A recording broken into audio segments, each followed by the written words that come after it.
Patience, have fun.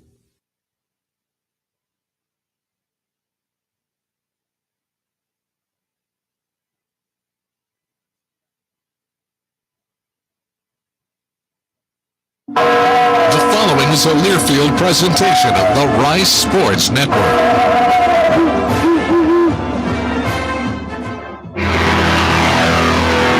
Rice Sports Network from Learfield. Snap Green, hand to Myers, right guard, he gets in! Touchdown, Rice out! Hudson team looks left, throws left on the slant, caught by Patterson to the three, spins in the end zone, touchdown!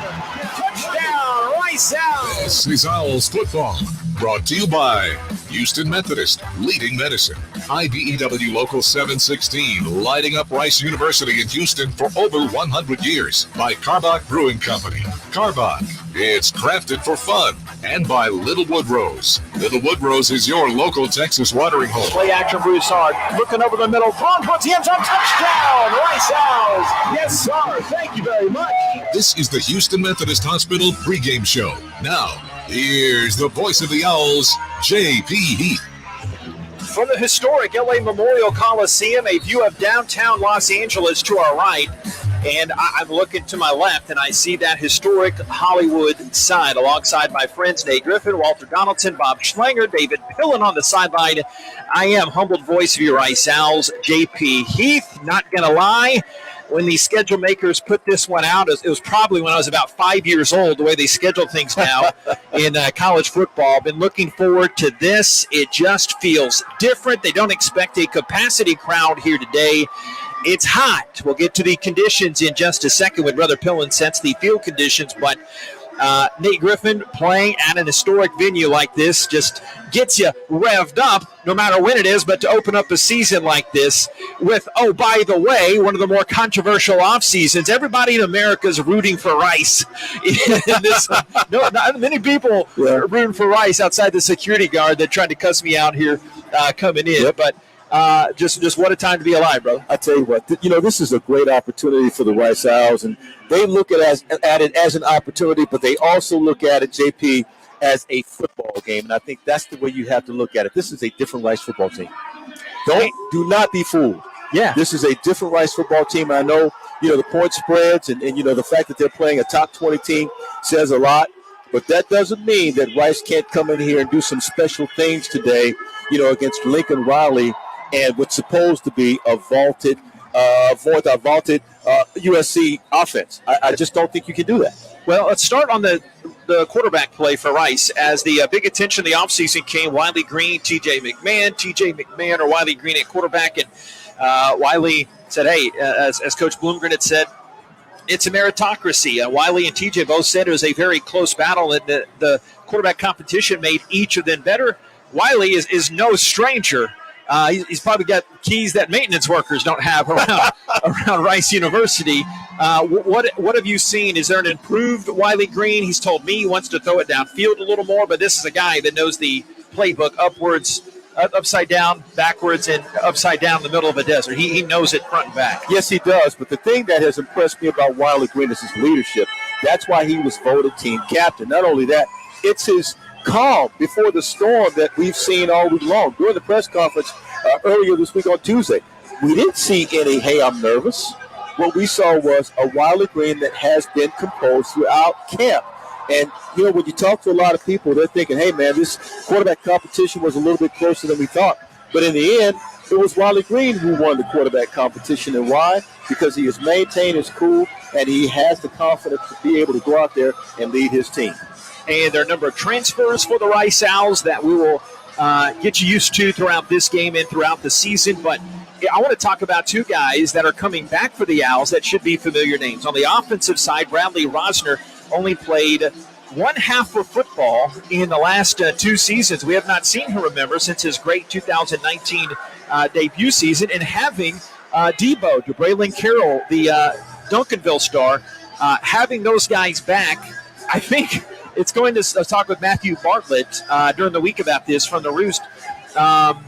a lot of people aren't figuring that in, but those are guys that have been around and done a lot for this football program. So Rosner offense, Carroll defense, those guys coming back with experience after that year off. I think when you add two back to the lineup, Bradley Rosner, the 6'5" wide receiver from Meadville, I think when you add him to the roster, what you did is just added two big offensive guys, really, because now you can stretch your wide receiver room into more guys who can actually make plays for you. And to Braylon Carroll, that is a guy who's hungry. I think they've learned a lot. Bradley Rosner has matured since he's been out. And if you notice, he looks good. He looks good physically. He looked like he lost a little weight, got a little faster. His hands have always been great, but seems like he really concentrates when he catches the ball, when he's out there running routes. And he runs really good routes. So I'm interested to see how the corners for USC actually D him up today. In terms of the Braylon Carroll, I think he's a guy who's hungry. He has something to prove. He's also gotten stronger since he's been out. And that's generally what happens. When you are recovering from an injury, you tend to get stronger as you come back. Stay tuned. More coming up here on our pregame festivities. I am JP Heath, the Rice Owls and the USC Trojans here opening up the 2022 season. Coming back, we'll have the talk more with, the aforementioned Wiley Green. We'll have Nate's pregame chat with him. Stay tuned. This is Rice football from Learfield. Build it, price it, own it. Go online and see Shoppers and John Deere's new way to get a John Deere tractor just the way you want it. Google Shoppers John Deere and let your John Deere tractor story begin. Build the tractor you want with the attachments you need to get your work done. Price it, no hidden costs, and financing options available for any budget. Own it, and Shoppers will deliver your John Deere tractor. Build it, price it, own it.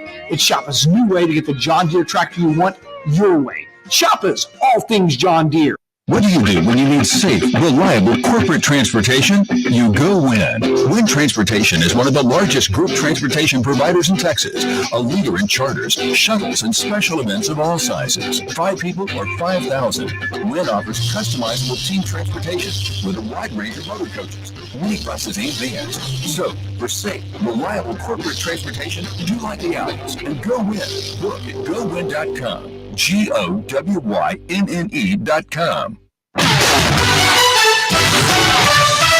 Rice teams and traditions are legendary. Our team as strategic wealth designers are proud to be a partner of Rice Athletics. What an honor to be working together. When you're ready to discuss your financial future, call the team the Owls trust. We look forward to creating your winning strategy for retirement. Visit us at swdgroup.com today. And go Owls.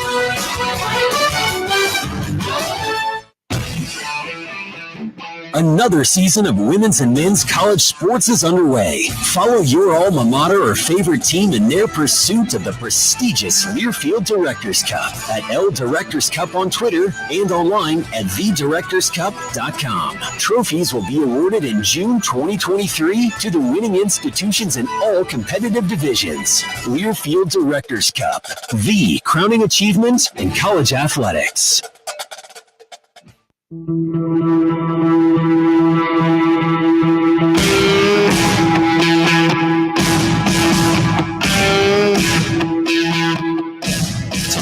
And the USC Trojans, and we just thought it has been hot in Houston recently, walking up with some of the tech guys and the game personnel, the real hard-working folks here. This is not typical California type of weather, obviously. Much cooler around Houston here, but it's 94. There's an excessive heat warning. It's really sunny. It feels like 97 down on the natural turf. It is I'm not opening the window until we have to. It is a really steamer down there. It really is, and the one concern that you have for the Rice Owls is hydration. But I talked with the team doctor before coming up here, and the thing he said is that they took their urine test last night and this morning, and all these guys are good to go. The thing you have to remember is that they're not playing on turf. They're playing on grass. So you don't have the reflection of the sun coming off that turf. It would be a lot hotter down there, if you had turf. But with the grass, it's going to be a little easier. Hey, here's what he told me. He said the concern is with the USC players because, as you well know, we play in this heat all the time, JP and Bobby. But in regards to what they don't do, they do not play in this kind of heat all the time. So you have to be a little concerned for them if you're a USC fan and, your head coach Lincoln Riley as far as Rice is concerned, hey, these guys are ready to go, and they're fully hydrated. Great chat, great pick of the opening interview for this week. Yeah, you're talking about a guy, once again, we talked about him. He's very confident, ready to go, coming off of an injury, and I think he knows he has something to prove. We're talking about quarterback Wiley Green. Wiley Green now joining us, starting quarterback for the Rice Owls, and this isn't anything new. I mean, look, competition was stiff, obviously coming into camp, getting out of camp, and now it's time to play. How you feeling? Excited, just excited to get back to it. Excited to have another opponent across the field from us instead of our own defense, and we're really excited to get after it. But now let's talk about your team before we talk about USC, the opponent you're facing today. Your team, probably the best team you've had since you've been here? You know, we're excited with the guys we have on our field right now, and gosh, they are explosive. And we can't be more excited to get after it this Saturday. And like you said, man, it's just a great group of guys. It's one of the best groups we've had out here, and explosive, great up front. Like, we got explosive guys in the backfield. It's be fun to get them the ball. What really makes you feel good about this team? I mean, everything. The camaraderie is the first thing that speaks out to me. This team's gone through a lot over this spring ball and fall camp growing together. We brought in a lot of new guys and transfers, but I think they just added to the culture here. We built a great culture for the past 4 years, and these guys added to it. Now this 5th year, it's been phenomenal. Guys loving on each other, encouraging each other. It's positive.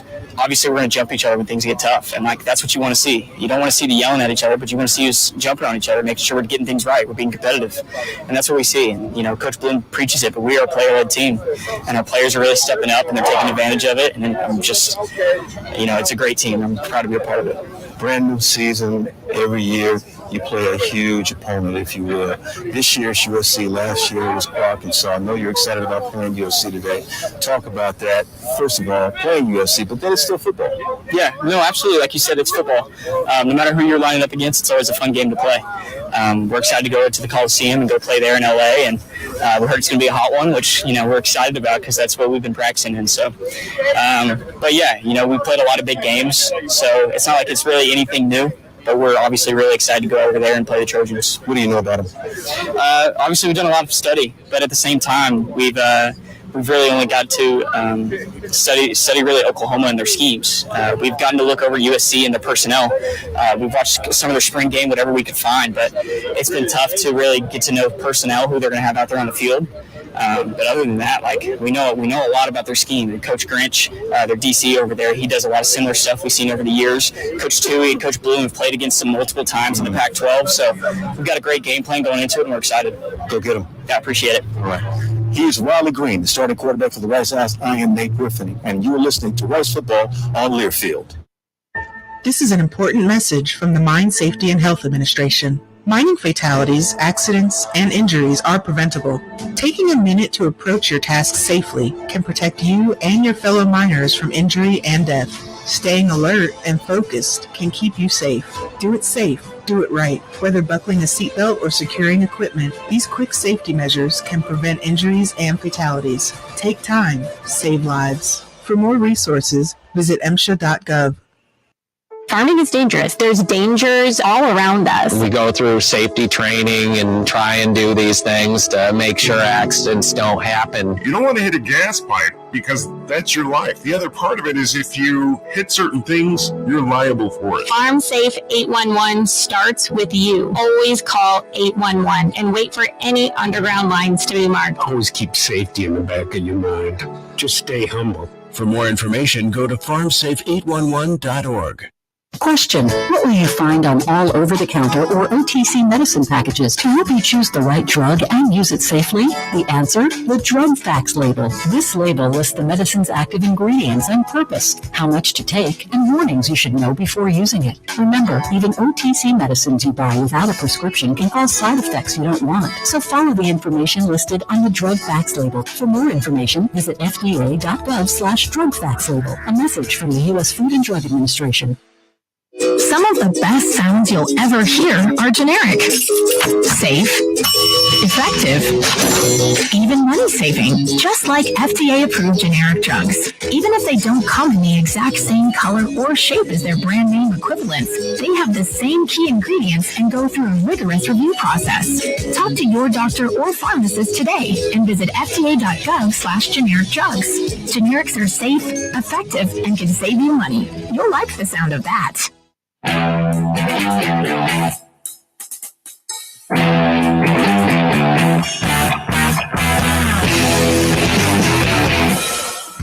With Nate Griffin, I'm JP Heath. Welcome back here to famed LA Memorial Coliseum on the campus of USC.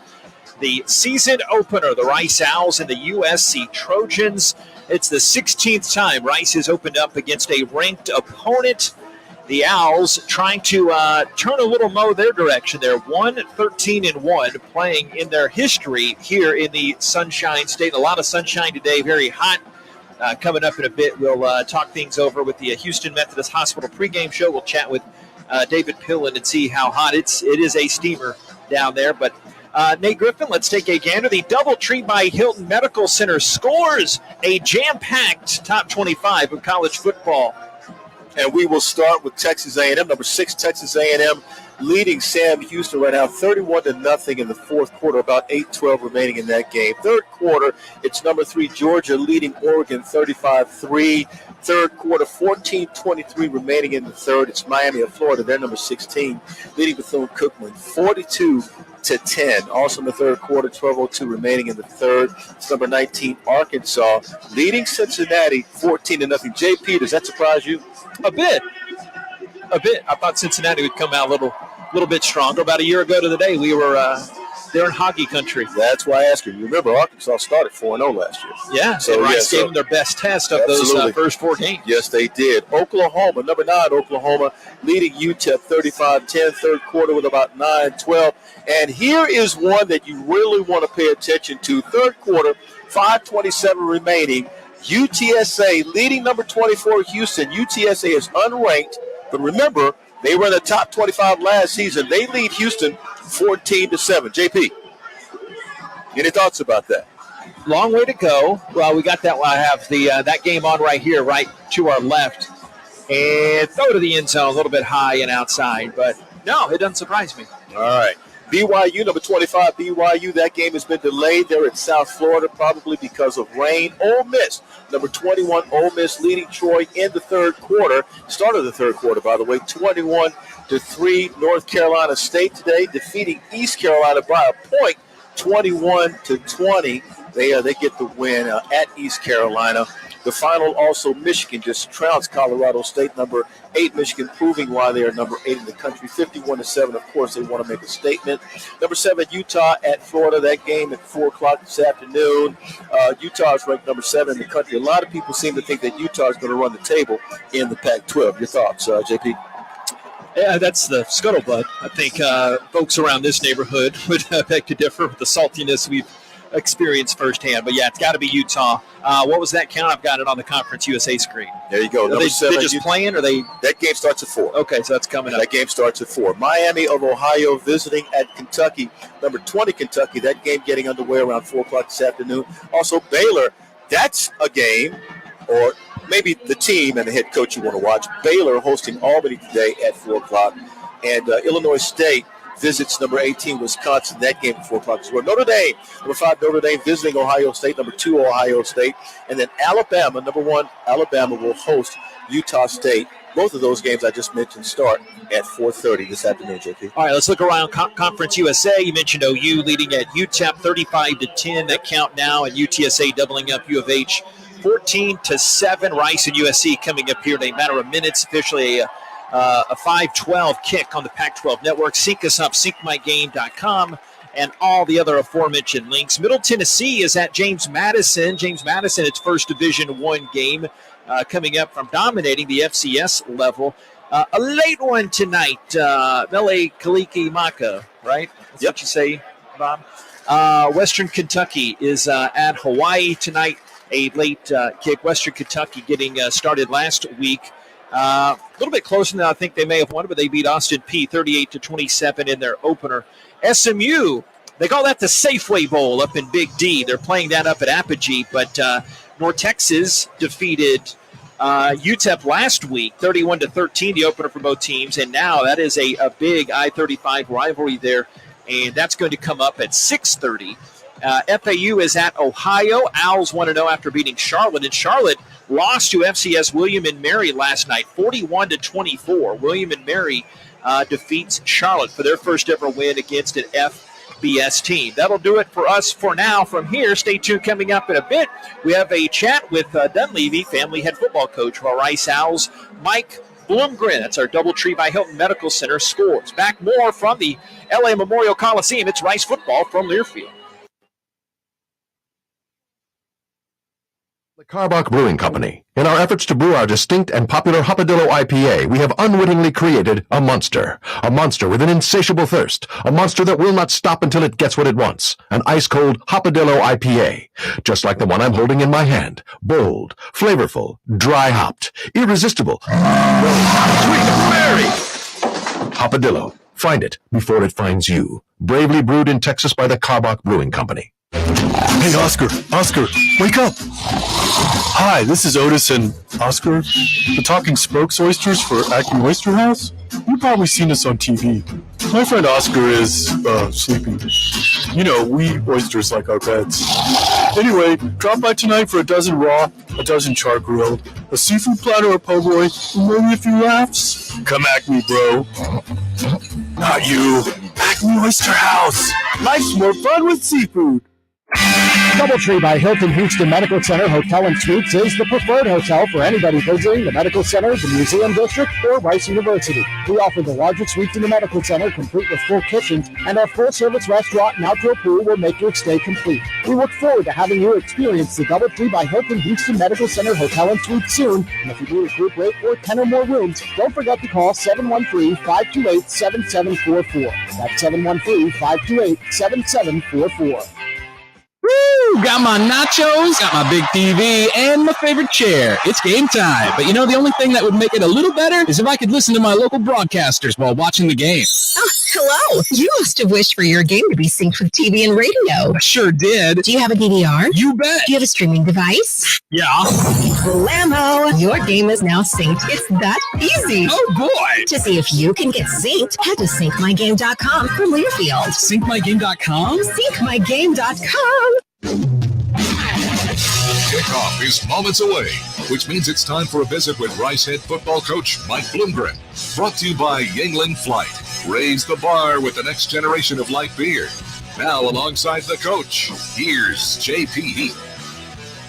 Welcome back to the famed Los Angeles Memorial Coliseum here. It is a Saturday. It is game day, and we have Dunleavy family head football coach Mike Bloomgren. Coach, for a big time, we got a sponsor this year, Yingling Flight, the next generation of light beer. How are you feeling? How's the staff feeling? You look so calm, confident right now, but I know game one has special anticipation, huh? It does. I mean, it really builds all throughout training camp. When you start to form who's going to be where, and you go through scrimmage 1 and scrimmage 2, you really start to build to this game. And so we're at a great point where there's a lot of excitement in the building. I do feel like we're a pretty calm team right now. I don't think anybody's too tight, and that's the way I want them, right? I think that's the way we need to come into this game, ready to explode and confident in our assignments so that we can go play fast. Off season, a few times you stressed of ownership by the players. How have they taken to that, and does that change any of the way you had to do things day to day? Yeah, that's kind of our edge right now is what they've chosen to do. The fact that I told them, hey, every great team I've ever been a part of has been player-led, and really showed them how we can do that. We've had a couple speakers talk to us about how we can build this team better and let players really hold each other accountable. So it's been a ton of fun to watch them do that, and I kind of think that's our edge right now. I think we got a bunch of guys that are really in it for them. We brought in people from all kinds of different places too, and unbelievably different backgrounds, but we got a group that is really proud to go on the field today and fight together. What gave you and the staff confidence that Wiley Green's the guy at quarterback, and he seems like he's primed to go too? Yeah, obviously Wiley's done it a lot, and I got asked that question: is this a choice of comfort or a choice because he's got more experience. And no, I mean, I think that's a great bonus. What it came down to was the black and white numbers from training camp, and where we looked at who was able to produce and who was able to do things at the highest level. And Wiley just had an edge. And it wasn't a big edge. I really do believe both of them can play winning football for us and will play winning football for us in some form or fashion. But, you know, you look at the two scrimmages, and especially the last one, and Wiley was just on fire. Wiley played his butt off and, you know, actually had more yards rushing than TJ in that particular game, which, again, is not going to happen very many times if you play those games. But Wiley just made fantastic decisions. He protected the football.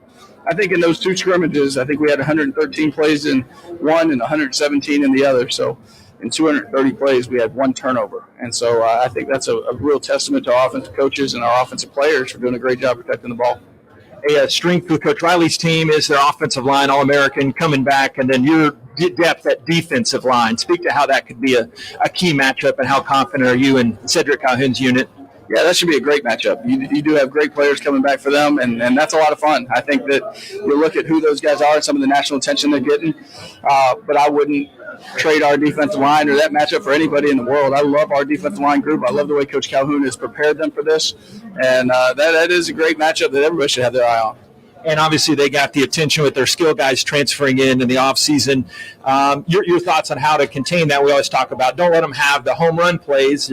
How do you try to contain that? Yeah, I mean, there's going to be times where we got to play top-down defense, and we got to do a great job not letting any of those really, really fast guys, especially the Blitnikoff winner, get behind us. But the other thing we have to be cognizant of at all times is how explosive the quarterback is when he chooses to run the ball. We've got to do a great job keeping him in the pocket, making him as uncomfortable as we can, really letting our defensive backs earn their coverage time and not more. We don't want to let him just run around back there and have off-schedule plays, because that's really where he's best.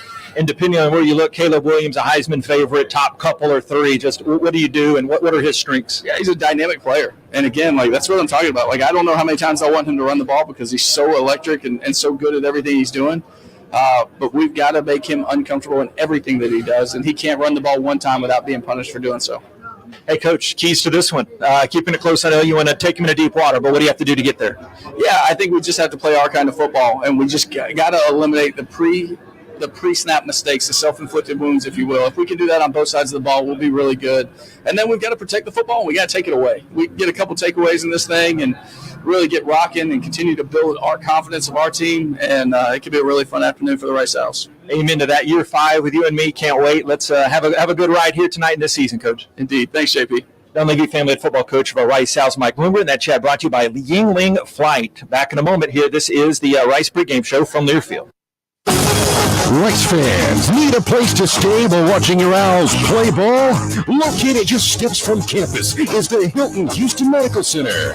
Visit us today at houstonplaza.hilton.com or call 713-313-4000 to get that special Rice discount. Again, that's houstonplaza.hilton.com or call 713-313-4000 to get that special Rice discount now. Buy the best for less at Shoppers. Shoppers has the lowest prices on John Deere tractors. Don't leave money on the table with the best tractor at the best prices of the year. Shoppers makes it so easy with just a few clicks at our website. We dare you to compare. Go see our specials by Googling Shoppers at SHOPPAS. Build the tractor package of your dreams with our Build It, Price It, Own It tool. And we'll deliver your John Deere tractor for free. The best for less at Shoppers. All things John Deere. Howdy Homemade Ice Cream is here.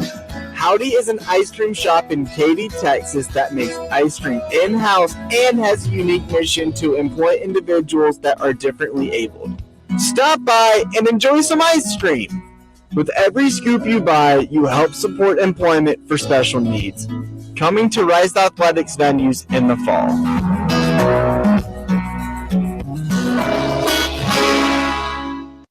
Your one-stop for all college sports is the Varsity app and the brand new Varsity Network website, thevarsitynetwork.com. Keep up with your favorite teams and the rest of college sports, no matter where you are, with thevarsitynetwork.com. Live and on-demand broadcasts, your favorite college-centric podcasts with stories and video around college sports and your favorite teams. Be sure to download the Varsity app and check out the brand new Varsity Network website, thevarsitynetwork.com.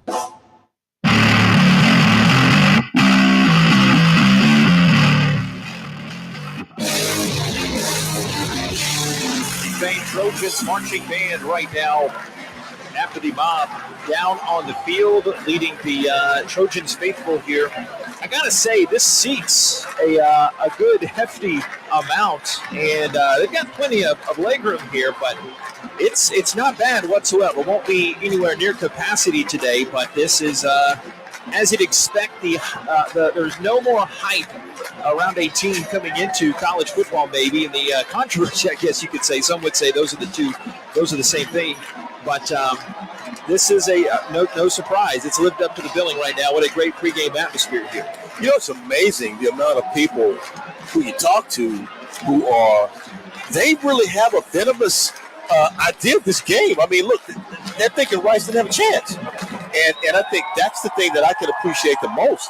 You know, and the fact they're not giving Rice a chance to win this game, which says to me two things. I'm not quite sure if they're totally confident in their team. And number two, they really love USC.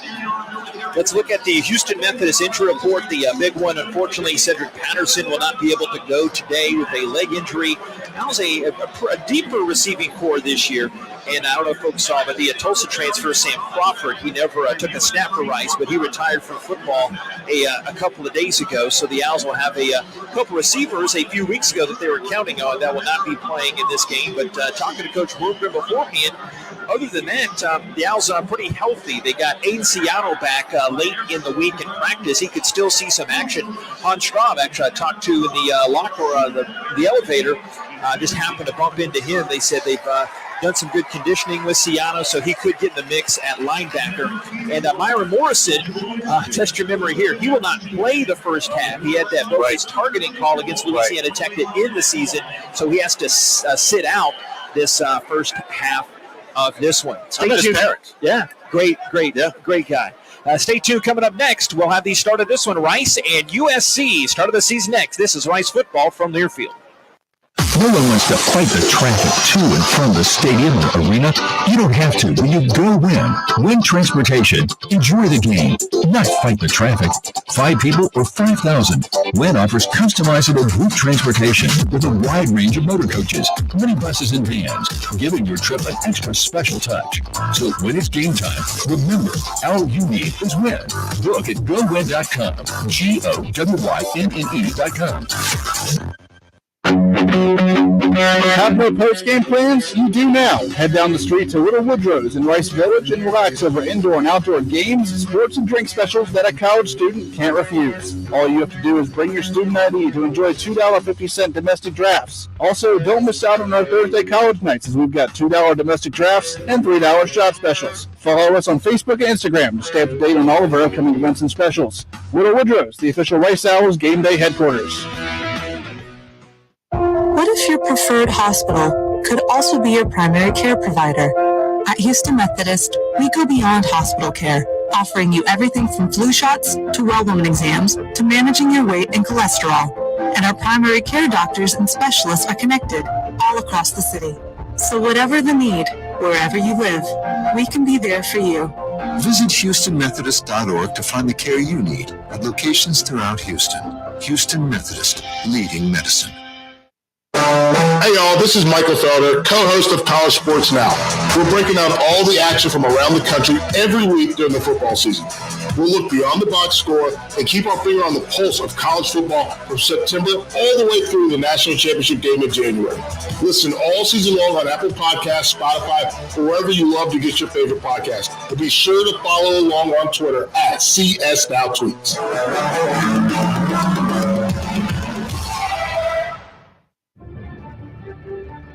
It's obvious everyone seems a little more ready for this first one to get here, right? Well, Mike Bloomgren and his staff made the most of the time they were given for fall camp before this opener at USC. Training camp's not quite training camp anymore either. Like, training camp is like training camp light.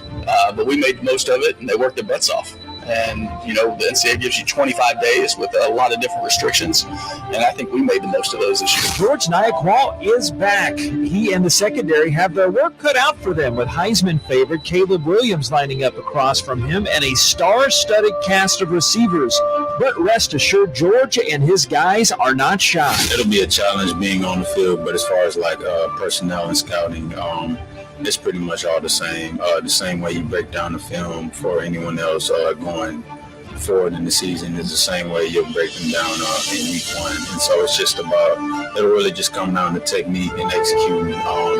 Even though they have the stars, everyone's beautiful. A lot of focus in the offseason for the Owls was on the quarterback battle between Wiley Green and TJ McMahon. And for the third time, Wiley is starting a season opener. This time at the famed Coliseum. Whether it's at Arkansas, whether it's at Army, whether it's at USC, it's always a really cool experience to get to do those things. And being the first game of the season, you just got to lock in and be prepared for it, no matter where it's at. And I know it's going to be loud. It's going to be a fun time there. But once the game starts and that first snap is held, it's football, so we're going to be excited to go out and play it. And I think that's my mentality going into it, is be ready to go play some football no matter where it is. Great to be back. Year 11 of the JP and Nate Show. Next from Los Angeles, it's Rice football from Learfield. On the Rice Sports Network from Learfield, welcome to live play-by-play coverage of Owls football. At the pass is Constantine looking deep down the left side. He strike fires. He catches 25, cuts at the 10, just like that. Touchdown, Rice Owls. Owls football is brought to you by the International Brotherhood of Electrical Workers, Local 716, lighting up Rice University and Houston for over 100 years. Carbach Brewing Company. Carbach, it's crafted for fun. And by The Parking Spot. The Parking Spot. We have airport parking. McCaffrey back at quarterback. Snap, fake, roll out to the short side, right, walk the dog into the end zone, touchdown, Rice Owls. Green takes the snap, fakes the Myers, nothing there, right, goes over the middle, caught, it's caught, touchdown, Rice Owls. Now, let's head inside the stadium alongside Nate Griffin. Here's the voice of the Owls, J.P. Heath. I'm not going to lie, we're stealing money here. That's just, whoever's listening from the company, we would pay you, but that's probably not a good bargaining chip at the next big high leverage contract negotiations we have. Opening up the 2022 season from Los Angeles, the City of Angels, the USC Trojans are about to enter here. The Owls captains coming out onto the field right now. The Owls will be in their road white jerseys. Wiley Green out there with Josh Piercy and others of the Owls captains. We'll talk about the emotion of this one with Bob Schlanger and Nate Griffin and Walter Donaldson, David Pillen on the sideline. I am J.P. Heath. We welcome Ashley Gentry to the crew. Young Ashley going to be with us here for this long Rice Owls football season. Year 5 of the Mike Bloomgren era, Nate Griffin, and he's talked a lot about putting ownership with the players. Well, it's a tough one to open up here. It's just going to be so great to see, yes, some of the same names, but a lot of new guys getting in the mix here, this 2022 campaign. You're going to see a lot of new guys, and some of those guys are coming from the transfer portal. But what I really like the most, JP, in talking with Mike Bloomgren, this was right after your pregame interview, I appreciated his calm, and he talked about, the trust that he has in the players. He says, I don't have to play a snap, but the players do, and I have a lot of confidence in my players today. So I do believe they're going to come out there and give it all they've got, and regardless of the score at the end of the game, they're going to feel good about what they did today here in Los Angeles against USC. Owls waiting for USC to come out there here in just a matter of moments. Rice last year 4-8, USC last year by a 4-8 margin as well. Rice coming into this one, big underdogs, but like we said, I think that was the preview show we did on social media. They're playing with house money. Everybody in the country is rooting for Rice in this one. The new villains of college football, USC, especially Lincoln Riley. That's exactly right. He left Oklahoma last year, hey, he did some great things at Oklahoma. Won a championship, also, Heisman Trophy winners. But I think when you talk about Rice, I think you're right. They're playing with house money. They don't have anything to lose, everything to gain if they win this game today. When you look at them comparatively, Rice matches up size-wise, and that's the thing that I'm really impressed with. I look at the guys on the field. You look at them on paper. Hey, man, they look the same. The question is, can you play mentally? Can you be tough enough to dominate at your position? Can you come out here and not think about the fact that you're playing at USC? But you are a Rice Owl, and you have an opportunity to do something special today. It's the fourth meeting all time between these two. USC leads the series 2-0. There was one tie. The first meeting was back October 3rd, 1947. As Rice comes onto the field right now, a salty bunch here in Los Angeles. We experienced it at the Dodgers game last night, and coming in here, we experienced it during the week on social media, and then coming in here, getting some trash talk from security folks. So, but most of it, I think, was in good fun here as the Owls go down, and some of them kneeling down in the end zone to our right for a pregame prayer. The Owls captains are going out near midfield right now to meet the USC captains that are out near midfield as well. It's an interlocking that garnet USC red with outlined in gold. Rice getting turned around as this is an east-west field. And right now, the referee lining the guys up. Let's see if they have that one, Mike, for us. Doing their pregame handshakes and whatnot. The referee is Jim Wary in this one. The Owls captains Trey Schumann, Wiley Green, Josh Piercy, and Shea Baker. This is heads. This is tails. Heads. Tails.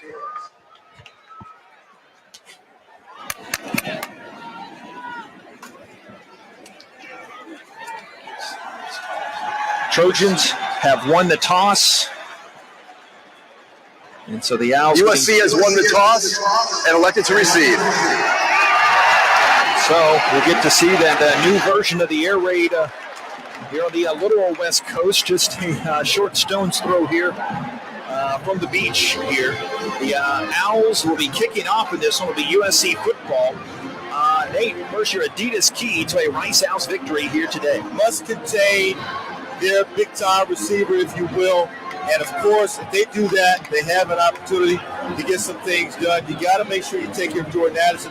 And, number two, don't get weary. Keep yourself contained.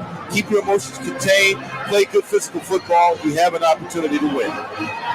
Here's that starting lineup for the Muleshoe Mule alum. Born in Lubbock, Lincoln Riley turns 39 on Monday. His opening game in his sixth season of college coaching, he was a young wonderkid, 55-10 at OU, former walk-on quarterback at Texas Tech. His starting lineup, one of the Heisman favorites is Caleb Williams, 6'1 sophomore, came with him from Sooner country, from Washington, D.C., true freshman All-American in Oklahoma. He'll be taking the snaps. And if you believe the depth charts the way they say, Travis Dye expected to be the starting running back, the Oregon transfer, number 5 all-time in rushing for them. Blake McCree, the tight end. You got Cortland Ford at left tackle, Jonah Monaheim at right tackle, Voorhees, the All-American at left guard, and Justin Dedich is the right guard. Brett Newland, the center, and the receiving core. Brendan Rice, his dad Jerry could play a little football. Jordan Addison and Mario Williams as well. The Owls defense in a second after they kick this one off from their 35-yard line. We're about to get this one underway. Tim Horn is kicking it off, the former Washington Husky, kicking it off deep for the Rice Owls. Going deep, the USC Trojans have Brendan Rice back deep, son of Jerry. Get ready to start this one. You can sync it up, syncmygame.com, Rice Owls Game Day app, riceowls.com as well. The Varsity Network app. Nothing like it, Nate Griffin. Welcome to the 2022 season as it is kicked very deep. We are underway from Los Angeles, and it goes over the head of Rice and out the back of the end zone, so they will bring it out to the 25-yard line, right to left for Lincoln Riley and Josh Henson's offense. Josh Henson, the offensive line coach as well. Last 3 seasons as the O-line coach in Aggieland. Again, they got Rice, Addison, and Williams expected to be the wide receivers, and they do line up Jones in the backfield. They will start on the right hash here at United Airlines Field. Owls have Piercy and Inachuku at end. Carroll and Floyd the tackles, rest of the Owls defense. Here's Caleb Williams adjusting his headgear right now out of the shotgun. Back right behind him, Jones. Ready to go right to left, USC. Hands out in front, takes the snap, spins the football, dumps it over the caught the 30, up the middle, 35, slipping down in front of George Nyakwal is Jordan Addison. Remember him? He only won the Kickoff award for the best receiver in college football. First down to the 37. He got a dozen on the first play of the season. You already see what they want to do. They want to snap very quickly and obviously RPO, but I can tell you what, they're going to go underneath quite a bit. Owls have Conti starting at one of the linebackers. Chamberlain out there all as well. Rest of the secondary in the second. First and 10, the 37. Right to left, Trojans. Williams out of that shotgun. Takes the snap and play action. No, they did give it off the left side, and Jones is pulled down by Conti around that left end past the 40, and they're going to give him the 41-yard line. He got 4, so second down and 6. Rest of that Owls defense. Remember, I told you Myron Morrison, the Atascocita star, had to step out. Jump to the right side, and a quick toss out to the right side to Taj Washington, the former East Texas star from Marshall, Memphis transfer. He got it up a few yards to the 45-yard line. Nyakwal and Taylor, the safeties for the Owls. Fresh and Dunbar are the corners. Just starting this one, Rice and USC. USC not wasting any time, getting the snap off very quickly, trying to catch Rice. Sleeping just a little bit there. Owls have no safeties over the top now, as Chamberlain does creep back up there right now. Williams set at the 45-yard line, right to left. Third down and 2. Back to Williams. Goes up and on the scene. It's caught by Washington again, right side. Now the 30, 25, 20. Missed tackle inside the 15. Washington finally corralled there by Fresh and Nyakwal to the 12-yard line. Big gain. Biggest one so far for the Trojans. Yeah, you can see that post route there that was run very well, if you will. And, of course, Rice did not have anyone underneath there to make the stop early. Nothing. Rice and USC 2 minutes into this game. Trojans driving down the end zone to our left. That's towards the beach area. With the Hollywood sign to the right of the players down on the field now. Williams claps. Now he sets up, gets a look at the defense. The Owls have 6 in the box right now. They have the deep safeties, the Viper safety, Chamberlain, Nyakwal out there on the offensive right side. Snap Williams. They show it underneath, and the young freshman Brown takes him, and he wiggles his way for a couple inside the 10-yard line. They'll give him a couple more with that forward lean there. Owls Isaiah Floyd there on that stop for the blue and gray inside the 10-yard line of the Owls. Nothing. Owls are going to have to make some adjustments defensively, but I can tell you this. The one thing that we're seeing Caleb Williams do is he's getting rid of the ball very quickly, not wasting any time at all. That's causing some problems early for the Owls. Second down and 6 at the Rice 8-yard line. Caleb Williams in his first action as a USC Trojan, coming from that great campaign last year at OU. Snap, give right side. Brown trying to scoot his way around the right end, takes a turnaround past Carroll, and then he's brought down by Chamberlain, Nyakwal, and company. It'll be a third down and 2 at the 5-yard line after they got that 3-yard gain. Big third down. Could be a points play here for the Trojans. Yeah, Owls need to be very careful. I mean, you go over the top very quickly, but if they decide to run the football, obviously you want to make sure that you're able to get some good depth on them quickly. I'll correct what I said. There's 0 chance if they don't get the third down here. They're not going for it on fourth down here. Nope. Now the opening drive of his tenure as the Trojans head coach, Much Ballyhoo. Williams shotgun.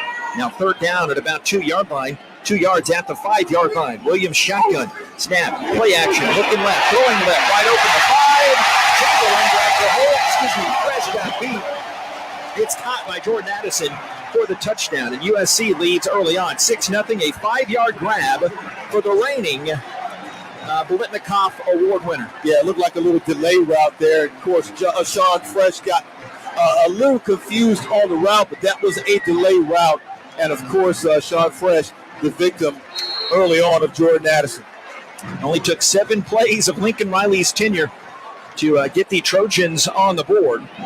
The kick is coming up by Lynch, and he will boot it through end zone to our left. And the Trojans lead by a 7-0 count. Rice gets the football back for the first time for the 2022 season. They'll have the ball coming up next after that opening USC scoring pass to start this season. 14th ranked Trojans lead your Rice House 7-0. This is Rice football from Learfield. You've got a lot going on, so how do you find time to take care of you? At Houston Methodist, we work around your busy life. There's same-day primary care appointments, online scheduling to see our world-class specialists, access to all your records through MyChart, and video visits 24/7 if you need urgent care, bringing you Houston Methodist's expertise wherever, whenever you need it. Visit HoustonMethodist.org to find the care you need at locations throughout Houston. Houston Methodist, leading medicine.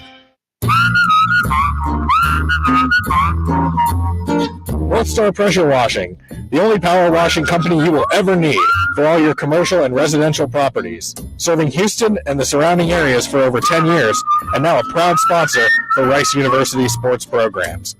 Call us today for a free quote at 281-989-9244, because at North Star Pressure Washing, we never forget that your image is our business.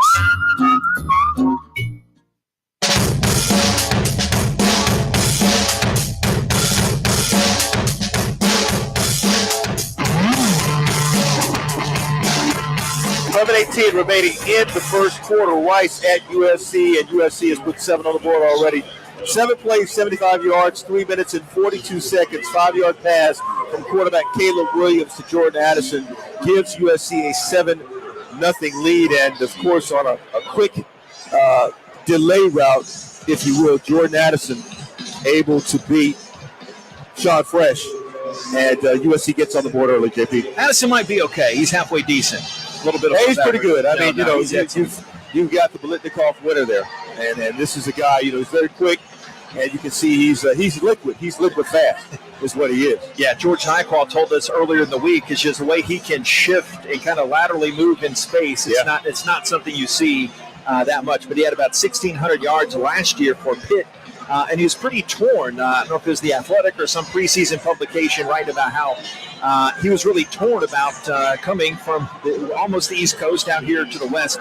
And he appropriately almost, he scores the first touchdown of the season for the Trojans from Caleb Williams. Owls have Juma Ottaviano back deep. Owls will be going from our left to our right here to start this one here.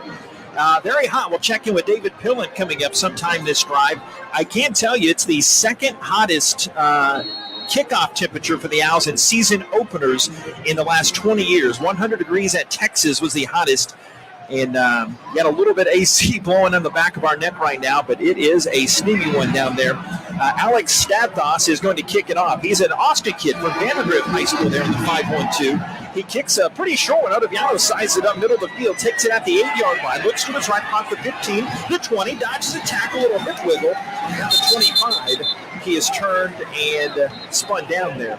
7-0 USC leads, a 27-yard opening kickoff return for the Owls for them to get the football for the first time. Here's that Owls starting lineup. Wiley Green, the Coppell native, the fifth-year senior, actually technically a redshirt junior from Prestonwood Christian, and he's got Broussard as the back. And the Owls receivers, McCaffrey and Rosner to start things off. And the Owls go tight end to the left side. It is Jack Bradley.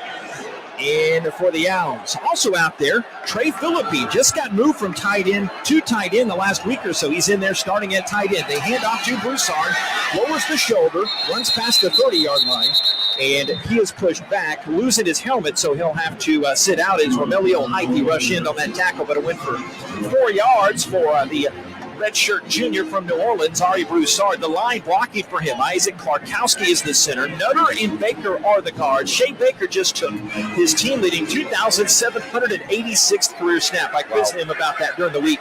The young stud, Ethan Onionwet, right tackle, plays serve in the left tackle. USC D, when we can get to it. 7-0. USC leads Rice. Out of the shotgun, Green on second down at 6. Flips right, throws right, complete the 36-yard line. And Jack Bradley camping down. He gets dropped after a first down to the 39-yard line. 9 yards for young Jack Bradley. Only had 16 catches last season. He's going to have a lot more this season. He really is. I'm telling you, what I'm seeing early, Wiley Green getting that ball out of his hand quickly. You're going to see a different type of Rice Owls offense, a lot of RPO, a lot different than what you've seen before. Not as much run in this game. 1st and 10, left to right. Rice has it at the 40. Snap, play action, looking right. Home in a spiral to the right side. It's caught at the 42 and spilled out of bounds. It is going to be Isaiah Esdale, the young man. It's broke out by Shane Lee, the weak side linebacker, transferred from Alabama. He wasn't a scrub coming from Bama. He was a really good one. 3 yards, 2nd down and 7 for the Owls. Left to right. I call him gray hair. I said Esdale. He's got a nice size wide receiver, 6 feet 201, got gray hair up front. That means he has experience. Yes, yeah, you and me both, right? 3 receivers to the left side. Green out of the shotgun takes the snap, and they give it right to Montgomery's first carry of the season. He cannot wiggle his way around the right end. He just lost a yard as he was pressured down by Stanley Tafo'o. I'll practice that name for weeks coming in. But lost around the play. That sets up a 3rd down and 8, the 41.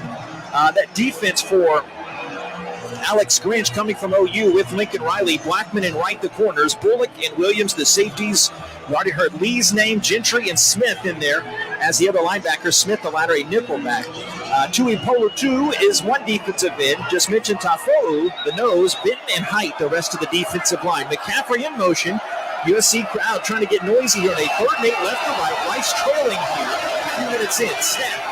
Wiley Green looking left, area left side, goes to the high, caught for a 1st down, dropped immediately is McCaffrey. That ball arced out beautifully for McCaffrey to catch that one in USC territory in front of the backup safety Beavers for 10 yards for number 10. Great to see McCaffrey make that opening drive impact. And McCaffrey's son, I tell you what, he played quarterback when he first got to Rice. They transitioned him to wide receiver. The thing I'm really liking, though, that offensive line giving Wiley Green the time to get the ball out of his hands. Owls are a ball control offense. Green 3 for 3 so far. 1st and 10, just inside USC territory, left to right. Green the snap. And he picks it left side to Broussard. He is strung out along the end and dropped down by the linebacker Gentry from Philadelphia, an Arizona State transfer. Loss of 1 on that play. No, they're going to give him the line of scrimmage. 2nd and 10, Rice, the USC 49. You don't want to be one-dimensional if you're Rice. Now, you got to be able to fire off the ball and try to get some leverage against that front 4, that grizzly front 4 of USC. If you don't, it's going to be a long day. McCaffrey out of the huddle to the left side. Yeah, his older brother Christian plays a little football, by the way, as well. A lot of fantasy drafts coming up this weekend. Right side, Rosner, compact set, snap Green, play action. He gets some pressure as he arcs it deep down the left side. That'll be incomplete. Rosner at the 20, but it's 10 yards past him as he had Blackman in coverage. But Green, seeing that coverage in his face, I think that was Nick Figueroa in there giving him the business, but now they go 3rd down and 10, Rice at the 49. Rosner had a step on the defensive back. The problem was Green didn't have enough time to get the ball down the field. He saw that big defensive end coming off the edge, and, of course, he wasn't able to get the sight that he wanted, line of sight that he wanted, wasn't able to make the completion.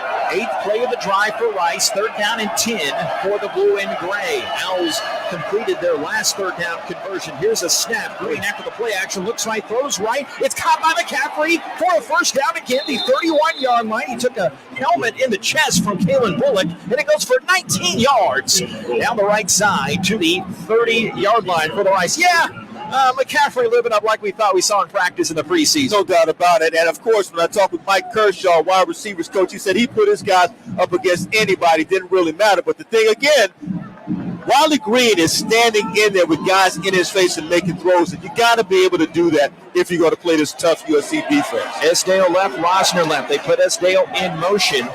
He's a transfer from West Virginia. 1st down at the 30-yard line. Under center, Green snaps, fakes it to Broussard, stands, holds it right side, almost intercepted at the 20.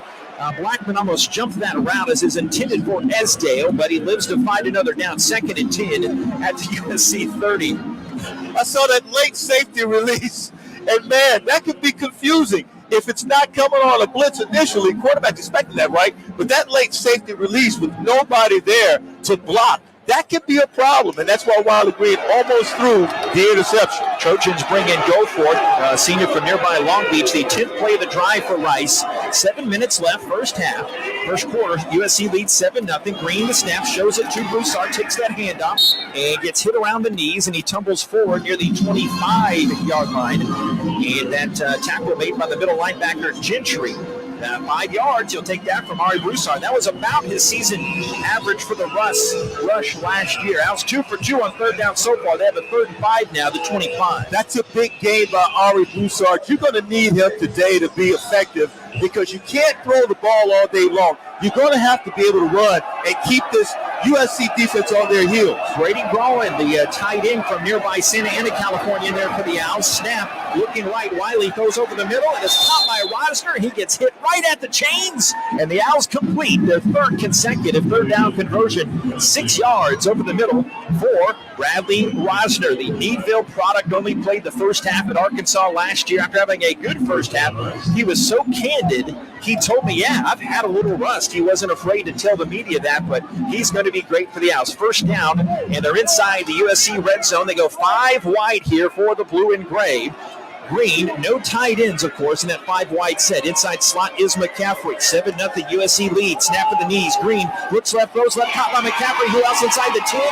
Dips down low, and he gets another first down. This down to the 7-yard line. He had about 3 defenders around him. Max Williams, the free safety, another 12 yards for McCaffrey, and the Rice Owls is there now inside the USC 10. I like what Tui is doing right now, making calls, and what he's doing is giving Wiley Green the opportunity to hit his receivers. The vision of Wiley Green is really good today. He's seeing the whole field with the run and the pass and completing passes to guys who make a catch. And he's staying in the pocket. Yes, he is. When it's been tough. They got 2 receivers to the right. They put one of those in motion, the snap play action. They give the deep Connors, the California former junior college star, takes that handoff near his former junior college stomping grounds, and he slides down for only a couple yards, but down to the 5-yard line. Gentry, another tackle, helped by Smith.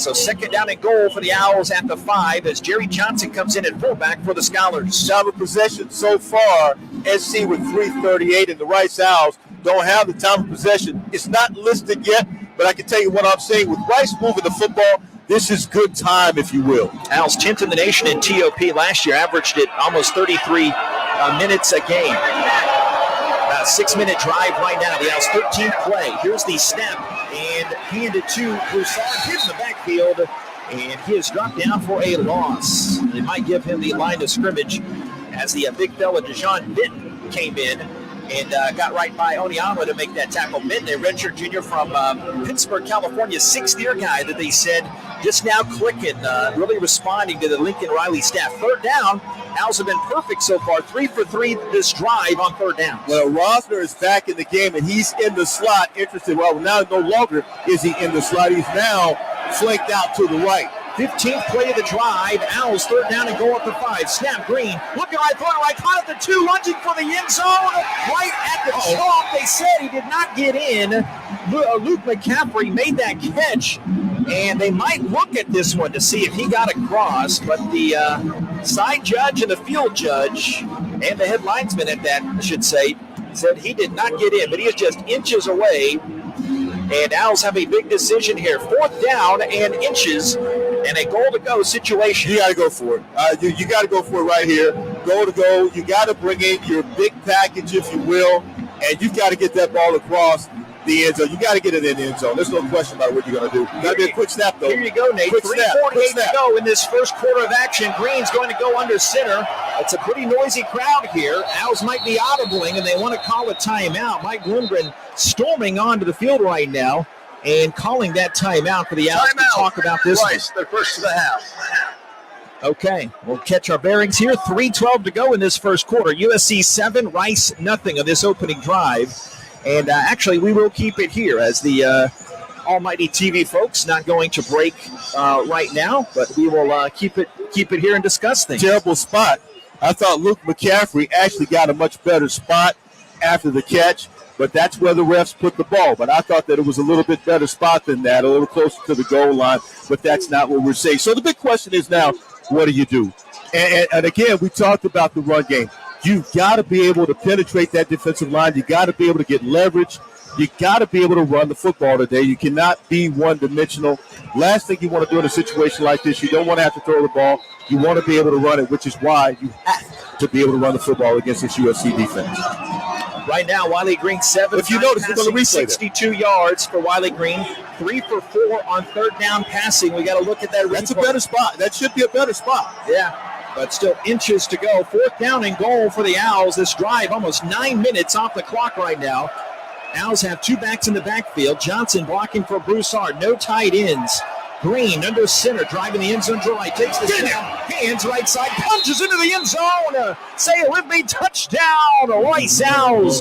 Touchdown, Ari Broussard gets the TD, and Rice looking to tie it up here at the Coliseum. I love the way you manhandled that off that defensive line. And the offensive line did a nice job of being able to get leverage that time.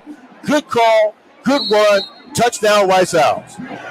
Caps a 16-play, 74-yard drive that almost took 8 minutes off the clock. McMahon the hold, and Vincicle coming on for the PAT to try to tie it up here. Deep snap coming back. Tholen is the deep snapper that's kicked up and through, and Rice has tied it up 7-7 here. 3:09 to go in quarter number 1 to open up this 2022 slate with Nate Griffin. I'm JP Heath. Back in just a moment. This is Rice football from Learfield. Hey, Oscar, wake up. Hi, this is Otis and Oscar, the talking spokes oysters for Acme Oyster House. You've probably seen us on TV. My friend Oscar is sleeping. You know, we oysters like our beds. Anyway, drop by tonight for a dozen raw, a dozen char grilled, a seafood platter or po' boy, and maybe a few laughs. Come Acme, bro. Not you. Acme Oyster House. Life's more fun with seafood. Big trip on the horizon? Before you depart, you've got to park. The Parking Spot is a simpler, easier way to navigate airport parking, and you can save when you book online. You're guaranteed a spot, and we even pick you up at your trunk in our yellow and black spotted shuttles and take you straight to the terminal. Parking and saving come full circle at the Parking Spot. The Parking Spot, proud sponsor of Rice University. Visit theparkingspot.com to reserve your spot today.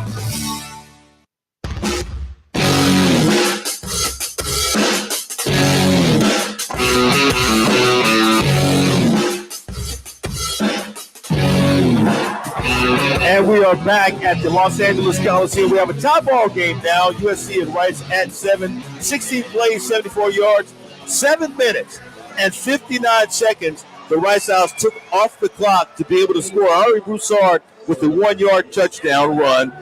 Wiley Green in that drive, JP, 7 of 9, 62 yards. The Rice Owls 3 of 4 converting on first down. So they did a nice job of converting third down to the first. And, hey, man, getting it done on the ground. Exactly what they wanted to do, and the offensive said, donating us his sweat and his hard work, his labor down the Rice House near sideline. Here underneath us is the one and only David Pillen helping us out on the road. David, how are you? I'm doing well, boys. How are y'all? Outstanding. Good now.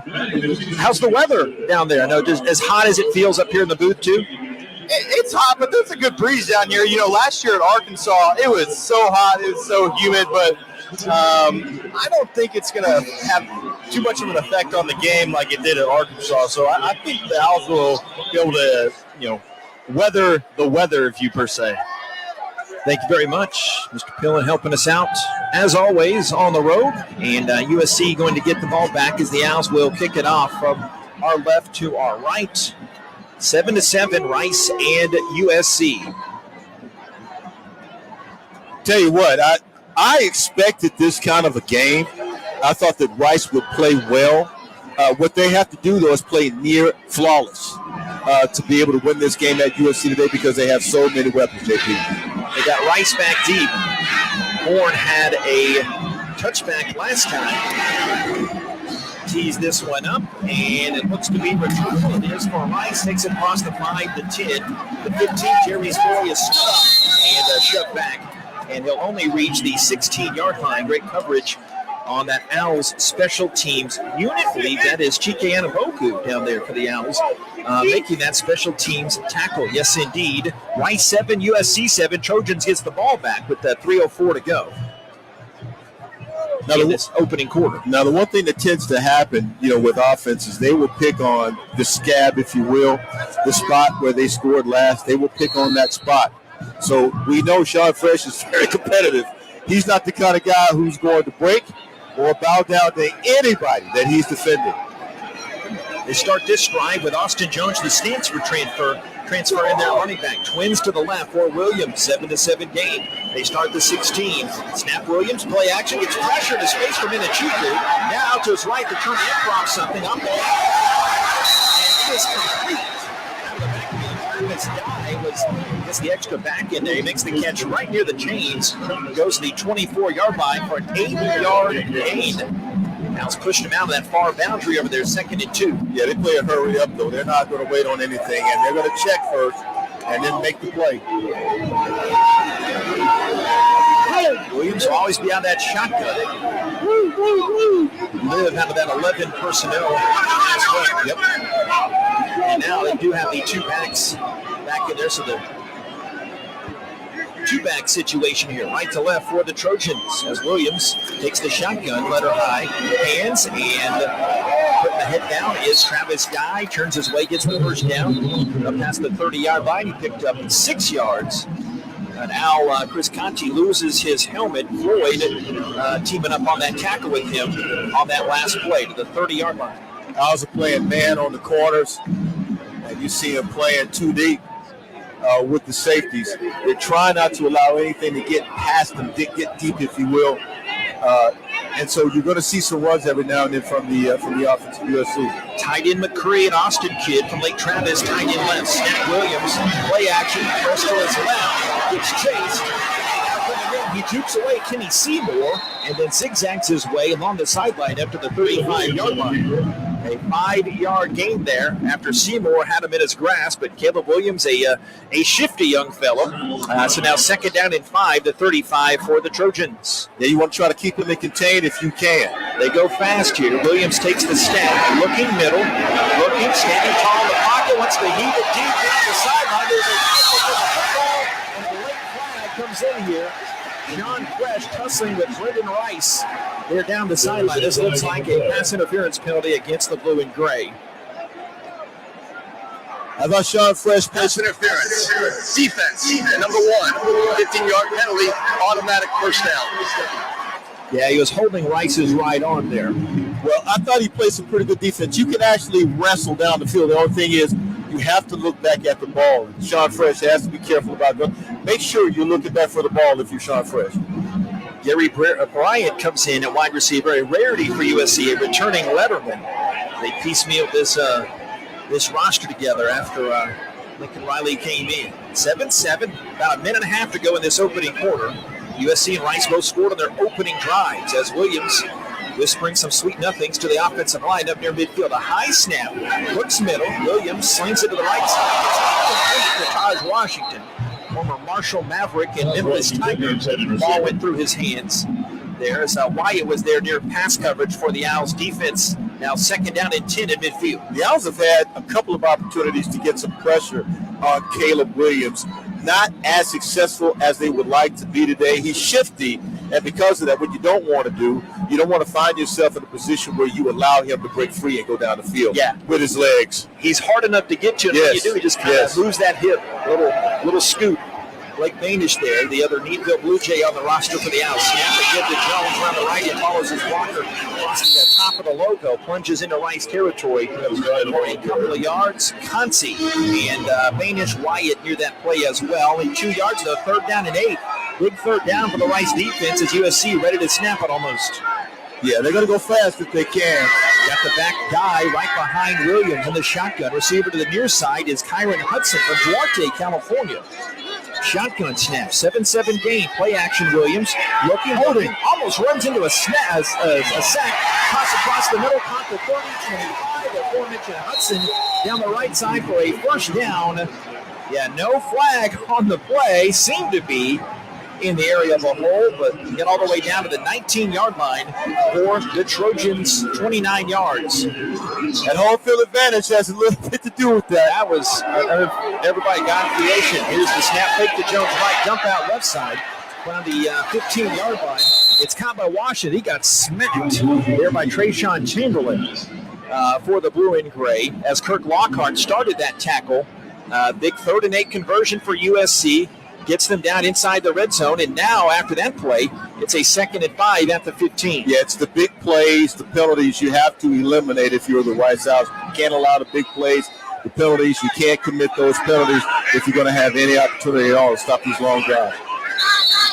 This first quarter comes to an end before USC can get this next snap of the first quarter. It is Rice 7 and USC 7 here.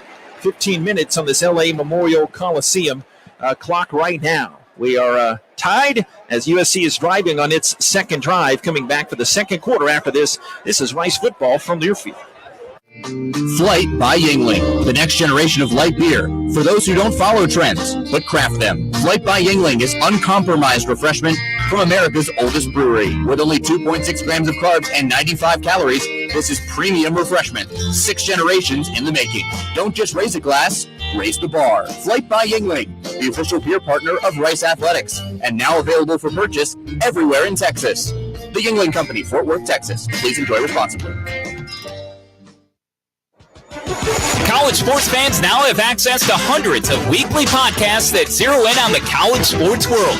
Now available in the Varsity Podcast Network and part of the new Varsity app. The app is free and available from wherever you get your favorite apps. Download the Varsity app today to have access to hundreds of national podcasts as well as your favorite team-focused podcasts. The Varsity Podcast Network now available for free on the Varsity app. Download from the App Store and listen today.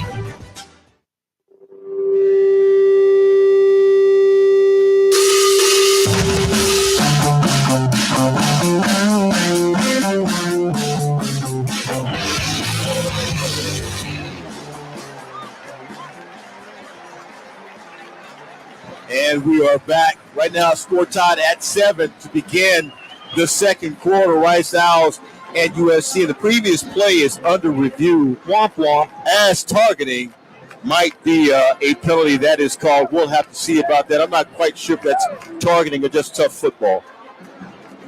Yeah, it was Washington. It's either Chamberlain or Lockhart. Lockhart or Chamberlain for the Owls. But we'll take a gander at these first quarter stats and any big top 25 scores that stand out to you here, Nate. But Caleb Williams, 7 of 8 passing, that opening stanza, 106 yards. Bless you, Bob Schlanger.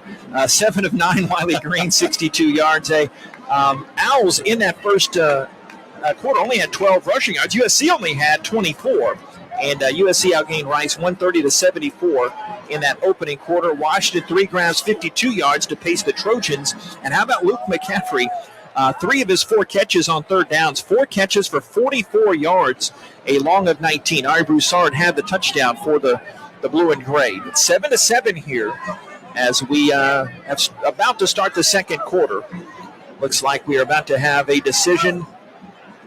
We'll get to this in a second, but usually when they look at it, it's not good. After review, there is no foul for targeting. New year. This time you're wrong. 2022. And you know what? I like being wrong. I'm telling you. I was going to say, I'm glad you're wrong this time. If they were going to take a second look at something, they should have taken a look at that catch that was made by Luke McCaffrey. He had a much better spot, and they didn't spot the ball like they should have spotted the ball. So if you're going to look at something, take a look at your spots. We are wearing blue and gray, though. That's right. Yeah, I think we are a little biased. I am being a homer in that regard. That's how they call you, Nate Homer Griffin. But yeah, USC did get away with a holding too. Yes, they did. But the flip ends of the field, Trojans driving back our direction. We're about the 20-25 yard line here. They have this nice and this relatively new press box here. Got a great angle at it here as I have the first play of this second quarter coming up right now. They've got Jones the back to the right of Williams. One receiver to the right side is Jordan Addison. The Litnikoff Award winner. Pressure on that man outside. Here's the snap. Williams takes to Jones. They flip it on an end around here to the right side. The 10 jittering to the 5, and a big hard hit on Mario Williams. Owls laying down that lumber, and Sean Fresh force him out. Yeah, a double take there. He switched from number 29 to number 1. Yes. I'm still trying to get used to that as they go for 10 yards on that end around to Mario Williams, another OU transfer. I've not been able to ask him why he switched. And I saw him today. I meant to mention it to him. I told him he owed me one, but I didn't ask him.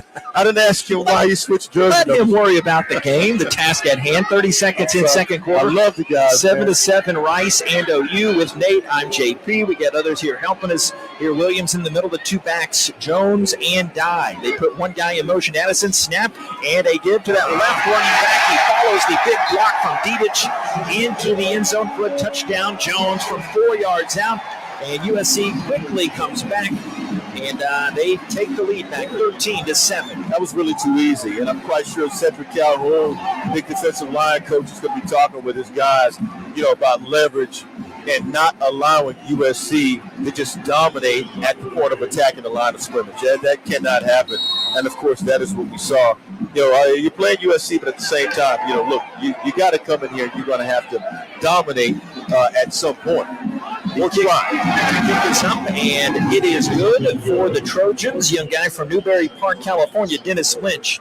His first 2 points as a collegiate coming on the 2 PATs in this one. And USC leads Rice by a 14-7 count. Back after this, and this is Rice football from Learfield.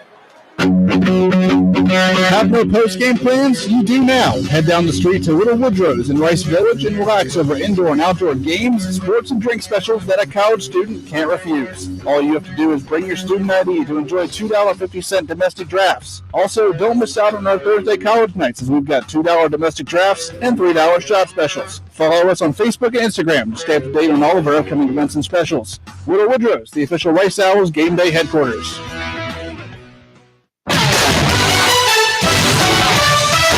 Rice teams and traditions are legendary. Our team as strategic wealth designers are proud to be a partner of Rice Athletics. What an honor to be working together. When you're ready to discuss your financial future, call the team the Owls trust. We look forward to creating your winning strategy for retirement. Visit us at swdgroup.com today and go Owls.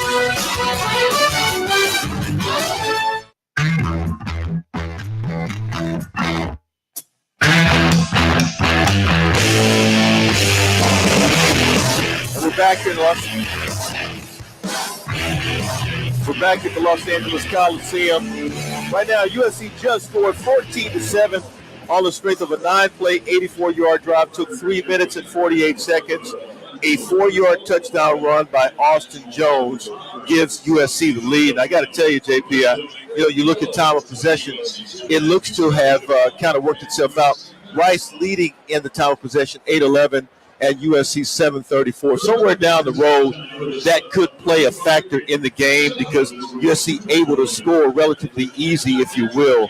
7 minutes and 34 seconds. They're able to put 14 points on the board. Rice with the longer drives, obviously. Yeah, and they've had one more drive, too. There you go, one more drive. So the other thing is, what you want to do is be able to even these things out with points. By the way, if you're just on audio, that's great. If you're just on video, so I'll tell both folks, we had a lot of folks here on the stream on our In the Booth feed. We also have an audio version if you have to go somewhere. The Rice Owls Game Day app, the Varsity Network app, as well as riceowls.com. We give it to you a lot of ways. And if you're just on audio and you want to watch and see Bob shenanigans, him nodding off, and Nate fighting with folks in the background, you can get us tell your aunt, tell your uncle, tell your grandma, your pookie, your nene, whoever. We're on the Facebook In the Booth stream as well. Get to see have fun in the breaks. But how about Houston at UTSA? Final couple minutes of that one. 21-21 at the Alamo Dome. Cross Conference USA, and the Safeway Bowl there in Dallas. SMU in North Texas has yet to start. Oklahoma beats UTEP today, 45-13. The kickoff coming from Alex Stadbos, and Otoviano had a good one last time. He'll take it a couple yards deep across the 10, right side the 15, good block the 30. Otoviano getting pushed forward past the 30-yard line. It was a Trojan that tried to push him down, but gave him a little momentum to get 5 or 6 extra yards. Otoviano, 34-yard return to set up the Owls with good field position. They officially say the 33-yard line, right to left, blue and gray. Well, you're talking about one of the best running backs in that running back room, and this is a guy, he had over 200 yards. Who was that against? Was that Louisiana Tech? He went for over 200-plus yards against Louisiana. His freshman year. His freshman year against Old Dominion. So this is a guy who can run the football. That was a very good return that time by Otoviano. Juma Otoviano. Owls bring a tight end there. That Bradley, as a fullback, moves back right. Connors is the running back for the Owls. Johnson, the fullback, put in motion. Right to left. Owls. Green pitches it to Connors. He tries to follow the block from Omiano around the right side, but he is cut down for no gain around that right edge. Second down and 10 height. They're a stud rush in transfer from Auburn, injured most of the camp, but he makes the play there. Actually, they're going to say a loss of a yard on the play. Second 11 now. They get to the the marking of that football. I like Dean Connor, strong running back. He has really, really good feet. Going to need him in this game. Rosner out to the right side. Receiver to the left side, McCaffrey had a great opening drive. Snap, play action, Green. Rolling out to his near side. Throws to McCaffrey, coming back for the football. Catches it at the 41. And then he is pulled down by Jacoby Covington, the Washington transfer. A terrible spot there as he caught that one at the 41-yard line, but it's marked back to the 39, third down, about 4. Goodness, I can't believe the spots that they're giving the Rice Owls these days. We got the him? I don't understand. That's a terrible spot. Should have been at the 41. There we go. Nate Griffin, everybody. Got that TV money, though. You can say whatever he wants. Right side, Isdale back in there. McCaffrey slowly in motion in front of Green. Out of that shotgun. Third down for the Owls here. First couple minutes of the second quarter, Snap goes over the middle, and it's incomplete, but a flag comes in. Rosner looking back and belly aching and moaning. Lee and Covington out there on that coverage. But there is a yellow hanky out there. It's going to be defensive pass interference. So the Zebrats giveth and they taketh away. Yeah, they taketh away and they giveth. In this case, you don't get the right order. Defense, number 14. The ball we placed in the spot foul, automatic first down. Can't get there before the ball does, and that's what we saw that time. They jumped the route, if you will, and jumped the receiver as well. And so I'm all about defensive backs jumping the route, for pass for interceptions. But when you take the receiver out before you get there, that's a pass interference call. So officially, is that a third down conversion, Bob? So it's not. Okay, yeah. That was 4 or 5 down to third downs. Now whistles come in.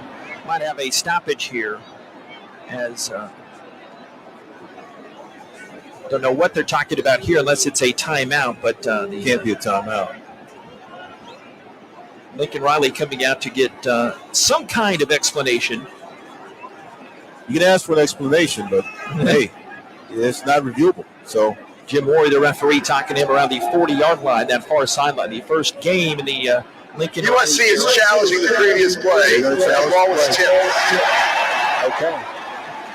And they rushed in there to get that challenge. Of course, you can't have that next play get underway before that challenge comes underway. I dug this up. Well, I said that, and I said that out of complete selfishness.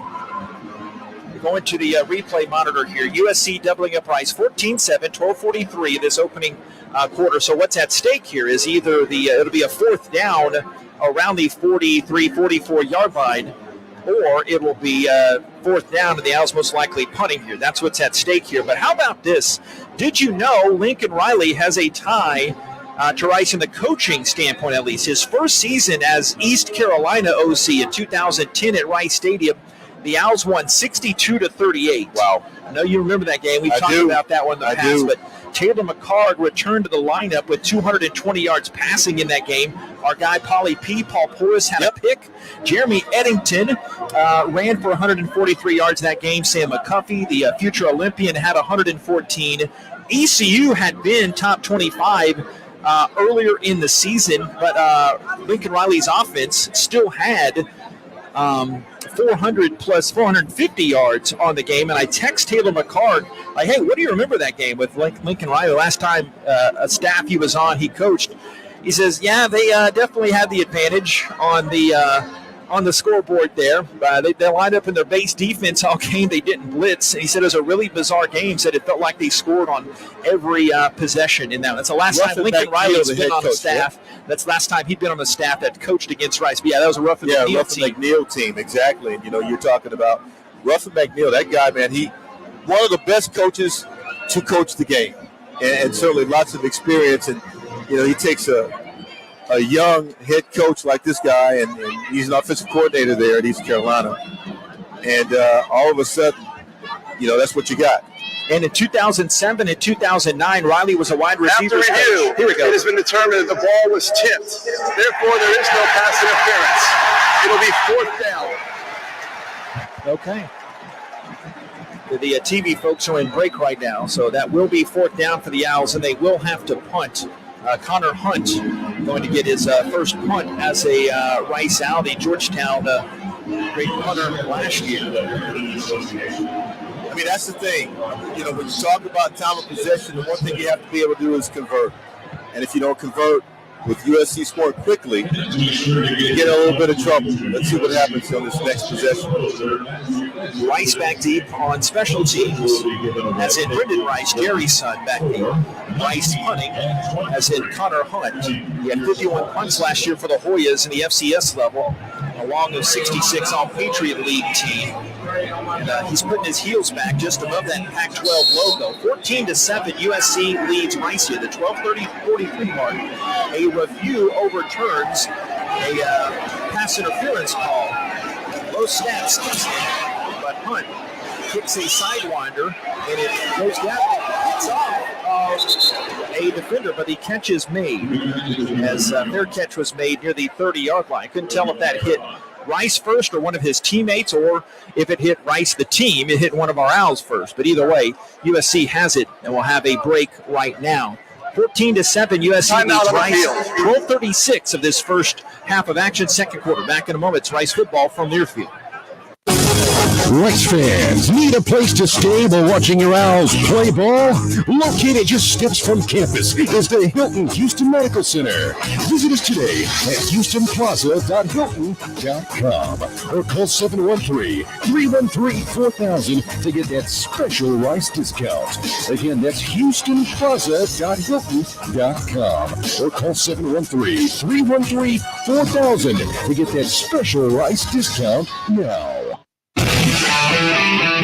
Another season of women's and men's college sports is underway. Follow your alma mater or favorite team in their pursuit of the prestigious Learfield Directors Cup at L Directors Cup on Twitter and online at thedirectorscup.com. Trophies will be awarded in June 2023 to the winning institutions in all competitive divisions. Learfield Directors Cup, the crowning achievement in college athletics.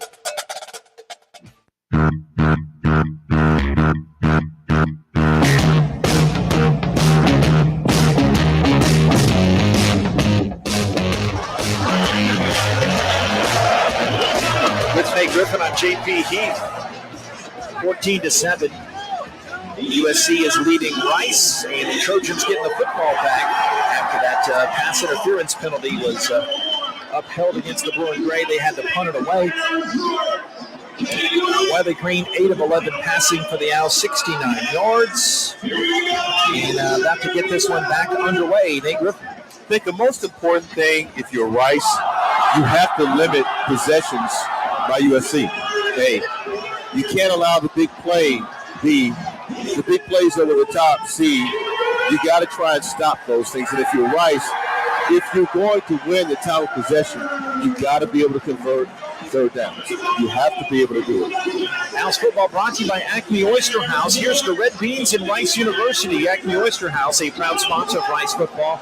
After the game, come join us for a fried seafood platter, a shrimp po' boy, or a dozen char-grilled oysters. Acme, best little oyster house in Texas. We had our first Mike Bloomgren show on Monday night. That is a fun one to come out to there, just off Westheimer, I guess kind of on that border, almost in that Montrose area there, right near campus, less than a 10-minute drive. And here's USC. More of that in a second. 1st and 10 for the Trojans here, left to right. 14-7 for USC. 12:36 of this second quarter of action. Game operations, folks, still pumping in that music. Turn that music down there as Williams walks up the line, backs up, left to right for USC. Back to his right, that is Jones. 4 receivers set, tied in to the, no tight end set of this one. That back end with the snap and a play fake to Jones. Down over the middle, it's on the run by Williams. They did that at Oklahoma a few times, Nate. Big pop for the Blue and Gray. A big stick there coming from Marcus Williams, the Helena, Alabama native, and knocking it down after a 25-yard run. Vicious hit there for Williams, knocking down Williams. Yeah, they had bracket coverage on the slot, and he still got open middle of the field. 1st and 10, the 45-yard line. Jones on the left side of Williams this side. This time, 14-7. And RPO there, puts in his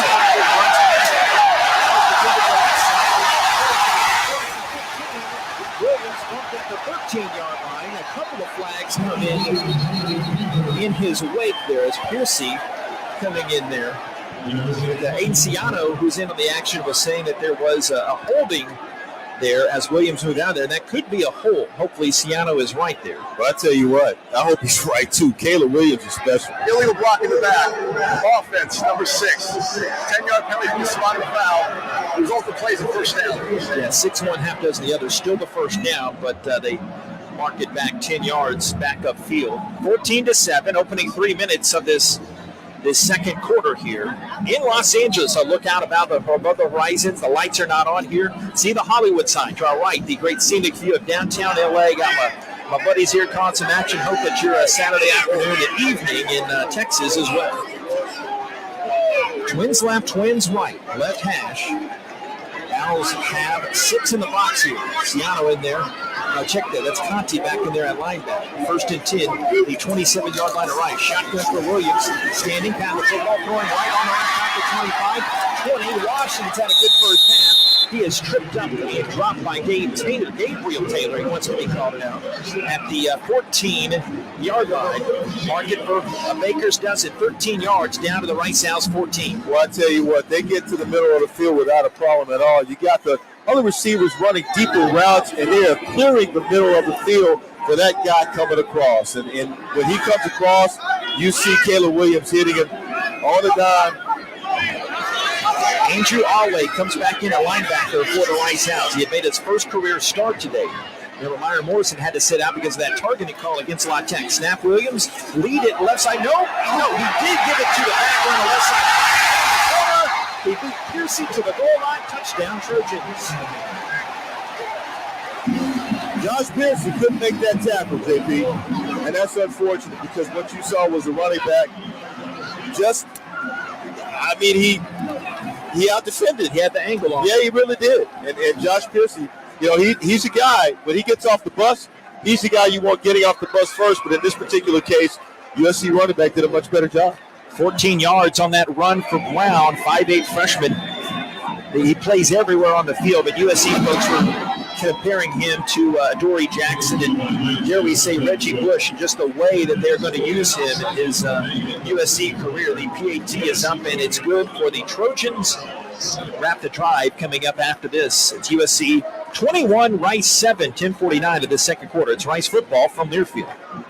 Whether running a marathon or walking your dog, every movement matters. But when you're in pain, simple activities can feel unbearable.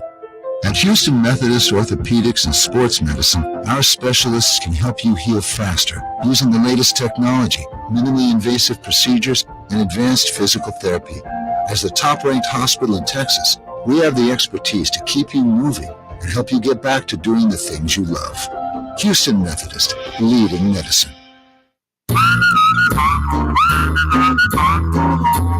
North Star Pressure Washing, the only power washing company you will ever need for all your commercial and residential properties. Serving Houston and the surrounding areas for over 10 years, and now a proud sponsor for Rice University sports programs. Call us today for a free quote at 281-989-9244, because at North Star Pressure Washing, we never forget that your image is our business.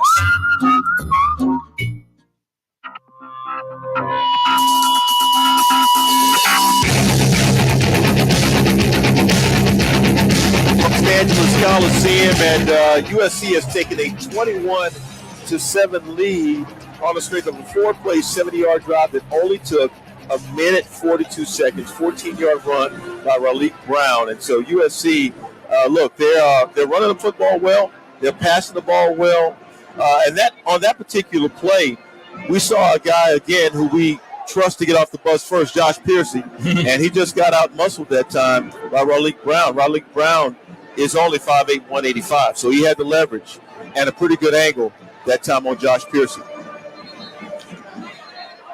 Brown, his first touchdown of his young career, and it's 21-7 in favor of the Trojans. Now, so proud again to be partnering with IBEW, International Brotherhood of Electrical Workers, Local 716, lighting up Rice University in Houston for over 100 years. Ottaviano has had 2 great special teams returns already this game. He stands with his heels at that double white stripe. And he'll kick this one off here in a moment as they're flashing through some special birthday announcements as fans can text a number with anybody that has. I guess they approved that beforehand. Otherwise, you can have some tomfoolery at there. But 21-7 USC. I know I would, and I am not so young anymore. But here's the kick coming up deep from Stathos, and it goes over the head of Ottaviano, and it will be a touchback. Owls will be taking it for the 25-yard line. Wiley Green and the Rice Owls offense coming out there. You know, the funny thing, JP, time of possession now for Rice, 9:45, USC 9:21. But USC has put 21 points on the board, and Rice has put 7 on the board. Yeah, so far the big swing play of this game was they went to the replay system, and it would have been a pass interference against USC, but the ball was ruled to be tipped. USC, they got the ball back from Rice on a punt, and they went down and scored. We got a aforementioned run from Brown. Owls starting this one at the 24-yard line. Wiley Green squatting under center. Here's the snap. Toss back to Montgomery. Zigzags away up the middle. Over 30, 35, 40. No, can't go. The 50, the 40, the 30. Montgomery gets flagged down around the 20-yard line. Look at Big Green go. Kalen Bullock tracks it down at the 20-yard line. A 55-yard scamper for Big Cameron Montgomery, whirling dervish from Stafford. Yeah, Cam Montgomery isn't very big, but boy, is he fast. And I thought he was going to take it to the house. 5'5", 159, and that's why they want him in the backfield. Can't see him, number one. Number two, if you can, catch him. More rushing yards than the Owls have had the whole game just on that one carry. Fullback Johnson, Owls have it right at the 20-yard line, right to left, trailing 21-7. Toss back to Montgomery, double up on him, cuts it left side, the 15-yard line, and he gets chucked down by Bullock. Back-to-back plays. Those guys have met. This goes for 7 more yards for Cam Montgomery. He comes out now. Connors comes in. What a couple of plays for Montgomery. Yeah, he's a tough little sucker, man. You want to run him between the 20s, and then you bring in your bigger guys like Dean Connor to do the dirty work and get in there and try to, use the offensive line to help push some guys off the ball. Right now, they bring in Connor Welsh. He had a great tight end fall camp. I briefly talked to his parents a couple floors on the elevator. They came in to watch him. Connor's the back. Snap, play action to him. Roll out to that side. Green throws back across the middle. A little bit short. Back across the grain. Incomplete inside the 5-yard line. As they're trying to get it to Jack Bradley there. The 2 tight end set. So second down for the Rice Owls. I'll need about 3 for the 13. They had a good play. That play, if you're able to connect on that pass, now you're within the 1-yard line or within the 2-yard line, and you can run the ball. But obviously, not being able to connect on that pass puts you in a bit of a different position. Now it's 4 of 5 on third downs. They're only 10th in Conference USA last year, but they're getting done on the money down here right now. USC fans cheering on the defense, and I think the Owls will have a timeout here. Want to take something else to yes, indeed. Timeout for the Rice Owls. We'll keep it here. Wiley Green had some running room. If he had been able to really kind of see where he was on the field, he had some running room. He could have gotten that ball inside the 5-yard line. Would have put the Rice Owls in really good position. I just think, you're going to have to take some chances that you don't want to take today, like with Wiley Green running the football. I know that, you want to be careful with his health, but in a situation like that where you can get the ball down within the 5 and have an opportunity to score, I think you'll have to go for it. Right now they set up at the inside the 14-yard line. Number 87 does not have to stay out for one play. And that's the second timeout for the Owls. They've got 1 remaining here. 9:13 to go, second quarter. No, you can. USC, the 14th ranked team in the country. The 4th meeting all time. The first one was back October of 1947. Bob and Frankie calling that one, I think. Owls for defending Orange Bowl champs in that one. USC scored in the game's final moments to force a 7-7 tie. One of the USC assistants in that game, Raymond George. Over the coach at A&M. 0-3 against Rice. They have a little bit of a mismatch here with Bradley Rosner.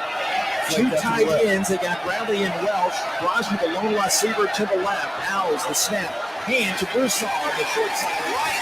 And he gets stood up after only a couple. We think a couple as he gets shoved back. Yes, they give him forward progress to the 12-yard line on that play. Broussard, the Owls, one touchdown in this game, a 1-yard score back in the first quarter. But now, yes, indeed, they did mark it back, only a 1-yard gain. 4th down for the blue and gray, and they'll be going for it again. I like the gutsy move, but will there be a payoff?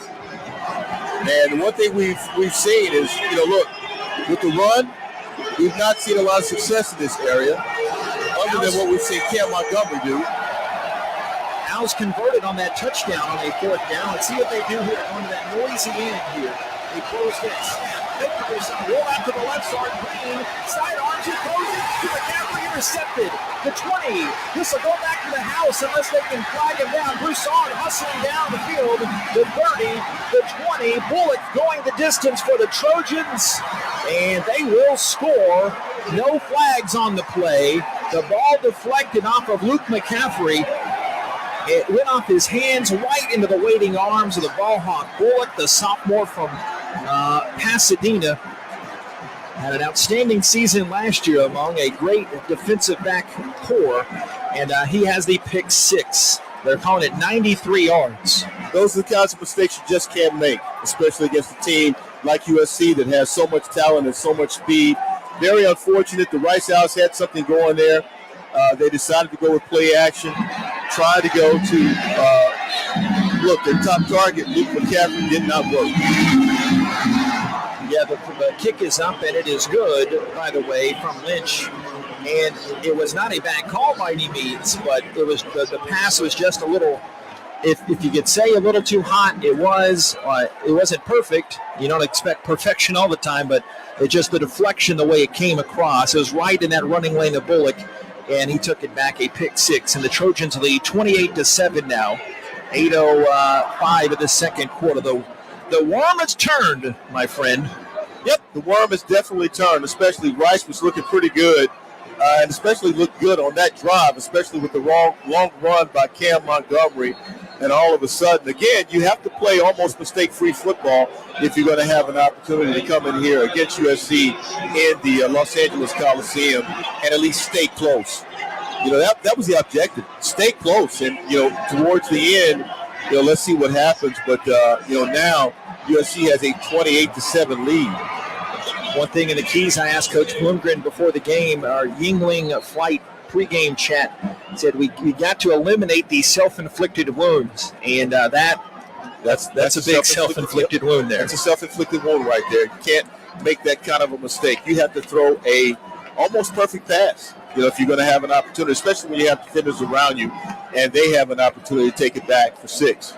So far, a 21-point third quarter for Troy here, not even halfway through this stanza. The kick is over the head of Ottaviano. So what does the doctor order? The Owls just need a long drive. They had a 7:59 scoring drive, their one scoring drive of the game. And they would love that to get the ball back to start the second half as well. Well, what's tough, JP? It's tough if the team just beats you outright. They just physically beat you. It's worse when you beat yourself. And I think, Rice Owls are trying to avoid doing that. They didn't want to come into the game beating themselves. But right now, they're looking at a situation where they just gave up 7 points. And they only have themselves to look at right now. And T.J. McMahon coming in at quarterback right now for the Rice Owls from nearby Anaheim, California. Snap and a handoff to the left side. And it is going to be a 3-yard gain for the blue and gray. Connor's coming up on the bottom of the pile. Owls have the blue pants, the white jerseys, and they've got the Old English R on the right side of their helmets, and their numbers on the other side of that helmet as Montgomery checks in for Connors there. Checking to see Wiley Green is near field. McMahon in there had 191 yards last year passing, 60% passer. Then he had that big comeback win against La Tech, the season finale. From nearby Anaheim takes the snap. Down the line, option to the right side. They pitch it to Montgomery around the end, and he will wiggle his way out past the 30 to the 31-yard line. Give them a couple more. And third down and 4 yards coming up. They gave Big Cam 3 yards. A little shimmy there. Going old school Oklahoma Sooners there, option. Absolutely right. You know, there was a real good competition between Green and McMahon during camp. You know, we saw a lot of improvement from McMahon. It really showed you a lot of talent and what he could get done. McMahon told me in the offseason he thinks he's a pro-style quarterback that can run it. The Owls are 4 of 6 on third downs, right to left, out of the gun. McMahon holds, cocks it, slides to the right side, brushes off some pressure, and he got the first down right at the chains. He needed 4. He got exactly 4 yards, and that backs up what I just told you. He told me in the offseason that he can scoot it, and when things go sour, he gets it out. But what I don't know right here, if this is just a planned series they wanted to give TJ, or if that they were just upset about the pick 6, or why TJ is in right now. I don't think they were upset about the TJ, about the pick 6. Okay. Wiley is hurt. We just got that news. Yeah. Wiley's hurt, and he's in the locker room. But to have TJ, it's certainly a nice blessing to have. Here's McMahon, takes the snap, gives to Montgomery on the end around, does not cut it around the left side, sees Bullock, comes back to the inside, and a flag comes in after Gentry brought down Montgomery after a gain of a couple. Getting salty down there. 28-7 USC lead, 6:10 of the second quarter. Illegal use of hands. Offense, number 52. 15-yard penalty. Replay first down. Not ideal on USC player may remain in the game. Blue and gray. Blade Nutter, Owls left guard, 6'3", redshirt freshman from Tomball. Tomball Memorial. Started the last 9 games of 2021. Commits that penalty back down to the 20-yard line. The legal use of hands was the call there, and of course, look. But again, if you're going to have an opportunity to stay in this game, penalties, plays like the pick 6s, you can't have those at all. Under center, squatting down deep is McMahon. Here's the snap. A hand left in Broussard. Turned his way around the left end.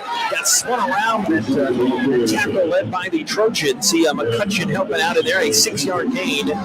You know, there's not too much zig from Ari Broussard, but once he gets those shoulders squared in that alley, big fella, Louisiana, it's tough to bring him down. Yeah, it really is tough to bring him down. 6 feet, 215. He runs with a lot of power, a lot of conviction, and this is a guy who you really want to see get off the mat today and do some good things in the game.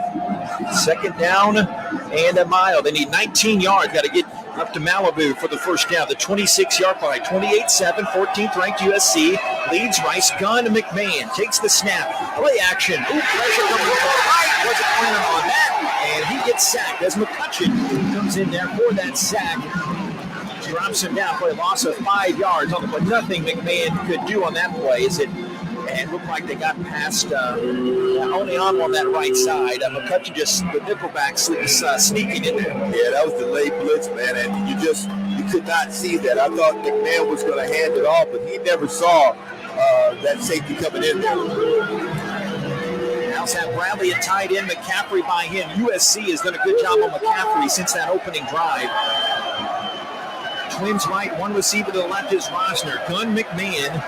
One back, Broussard. Snap, play action to him. Pressure comes in. It's dumped down the screen. Broussard 25-30. Gets hit around the knee. Spins. See what I'm saying? Nate, he just goes up and gets to the original line of scrimmage with a yard bonus there.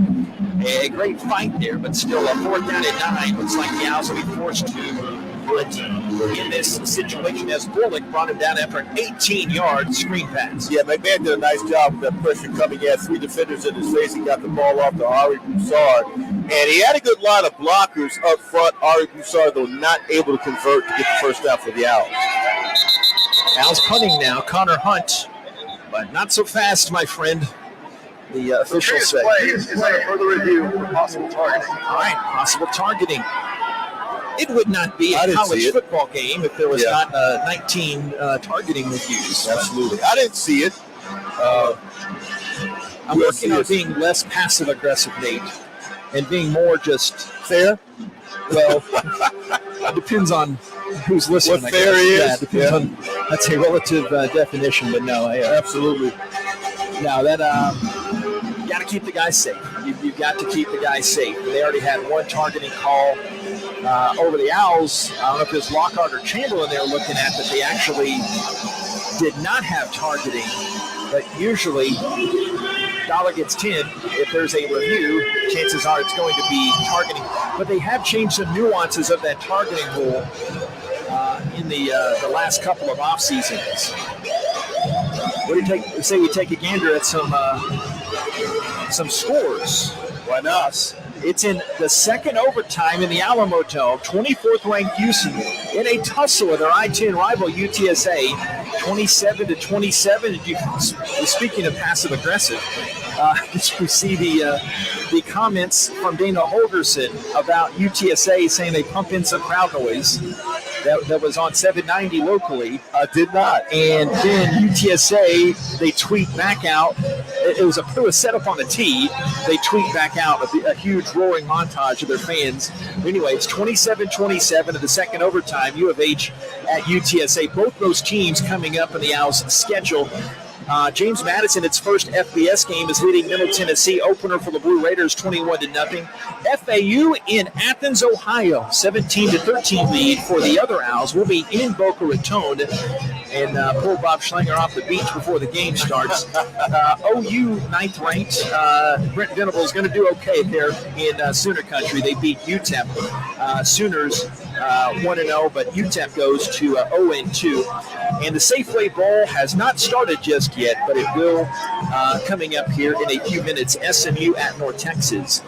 Rhett Lashley making his debut as SMU boss man, coming from Miami to SMU again, and now was at SMU beforehand. So he is the new SMU head coach. And Western Kentucky is at Hawaii tonight. And last night, if you did not see, William & Mary FCS upset Charlotte. Charlotte now 0-2 on the season. William & Mary blanking on their mascot, Bob.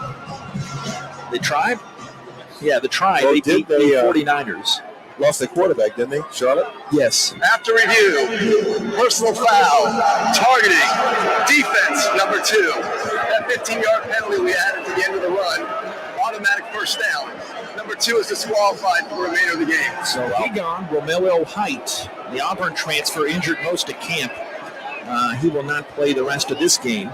But yes, to finish that thought, Chris Reynolds, the star quarterback for Charlotte, he did not play in that game.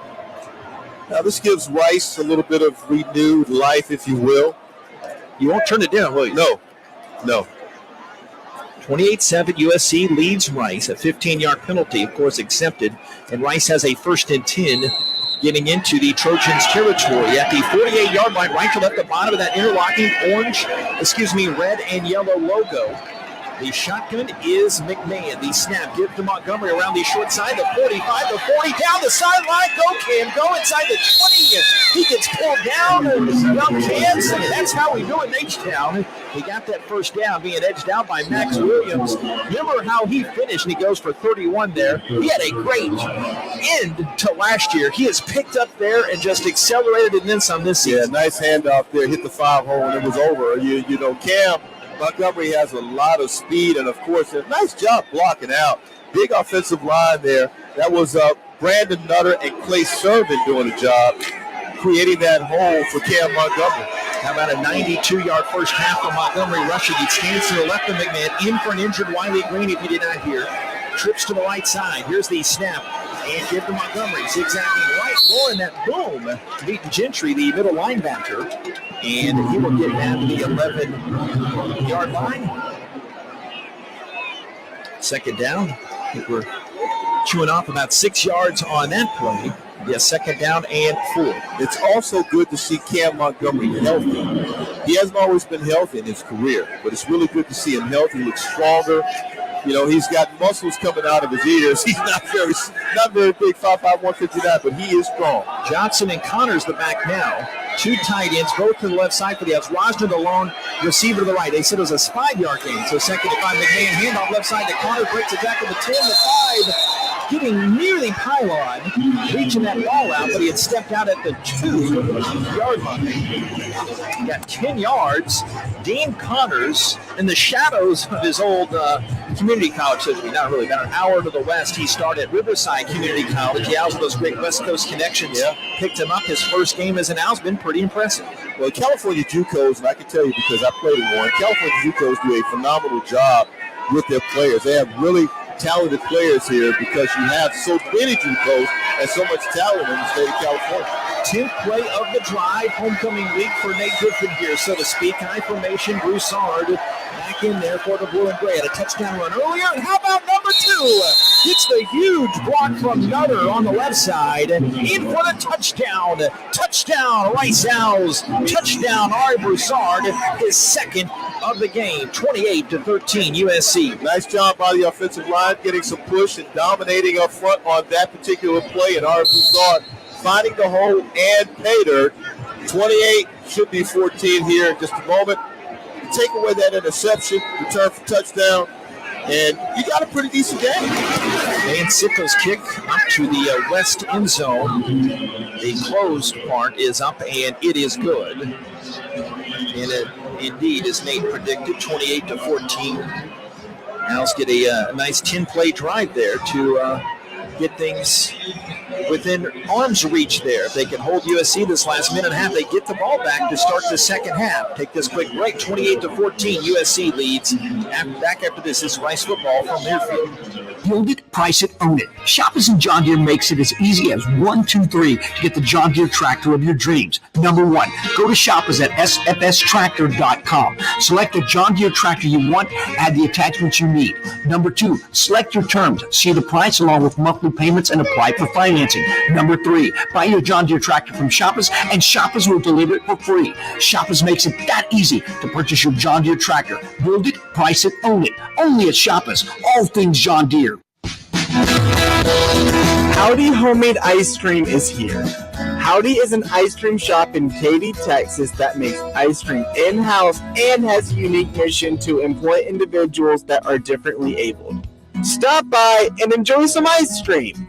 With every scoop you buy, you help support employment for special needs. Coming to Rice Athletics venues in the fall.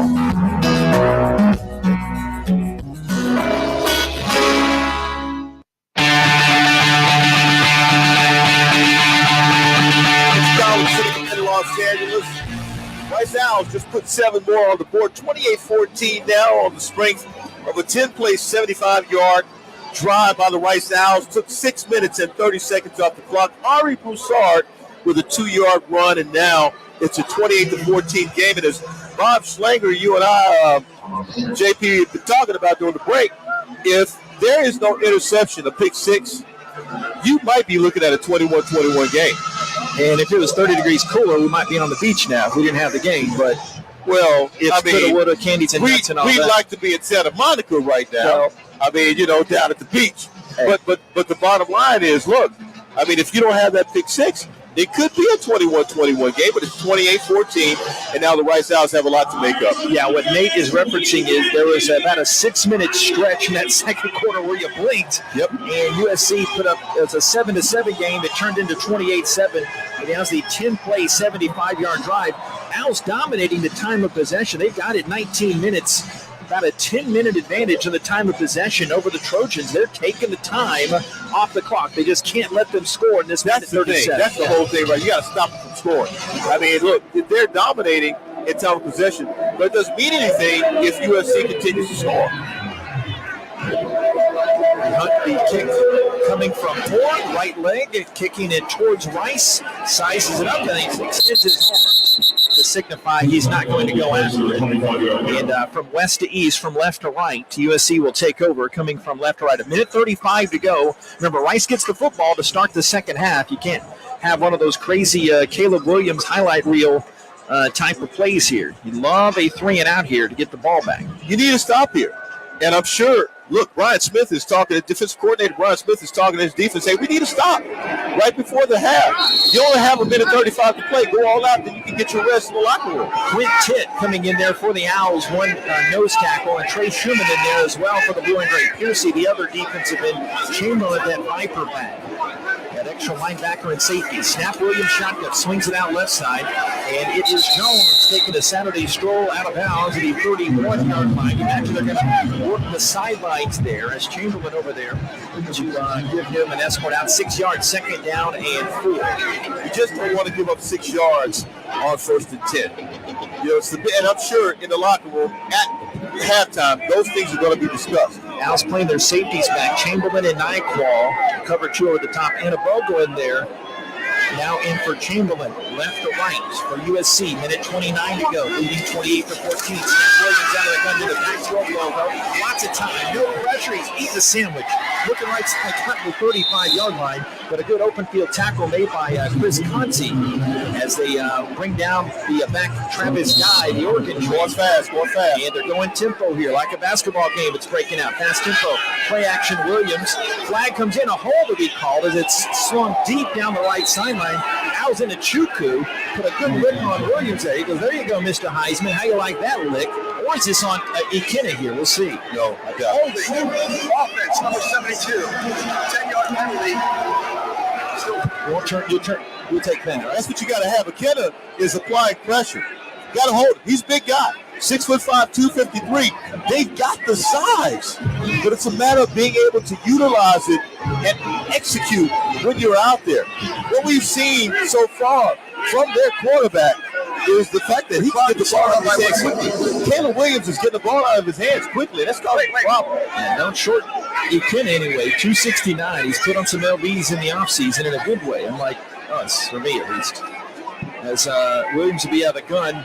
Officials. Play was incomplete pass. The clock will start on the snap. I guess I missed what he said there. Clock. It's about the time on the clock. Yeah. Got to be careful though for the long ball here. So first down and 20. They're on 28. Trojans left to right. Williams now coming up to the line of scrimmage. They'll change here. Now's at least right now showing Nyqual, the deepest safety. Wyatt in there as well. Conti and Inabogo, the linebackers. Fresh up on the line of scrimmage against the slot receiver. Back to pass Williams. Standing in the pocket, swinging out left side to Addison. On the 35-yard line. Owls come near the original line of scrimmage, the 40. A late flag comes in. Inabogo and Taylor on that tackle hopping on. They saying a hand grazed across a face mask. There went for 12 yards, but let's see what this penalty's about. I think it's on Rice, unfortunately. Personal foul, face mask, defense number 26, 15-yard penalty, automatic first down. Look at the replay, didn't get a great look at it, but do not want to give this offense any extra life as there is a minute left here. 28-14, USC doubling up Rice. Again, the Owls get the football back. Remember, Rice, one timeout right now. USC has all 3 at its disposal. Even minute left in this first half. They motion the back Jones out to the right side. So they are empty. Nobody on the slot here near side. Lockhart there is one of the safeties. Left to right, shotgun snap Williams, one of the Heisman favorites, wiggles in the pocket to the right side, throws to the right side, 24-yard line, and shoving him out. Owls would like to keep him inbounds, I think, but Lockhart, they're ushering him out to the 24. Goes for 21 yards on that. And I don't see the game like you do, Nate, but Williams, he's not, you can't upset him and fluster him, and then he sees the third or fourth option, then makes another play after that. He's played against big-time competition, so he's accustomed to this. But he's getting the blocks when he needs them and slides up in the pocket when he needs to as well. First down, the Owls' 24-yard line. They're driving. USC leads 28-14. The latter waning moments of this first half. Back to pass Williams with the net going. Coming back to it is Hydran Hudson, his second catch of the day. He is brought down. A little... No, they call it timeout racing in. Thought we had some extracurricular activity. A 7-yard gain. Timeout, USC. There's 28 seconds on the clock. Clock really not an issue here. 30 seconds. As that was just the first timeout for the Trojans. Stay tuned in a bit. We'll have a walk-off interview. David Miller will get a hold of Mike Bloomgren. And then Nate, I know you heard the hype in the offseason. It's made its way across Hollywood. we have our Bob Schlanger Rice Athletics update. We are opening the mic up live for Bob, and he's going to update us on all things Rice Athletics.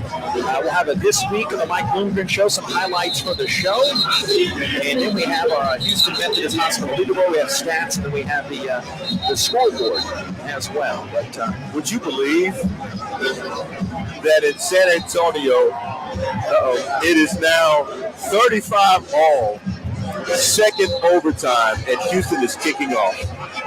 You think that the Roadrunners got the attention of the Cougars? Oh, I think they have. Yeah.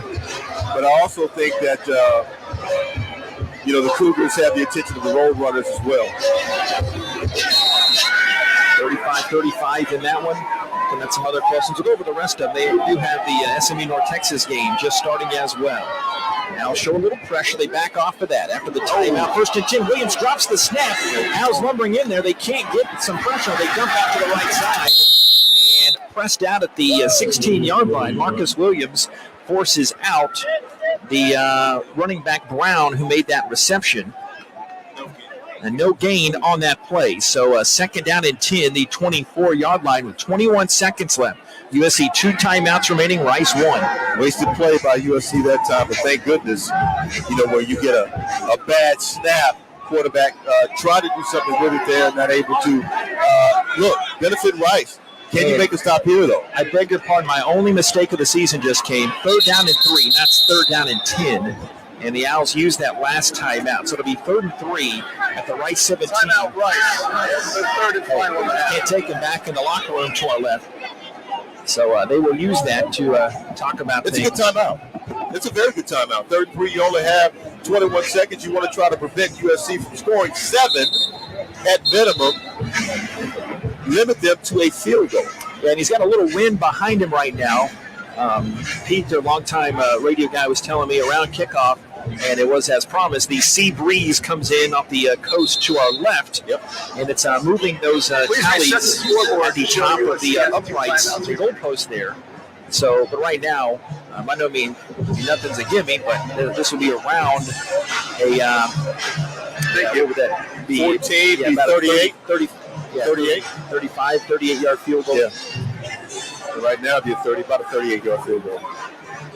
My math says 34, so hopefully it won't come to it. But just 2 state school guys up here doing elite university football. Yes.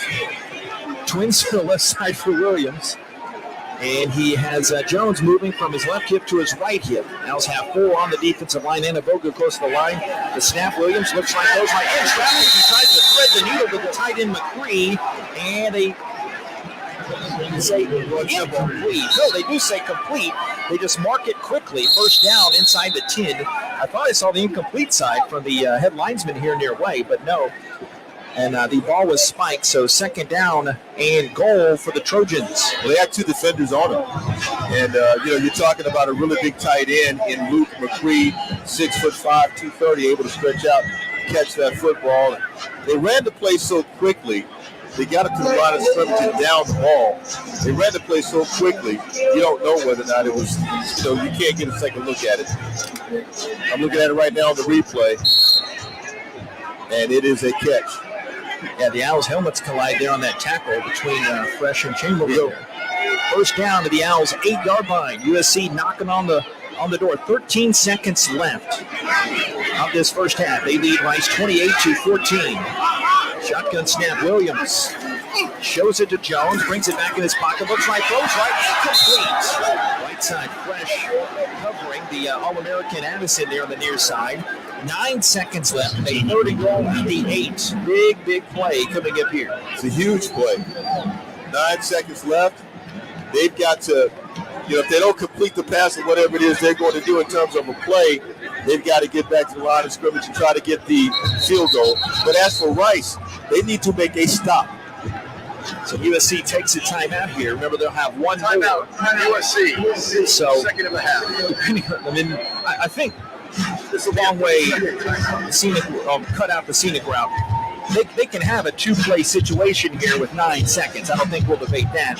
Obviously, it depends on what they run in this first play because they have the timeout in their back pocket. Well, they're going to throw the ball in. I mean, look, you have to. If you throw the football, you got a better shot at being able. If it's incomplete, you got a better shot at being able to line up and get the amount of time you need to kick the field goal. Otherwise, if you run the football, it can take up the whole clock.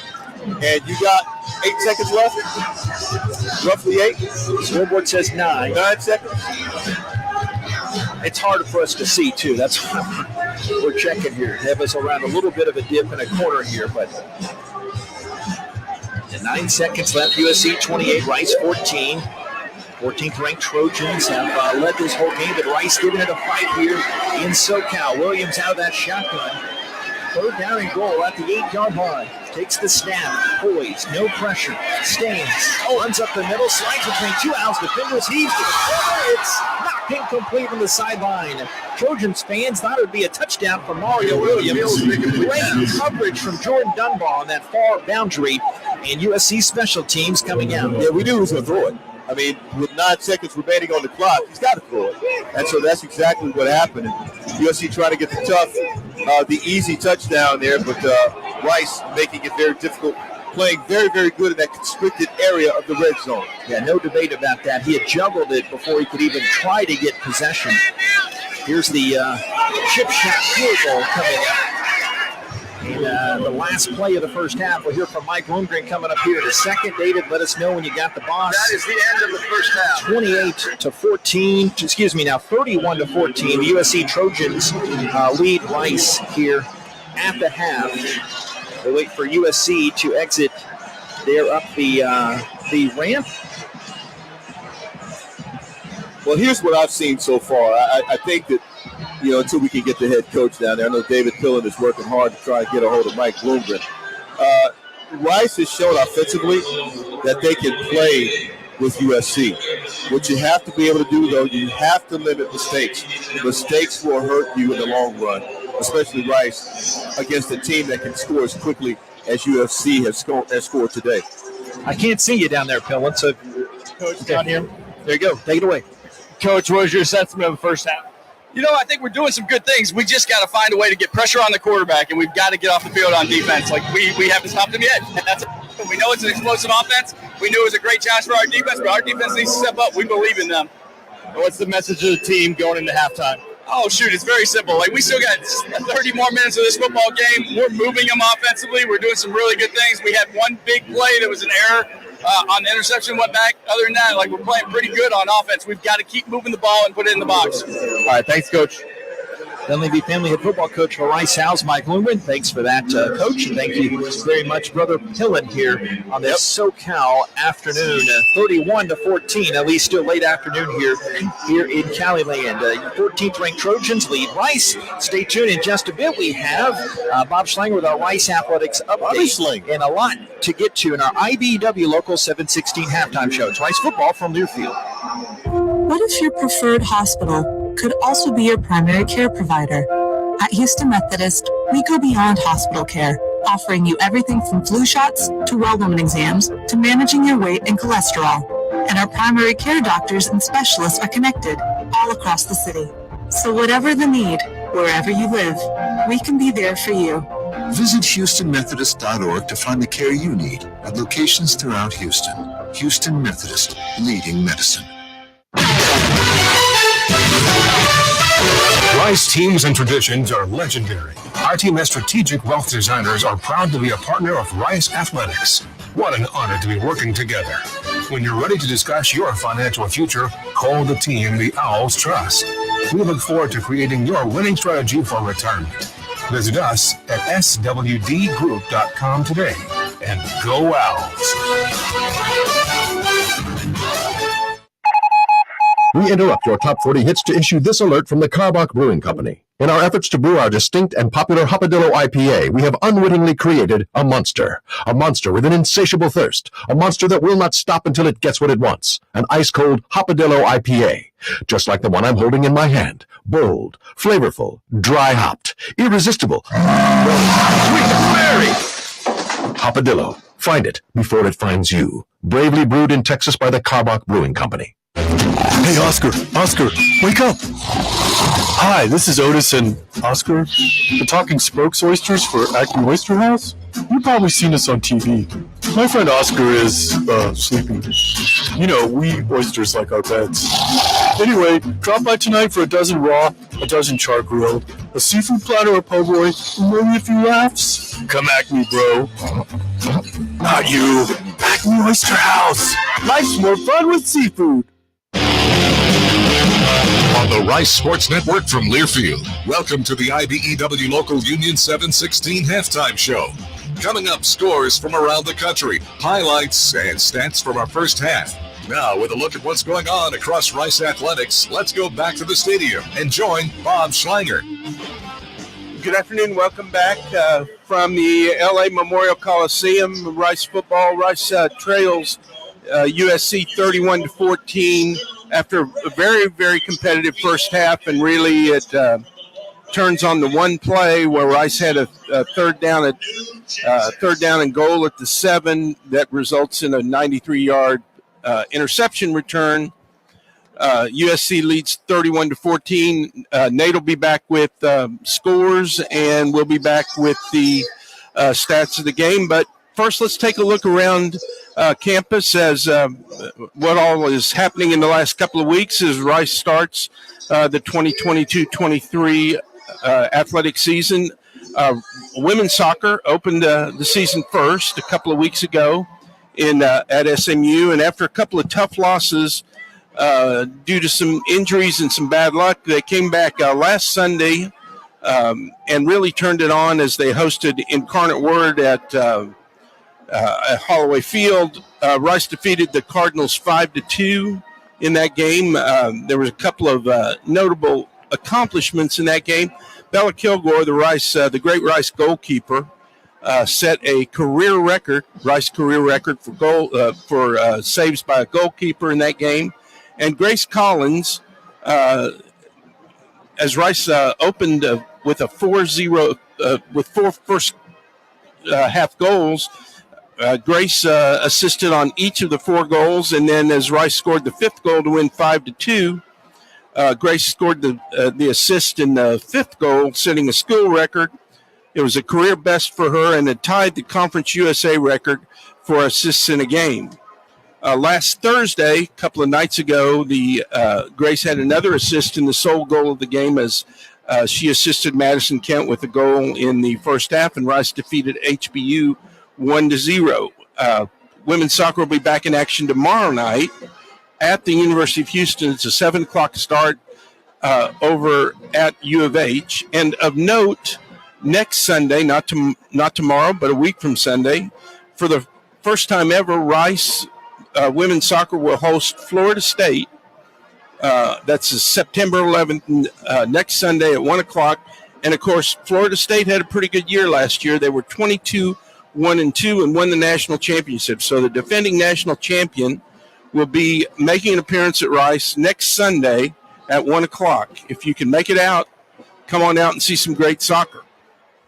Also opening the season last week was the women's volleyball team, and to be honest, it's a new era. Nicole Lennon no longer, has graduated and moved on, and the Owls traveled to Baton Rouge, opened last Friday with a very nice 3-0 win over the University of Houston, and followed that up last Friday evening with a 3-0 win against Sanford. And then in the highlight match, the marquee matchup of the weekend, Rice played LSU at Baton Rouge in the Maravich Center, and after dropping the first set, came back, won sets 2 and 3, and the game, LSU extended the game to 5 sets, but Rice dominated the ending of the game, led by Anita Adekunle and Carly Graham. Nia McCardle was Conference USA Defender of the Week, and Rice defeated LSU 3-2 to stay undefeated. Last night in Eugene, Oregon, they played a really good UC Davis team and defeated them very quickly 3-0. So they advanced to 4-0 on the season. They play the University of Oregon in Eugene tonight at 8 p.m. Oregon's ranked in the top 14. And that game, if I think it's anticipated if Rice can defeat the University of Oregon in that game, they would be ranked in the top 25 coming the following week. Next week, on Tuesday night, volleyball hosts McNeese State at Tudor Fieldhouse. And then, again, soccer will host Florida State next Sunday, the 11th. On September 9th, next Friday, cross country's in action as both men and women host the Rice Invitational cross country meets. Those meets start at 6:20 and 6:50. Women at 6:20, led by Grace Forbes, and it's a really good, solid women's team, and the men's team is also picked to contend in Conference USA. Women at 6:20 on campus, men at 6:50, and then you can swing on over. Volleyball host Brown next Friday night at 6 p.m. And then on the 10th, volleyball hosts A&M Corpus Christi, and then football, of course, hosts McNeese State in the home opener. So once again, next week, September 11th, soccer versus Florida State, volleyball Tuesday night and Friday night, and cross-country back in action, both men's and women's hosting the Rice Invitational. We'll be back.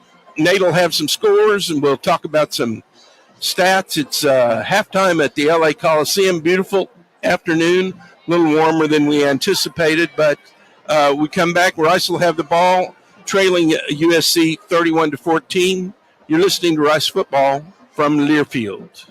Unused prescription opioid pain medicines can spell trouble. They can spell risk if taken by someone they weren't prescribed for. Harm if accidentally taken by a child or pet. Or overdose if they're not used as directed. Safely dispose of opioids before they can hurt your family. Find a drug take-back option such as medicine drop boxes. You may find these in your community, at local pharmacies, or police stations. Visit www.fda.gov/drug disposal. Are you thinking about buying medicine online? A search for online pharmacies yields more than 20 million results. But which ones can you trust? Medicines bought from unlicensed online pharmacies can be dangerous. You may get a fake drug, your condition may get worse, or you may experience a bad reaction. Don't put your health at risk. To learn how to find an online pharmacy that's safe and legal, visit fda.gov/BeSafeRx. A message from the U.S. Food and Drug Administration. We all want our kids to grow up safe and healthy, so we show them how.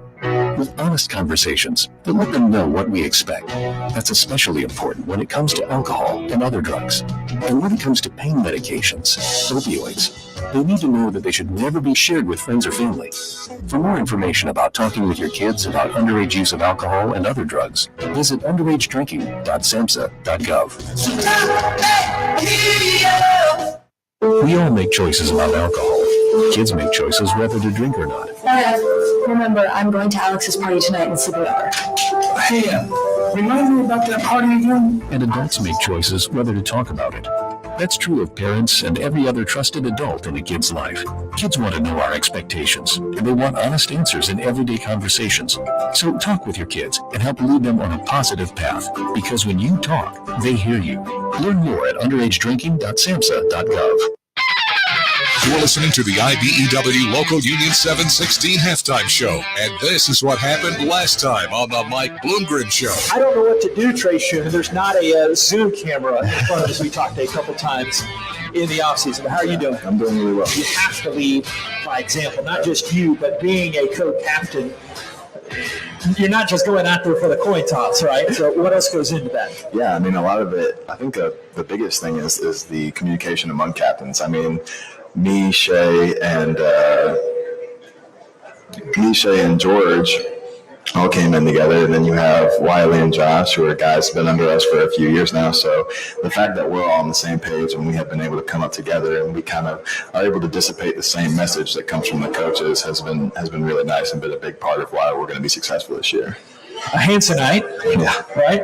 And graduated with your degree in economics and managerial studies, ho-hum, a minor in business, now getting your MBA. Since the last couple months, I guess we talked interview setting. How's that been going for you? That's good.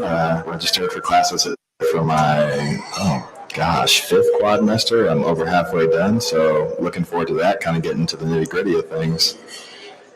You told me also it feels like it's the first time you've been healthy, and a healthy tray is a dangerous tray. How are you feeling on that front? Yeah, I mean, I feel great. I still stand by that, and I've had a long off season to get my body ready, and it's been nice. I was actually able to take some reps off in spring and fall camp and just really focus on being healthy for this first game, and I think everyone's going to be able to see a difference when we go out there on Saturday.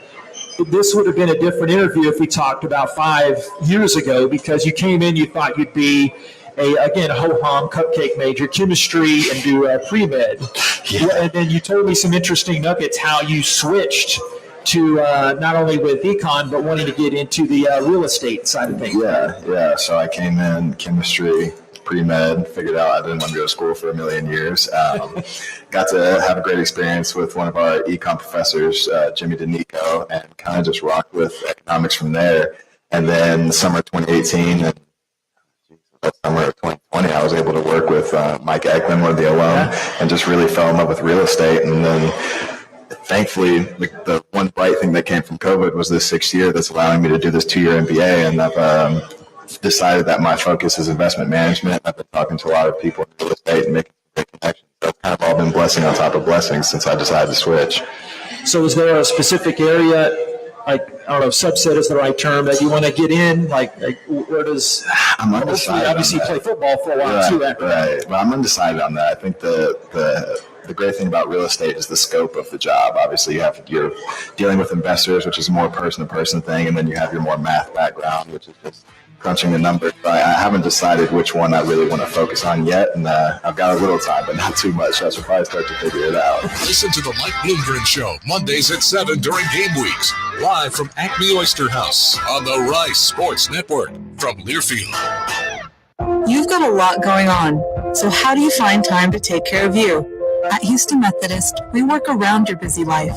There's same-day primary care appointments, online scheduling to see our world-class specialists, access to all your records through MyChart, and video visits 24/7 if you need urgent care, bringing you Houston Methodist's expertise wherever, whenever you need it. Visit HoustonMethodist.org to find the care you need at locations throughout Houston. Houston Methodist, leading medicine. Build it, price it, own it. Go online and see Shoppers and John Deere's new way to get a John Deere tractor just the way you want it. Google Shoppers John Deere and let your John Deere tractor story begin. Build the tractor you want with the attachments you need to get your work done.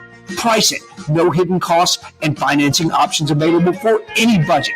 Own it, and Shoppers will deliver your John Deere tractor. Build it, price it, own it. It's Shoppers' new way to get the John Deere tractor you want your way. Shoppers, all things John Deere.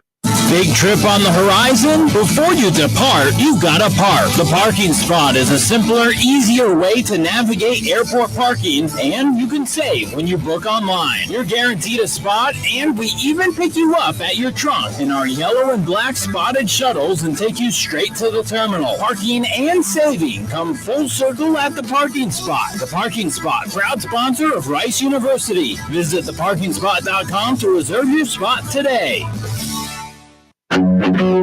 Have no post-game plans? You do now. Head down the street to Little Woodrow's in Rice Village and relax over indoor and outdoor games, sports, and drink specials that a college student can't refuse. All you have to do is bring your student ID to enjoy $2.50 domestic drafts. Also, don't miss out on our Thursday college nights, as we've got $2 domestic drafts and $3 shot specials. Follow us on Facebook and Instagram to stay up to date on all of our upcoming events and specials. Little Woodrow's, the official Rice Owls game day headquarters.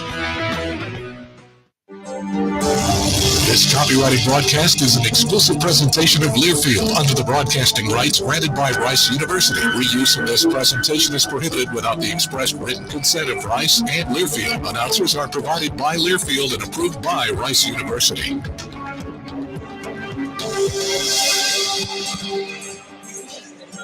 I think we're back. Yes, indeed. USC 31, Rice 14. Second half coming up next. We'll go over some scores and stats coming up next. It's Rice football from Learfield.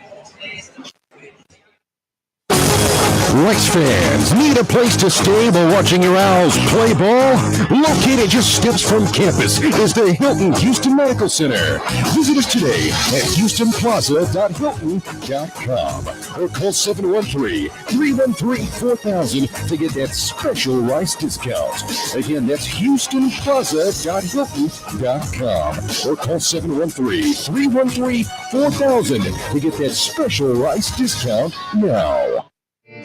Flight by Yingling, the next generation of light beer. For those who don't follow trends, but craft them. Flight by Yingling is uncompromised refreshment from America's oldest brewery. With only 2.6 grams of carbs and 95 calories, this is premium refreshment. 6 generations in the making. Don't just raise a glass, raise the bar. Flight by Yingling, the official beer partner of Rice Athletics, and now available for purchase everywhere in Texas. The Yingling Company, Fort Worth, Texas. Please enjoy responsibly.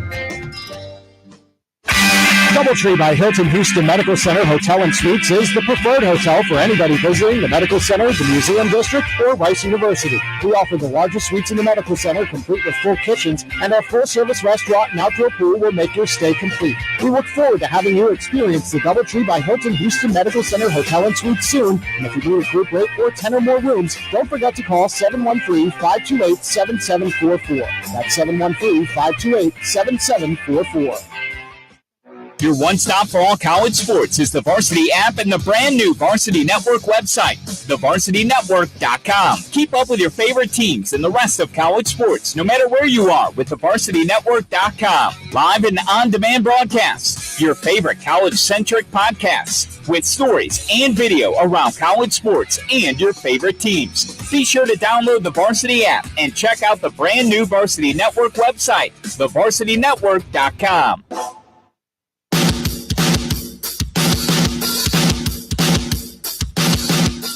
And some of the big stats in this first half: USC 14th ranked in the country, leading our Rice Owls by a 31-14 count. Trojans have 286 total yards. Owls hanging with them 4 more plays, and they have 218 yards at the break.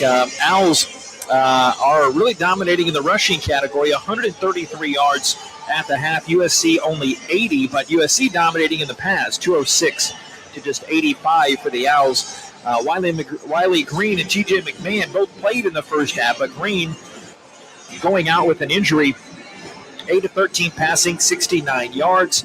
McMahon completed his only pass for 16 yards. Cam Montgomery, a career-high 99 yards on the 6 touches. He busted off that 55-yard run in the first half. Caleb Williams, if you believe the Vegas insiders, whatnot, third for the Heisman favorites, 16 of 19 passing, 206 yards in that first half. Washington, his number 1 target, and he had 4 grabs for 65 yards.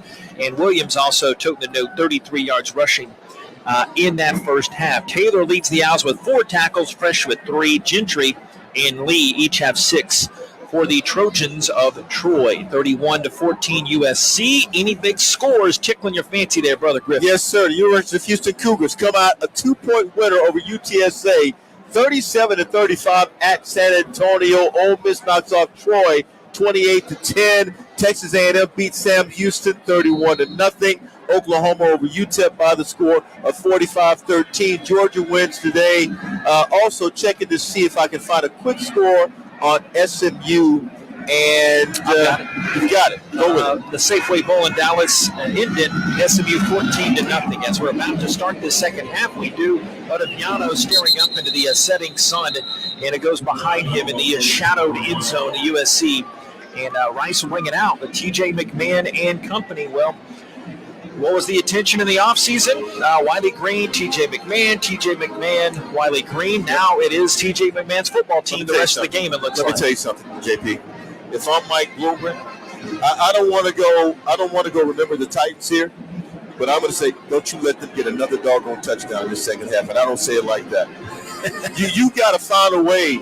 You got to find a way if you're Rice, because you can play with these guys. If you don't have that pick six, it's a 24-21 ball game. I'm just telling you. I know it's 31-14 right now, but Rice is playing well. Johnson blocking for Broussard in this first play coming up. Bradley moving there with Welsh, the tight ends to the left side. Rosner, the receiver, sent. And a handoff to Broussard, runs into the helmet in the belly of the defender, Taforu.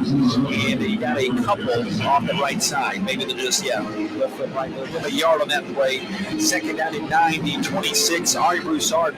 2 touchdown runs in that first half to account for all of the Rice scoring. Yeah, but he needs to have a big rushing game here in the second half. USC owned the first half. Rice needs to dominate in the second half, and they can get it done. They're doing it in the trenches. Bradley flanked out to the right side next to Esdale. 4 receivers sent for the Owls. McMahon in shotgun, native of nearby Anaheim, California. Play action, humps a spiral right side. Caught by Esdale. At the 30, I give him the 31. Yes, indeed. 5 more yards for the young man, Isaiah Esdale, who turns 25 in October. A grad transfer. That's some big games for West Virginia. And a native of Newark, Delaware. I got to know him a little bit in the camp. Interviewed him a couple of times. Great guy. The transfer portal has helped Rice out tremendously. And I think when you have a guy like Esdale who's 25 who has the playing experience, that's what you need against a team like USC. McMahon out of the shotgun, putting McCaffrey in motion at a great first drive, and 3 or 4 big catches there. Shotgun McMahon, get the snap back to him on 3rd down and 4, throws over the middle. Dropped by Rosner, picked off by USC, leading right sideline. McMahon can't tackle him, and he gets into the end zone for a touchdown. Second pick 6 of the day for USC off the hands of Rosner. That's just like the other one, longer distance on the 93-yarder for Bullock, but you can't have plays like that, Captain Obvious says. Man, I tell you, these guys are going to go home, they're going to get on the plane, and they're going to be sick. 14 points off turnovers, 2 turnovers, 14 points. You got to catch that. You got to catch that. I don't know if he's looking downfield. I need to look at the replay. I don't know if he's looking downfield before he actually makes the catch, but you have to secure the ball first and then run downfield. Remember, it's an east-west field. I think he was looking back into the sun. I think looking on the replay, he's looking back in the sun. It just went through his hands. The extra point is up and good for Mr. Lynch there. And USC has the lead 38-14, and they officially call it a 40-yard pick 6 timeout on the field, and it's all Trojans 38-14, 13:39 third quarter. It's Rice football from Learfield. Flight by Yingling, the next generation of light beer. For those who don't follow trends, but craft them. Flight by Yingling is uncompromised refreshment from America's oldest brewery. With only 2.6 grams of carbs and 95 calories, this is premium refreshment. 6 generations in the making. Don't just raise a glass, raise the bar. Flight by Yingling, the official beer partner of Rice Athletics, and now available for purchase everywhere in Texas. The Yingling Company, Fort Worth, Texas. Please enjoy responsibly.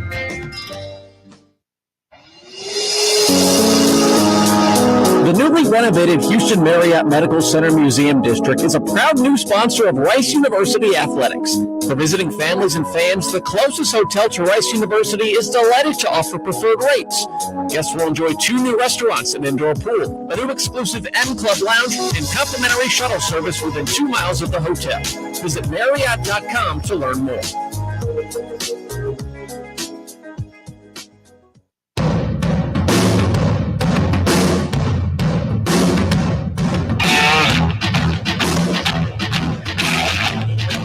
Rice Owls trailing the USC Trojans by a score of 38-14. Second pick 6 of the game. This time, Shane Lee's going to like patrolling Los Angeles there like he did in Tuscaloosa. It was not a half-bad guy to pick up in the portal again, but Lee, second pick 6 of the day for the USC Trojans. And Rice football brought to you by Carbach Brewing Company.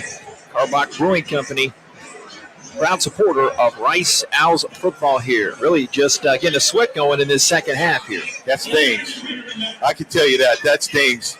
And certainly, again, we talk about beating yourself. It's okay if you lose the game because you played hard, but the other team was just better. But when you beat yourself, now you're playing against yourself and the other team and the refs. And it's hard to win like that. Ottaviano is back deep for the blue and gray. Yet another kickoff return here. I was looking up at that UTSA U of H breakdown. Classic game over there in the Alamo Dome. Failed 2-point conversion attempt for the Roadrunners. That's how that game ended. Otherwise, it went to a fourth overtime. This sidewinding kick going above Ottaviano's head. The wind's turned around a bit, blowing that one back in this. I guess that would be northwest corner. And the Owls will bring it out to the 25-yard line yet again. TJ McMahon in this Rice Owls offense. Defense owes them one. You know, the defense really owes them one, but let's see what the Rice Owls offense can do. They owe themselves a touchdown after giving up a couple of pick sixes. They owe themselves 1 or 2. See if they can get it back. McMahon will start out of the shotgun. TJ, no snaps before playing against UT. Remember, the Owls had 3 quarterbacks in that first half against the Longhorns last year. His brother Ryan, second baseman for the Colorado Rockies, snap. Hand to Connors right side, a big whop. He got hit hard there by a Gopher, the backup to Lee at that weak side linebacker spot. Connors spun out of that tackle, got maybe a yard. Second down and 9 to 26. Came up in that hole a little high there, JP, and so out of the spin, there was a defender in his face, and very difficult to elude that tackle.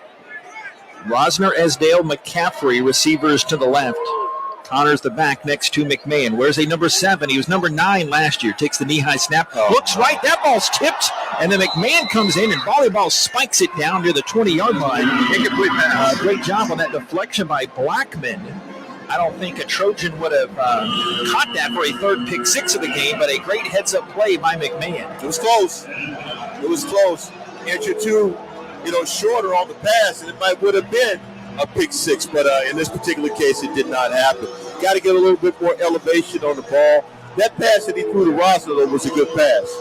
I don't know if the eyes caught the sun, if the sun was just, there to kind of shield the ball, but it certainly happened. Broussard, 3rd and 9, Rice at its own 26 here. Snap at the knees of McMahon, tries a little hip shake, steps up in the middle, and that's picked off for the 30. Right side Trojans, you got to be kidding me. Go for it this time. It's the 3rd pick 6 of the day for USC. After he was hit initially, McMahon moves to the left. And then another pick 6 for the Trojans. That's unbelievable.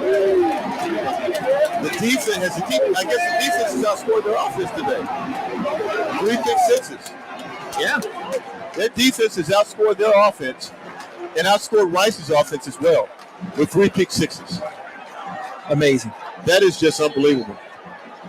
Yeah. Not in my wildest dreams would I have thought Rice would be down like this in a game the way they're losing. The left-footed kick is up, and that is good by Lynch. And ironically, shows that we know nothing in this crazy world. Alex Grinch, he had a lot to do with this defense, but they thought that would be the weakness of the team, and they're the 3 pick 6s. That's by far the strength of the team here in this game. Yeah, it has been. They've been right where the ball has been thrown, and that's not by happenstance. Anytime you are around where the ball is being thrown, you saw something on tape, and so that's why they're having such success today. All Trojans right now, 45-14. USC leads Rice. Long way to go in this one. This is Rice football from Learfield. Whether running a marathon or walking your dog, every movement matters. But when you're in pain, simple activities can feel unbearable. At Houston Methodist Orthopedics and Sports Medicine, our specialists can help you heal faster using the latest technology, minimally invasive procedures, and advanced physical therapy. As the top-ranked hospital in Texas, we have the expertise to keep you moving and help you get back to doing the things you love. Houston Methodist, leading medicine. What's up, fans? This is Roddy Jones, co-host of College Sports Now. We're breaking down all the action from around the country weekly during the football season. We'll look beyond the box score and keep our finger on the pulse of college football from September all the way to the national championship game in January, from the East Coast to the West Coast. Listen all season long on Apple Podcasts, Spotify, or wherever you love to get your podcasts. And while you're at it, be sure to give us a follow along on Twitter at CSNowTweets.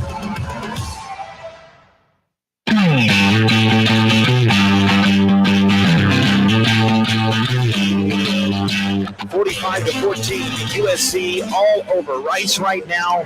And it sounds blue and gray of me with the blue and gray contact lenses, so to speak. But like you said, going into that break, it's been the USC defense, but the offense for Rice moved the ball with a couple of really good scoring drives in this one. One 16-play drive, one 10-play drive, but we cannot have the self-inflicted wounds is what have to eliminate those. Now, what Mike Bloomgren told me before the game, and it had 3 of those big ones. You could see one of them with Blackman in that 93-yarder. But the other 2, one was a ball that went through Rosner's hands, and the latter, McMahon trying to extend the play, and he's good after the play breaks down, but then USC just it's like they've got 12 guys, 15 guys on the defense. I don't know what the idea was. I'd have to go back and look at as coaches say, look at the video. But I can tell you that was certainly an error that he'd like to have back. And you can't make those kinds of mistakes. When you're in your own territory, you certainly can't make those mistakes. But especially when you're in, you're further down the field either. USC has proven that today. But, yeah, you just can't make those kinds of mistakes against a team like this. Can't do it. Any team for that matter, JP. Now, here we go again. I hear from David Pillen coming up here in just a little bit.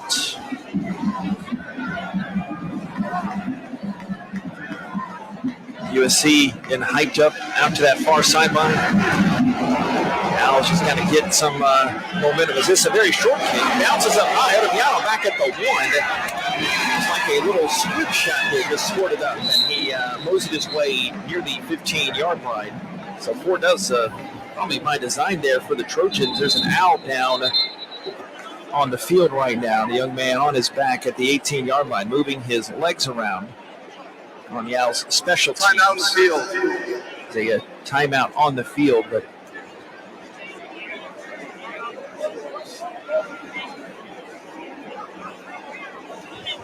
something with the knee. A little bit up the field, away from where the tackle was made. We don't know who is down. The one big injury story in the first half. I did not see the play. I had a couple folks text me about Wiley Green when he went down, that when there was that review in the first half with the replay and the pass interference potentially in the first half. But TJ McMahon came out earlier than he actually took a snap. Now there's a timeout on the field here. We still do not know who the Owl is down there on special teams.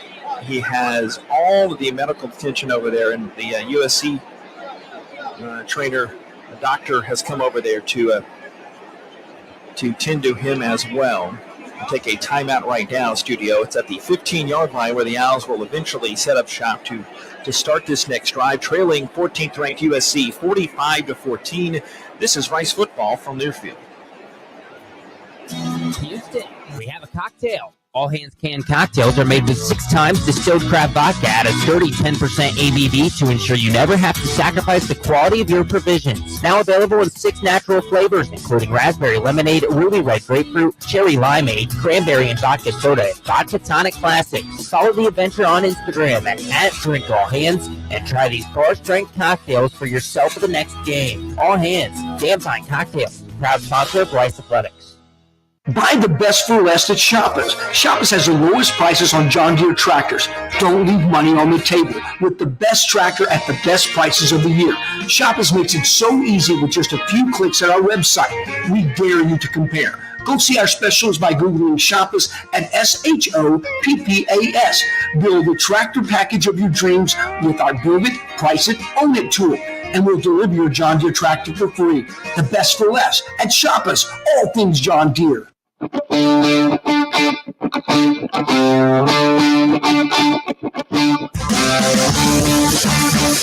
unfortunately, no developments down on the field. The Rice player is still getting tended to at around the 17, 18-yard line.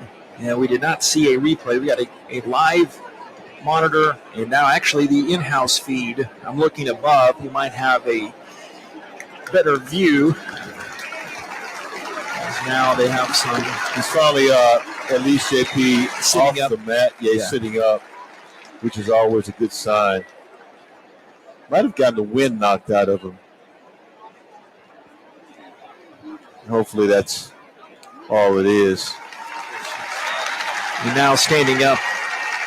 Looks to be 85. Yeah, it's Connor Welsh. Brady Groen, the Santa Ana, California sophomore from Mater D High School nearby to the Saddleback College, JUCO. Hometown about 45 minutes southeast in Orange County. Yeah, Santa Ana's right there near Irvine. Yeah. And they've got a cart for him. Hurts on the Owls depth chart on tight end, as they had seen Welch play some in this game. Bradley, the Owls had moved Trey Philippi from tackle a little bit over a week ago, the redshirt freshman from Montgomery. So you like having that depth at tight end, but you don't like testing it. And they have the cart around the 8-yard line. Gives us a chance to go over some other scores. First around Conference USA and the like. James Madison putting it on Middle Tennessee. First game in FBS, James Madison leading the Blue Raiders 37-0. Ohio leads FAU. That's in Athens, 27-17. The third quarter. The Safeway Bowl. That's in Denton. SMU leading North Texas 14-0 up at Apogee. Earlier today, OU beat UTEP 45-13. Miners are 0-2, and Houston beats UTSA in the Alamo Dome. Took 3 overtimes, but U of H beats UTSA 37-35. Now it looks like we're ready to go. Western Kentucky, a late one tonight against Hawaii. Nate will have some top 25 scores on our next opportunity, but here we go. TJ McMahon. The Owls 3 pick sixes in this game by the USC defense. And as Nate said, the USC defense has outscored the Rice offense in this one. A handoff around the right end, and Connors lowering the boom up past the 20 near sideline. And he will get thrown down. Bullock and Blackman there after that 12-yard run by Connors. He's got some north-south, some giddy-up to him. Yeah, you have to create some nice movement, along that defensive front for him, if you will, with guys pushing forward. They're doing a nice job of, run blocking and opening up a nice hole for him. 12-20, third quarter, USC 45, Rice 14. Man in motion, McCaffrey. McMahon out of that shotgun. Play action, looking left, and he is sacked. They cannot hold the block on that left side. And you always look at the guy thumping his chest the most coming out of there. Sack made by somebody not on the USC depth chart. There was something wrong with that. 3-yard loss on that play. 3-yard loss. Something went wrong with that play, JP. I'm not quite sure what it was supposed to be, but that was a busted play.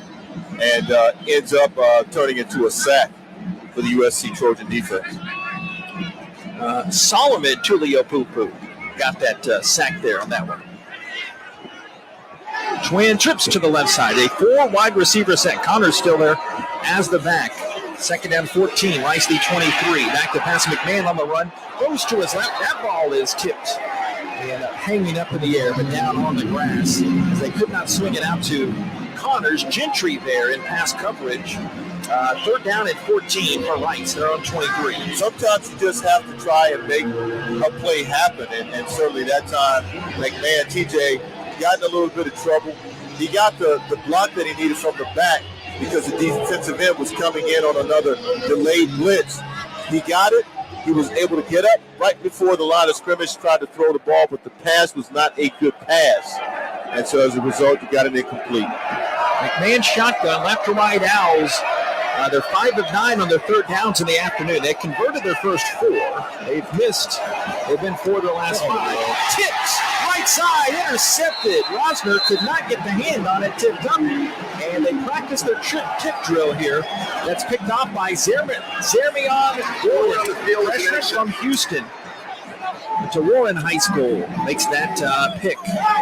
That's unbelievable. I've never seen a game like this that's been hinging on nothing but picks. And away, each one has been tipped and volleyed up. That's just a strange dynamic there. Well, you got help you have help with the defensive backs, and they're in the right place at the right time. That's good defensive coaching is what that is. Guys have to know where they're supposed to be, when they're supposed to be there. And we've seen the Trojans around the football today when they needed to be there. Not so much with Rice. USC has done a nice job, though, of being where they needed to be when they needed to be there. Passing lanes and all. Nyquil comes in. He's the one safety up high. Chamberlain, that Viper, that hybrid safety, moves in as well. So it is look like a cover 2 shell. First play of this half for USC. They've had 3 picks and 2 scores, and now this is their first play, almost 4 minutes into the second half. Snap Williams, potential Heisman winner, stands tall, good footwork in the pocket, stands and runs away from Inuchuku, darts left the 30, 25, and he goes out of bounds at the 22. Great job holding up by Trayshawn Chamberlain, a great hard hitter. You could see it from here that he wanted to knock him down. With this age of college football, you can't touch the quarterback. So 12-yard run by Williams. Yeah, Trayshawn was winding up. He was winding up to hit it pretty hard. And, Williams just scampers out of bounds, and it's good that Trayshawn did not hit him. Need Trayshawn out there. Shotgun Williams. At the back to his left is Travis Dye, former Oregon Duck star. Play action to him. Williams stepping up. Conti comes in, but they pick that up. Inuchuku gets a hold and shoves down Williams for a loss. That'll be a sack for Iken Inuchuku. A loss of 3 yards on the play. Second and 13, USC at the Rice 25, they're saying. Yeah, they've not really gone or run much to Inuchuku's side, if you will. And Kenna's done a nice job of defending or setting the edge. But I guess when you're throwing the ball well, you don't really need to run it that much. Ikenna started all 12 games last season, preseason Outland Trophy and the Reese's Senior Bowl watch list. He is a great young man as well. Got an argument about Kansas City and Texas barbecue with him in the offseason. Back to pass Williams play action. Slant over the middle, caught at the 10, at the 5. Fresh chunks down Addison. First down to the 3-yard line at 22 on that play. USC inside the Owls 5. Now they've had 3 pick sixes, right? The defense. So that's 21 points. And now you've got the offense starting to pile on. Couple plays, see if the Rice Owls don't stop them. Offense gets another touchdown. I tell you what, USC's playing real good football right now. Yeah, who thought the defense would steal the show in this one? Williams out of the shotgun, takes the snap, takes the die, tosses left to Addison at the 5, lunging, and a wrestling match at the goal line, and Addison breaks free of Fresh to get that ball over the plane, and another touchdown for the USC Trojans. The route is on here. They lead 51-14. Yeah, right now Rice Owls still trying to find some spirit.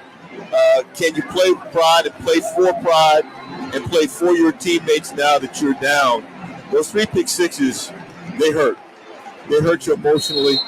And, they kind of take it out of the game mentally. And the tough part is when you play a team like USC, you really can't afford to get down mentally. Left-legged kick is up and good by Lynch. And Addison getting his first of probably many USC touchdowns. As now the offense with 4 touchdowns.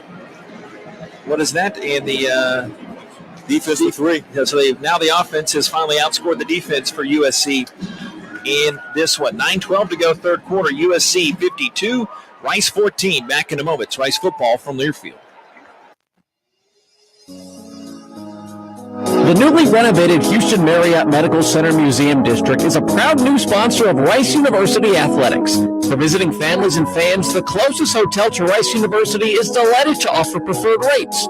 Guests will enjoy 2 new restaurants, an indoor pool, a new exclusive M Club lounge, and complimentary shuttle service within 2 miles of the hotel. Visit Marriott.com to learn more. What do you do when you need safe, reliable corporate transportation? You go Win. Win Transportation is one of the largest group transportation providers in Texas, a leader in charters, shuttles, and special events of all sizes. 5 people or 5,000. Win offers customizable team transportation with a wide range of motor coaches, minibuses, and vans. So, for safe, reliable corporate transportation, do like the Owls and go Win. Book at GoWin.com. GOWYNNE.com.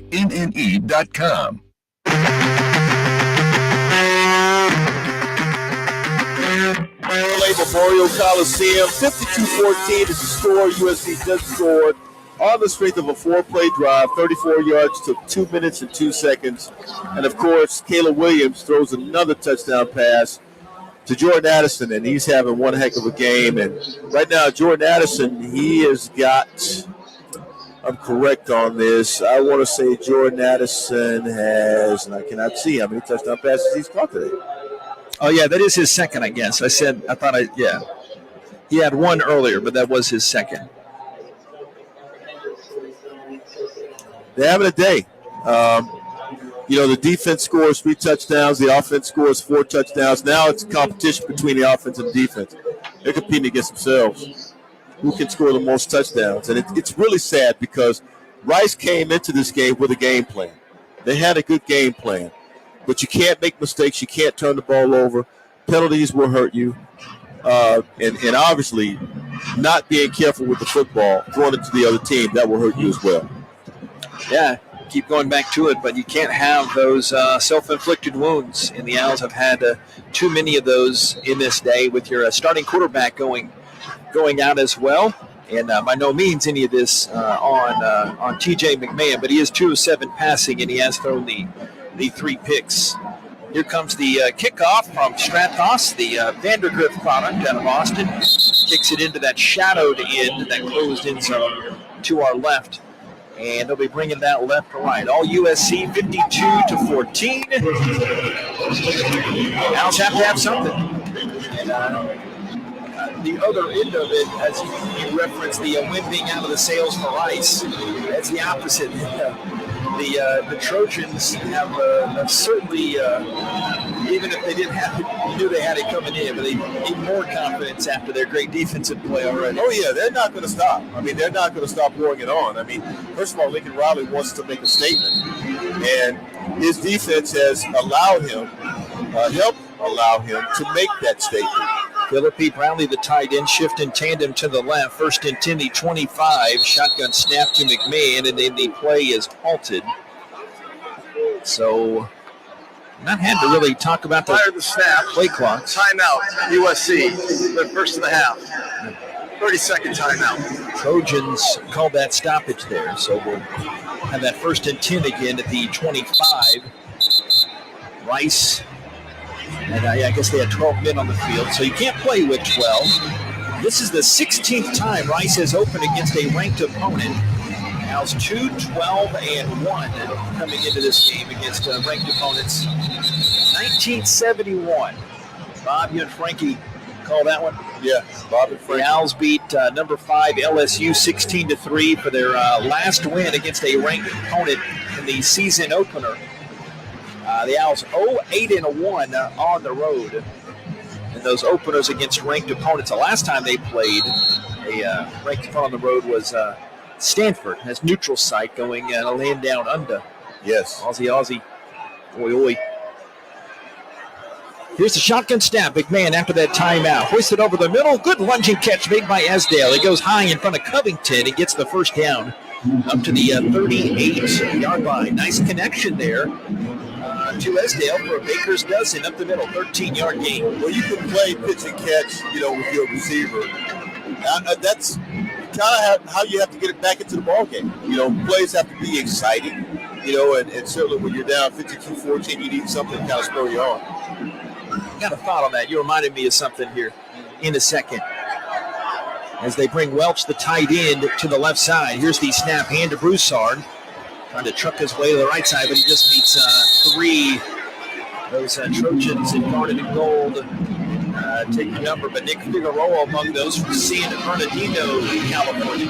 We talked to Hans Straub on the coaches show Monday. Are you letting, this is the whole offseason and the mentality, are you letting outside influences dictate you, or can you motivate yourself from within? Well, buddy, you got a test here in the season opener right now to motivate yourself. Well, now outside influences are affecting it because, look. Trips receivers. Here's the snap. Continue that bond a moment as a sidearm from McMahon, a little baseball in his family. As it's caught by Jack Bradley, Big Jack, Bishop Lynch product out of Dallas. A simple 4-yard toss, but it does move the chains up to the 39. excuse me, the 44, I beg your pardon. 3rd down and 5. When you're down 52-14, heck, when you were down 28-14, you start believing what you've been hearing. And that is people are not giving us a chance. A 24-point second quarter for USC and already a 17-point third quarter. The man takes the snap and nowhere to go. Tries to run out of the pocket to the right side. He's brought down right behind the line of scrimmage. They give that sack to, but Trojans all around that football, and the Owls will have to punt it yet again near the halfway point of this third quarter. Another opportunity for USC. But again, look, at this point you have nothing to lose. You may as well take some chances down the field and see what you can get done. But the Owls, they've not had the success down the field as they would like to have had today. Back to punt is Hunt for the blue and gray. Today, the one punt for 31 yards. Takes this high, spiraling one that turns over, coming down here to Blackman at the 10. And he's running laterally at the 10, turns it upfield, and then is flagged down at the 15-yard line by the blue and gray. Kobe Campbell getting there on the special teams tackle, a 47-yard punt and a 5-yard return. USC taking it over, leading the Rice Owls big, 52-14, 7-1 of this third quarter. Ari Broussard out there also on the special teams. Certainly he's doing a phenomenal job out there. Blue-collar guy, right? Yeah, he's a blue-collar guy. Very quiet, class young man. We'd love to see him, really have a big day before the end of this game. At least, put some more yards on the slate. Natural service, perfectly manicured grass here in beautiful Southern California here at USC. Rice trailing big. Shotgun snap to Williams. Looking left. Decides to call his own number there. The 20. First down, the 25. And George Nyakwal puts his hands up as Williams had given himself up. Did a little Washington, D.C. two-step there. Bounds at the 27-yard line. First down. Yeah, he knows how to get done. He can run. And if you give him a running lane, he'll take it. And certainly he's had the green light today. If he couldn't find a receiver down the field, the passing lanes were clogged up, and, it was not a run play, RPO. He's 5 gone. carries, 54 yards on the game. Twins to the right, first and 10, the 27 for USC. See some of the defense. They might be changing the play. Seattle there, linebacker. One safety over the top, Wyatt. Here's the shotgun snap. Give it to the youngster Brown. Bounces off one tackle. Curls to the left, and Seattle and Piercy bringing him down after a 2-yard gain to the 29-yard line. Second down and 8. USC's always had great running backs. Going back to the days of Garrett, Simpson. There were lots of great running backs. Charles White, Mark Allen. Yeah, Reggie Bush was okay. Yeah, Reggie Bush wasn't bad either. Second down and 8. Snap, play action. Williams keeping 35-yard line down to 40. He lays the lumber down to Wyatt. He stares at him as he comes out. Myron Morrison in there near the play. Remember, he couldn't play in that first half. And the defense out there for Rice has been a rumor so far in the second half, in case you're just joining us after that 14-yard Williams keeper. USC 2 pick sixes within a minute of each other. Really within 47 seconds of regulation to really put this game away. They lead now 52-14. Not as much hurry up here in this third quarter. The big lead. The Muleshoe, Texas native Lincoln Riley. And a big splash in the offseason. Here's Williams, the hands out in front, takes the snap, and a lead off the right side is Dye, and Dye will plug his way around the right end on the 47-yard line. Owls jump on their Wyatt company, 4-yard gain. So second down at 6 for USC. You saw Caleb Williams deliver that pop just a moment ago. He's got good size. He's 6'1", 215. And when he goes low, it's kind of hard to bring him down. He can deliver a blow. Been on the shotgun this whole game. McCree, the tight end from Austin, is in there. Here's the snap. Give. And the Owls Danish, Hog Tie and Travis Dye saying this is how we do it in Neatville, sir. The 49-yard line, 4 yards straight up the gut. So third down, very short for USC, just inside Rice territory. USC taking their time, moving the ball down the field this time, one of those long drives. Game well in hand right now. Receivers probably won't see much of the football. They could do something here, 3rd and 2, but I'd be surprised. USC hasn't needed the third down conversions in this one, but they're 4 of 5. Put Jones in the backfield. He snap handing him right across the USC interlocking logo. Gets a yard past the first down, so about 3 yards. Ciano on the stop. Danish near there as well for the Rice Owls. USC coming off a 4-8 season. But Lincoln Riley making not shy. He said we're still gunning for the playoff. But I still say a lot of that today. The pick sixes don't help. You kind of beat yourself in that situation. That hadn't been all USC today. 1st and 10, the 46-yard line. USC right to left. Here's the snap. Williams, play action, stands tall, arcs one right side, wide open. Caught by Williams, shakes away free from Chamberlain went in there. Bring him down the 28-yard line. Mario Williams should specify. They do have C.J. Williams, true freshman in there, but it's been mainly Mario Williams. Guy that got 26 yards, going to join the USC baseball team the 2023 season. Former OU star receiver, too. 52-14, all USC, last 3 minutes of this third quarter. A little more than half this field in shadows right now, USC, near that Pac-12 logo. Have the ball in the right hash. Williams, quarterback, right by the I formation. Snaps it, hands it, and I believe that's the big fella Jones, former Stanford Cardinal, bouncing off another missed tackle of the Owls at 17. Inside the 5, and they got in for a touchdown. 28 yards for Austin Jones. 28 yards. Vegas Wheaties, so to speak. Yeah, no need to throw it, but you can run it like they've been running it, at least in the second half. Why not run it? And I'll give them this. When they could throw it, they decided to run it instead. They're not trying to run the score up. It's just unfortunate when you have 3 pick sixes and you're running the football well, it's going to happen. 85-yard drive capped off there by Jones. Touchdown. Point after try is up, and it is good.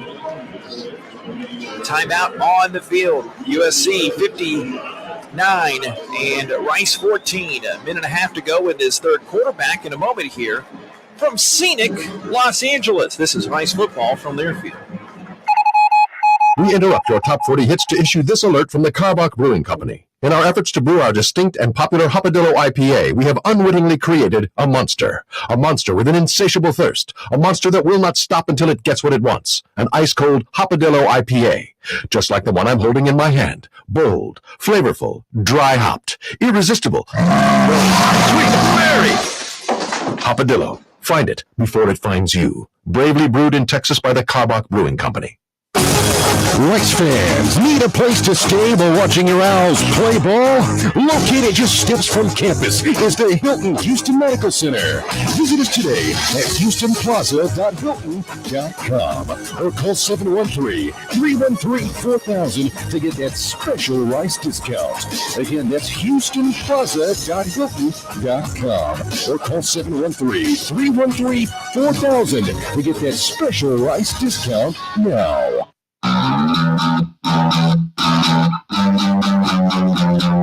With Nate Griffin, I'm JP Heath here.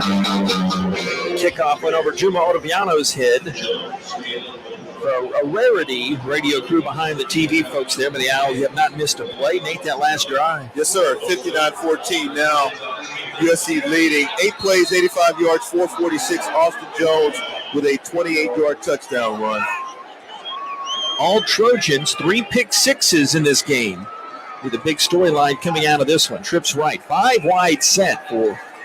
Here is McMahon standing in the pocket, shimming to the left. Flag comes in as he runs to the 30. First down the 40. tumbles past the 45, does a sideway roll, but flag coming in the area of a hold perhaps against Rice. Rawson McNeil, they call him Baby Raws in there. I believe that's his first Owls action. Holding. Offense, number 52. 10-yard penalty. Replay first down. Didn't hear the first part of that number. 52. Say 52. Yes, so that'll be the second penalty of the day on Braden Nutter for the blue and gray. So mark it back against the Scholars there.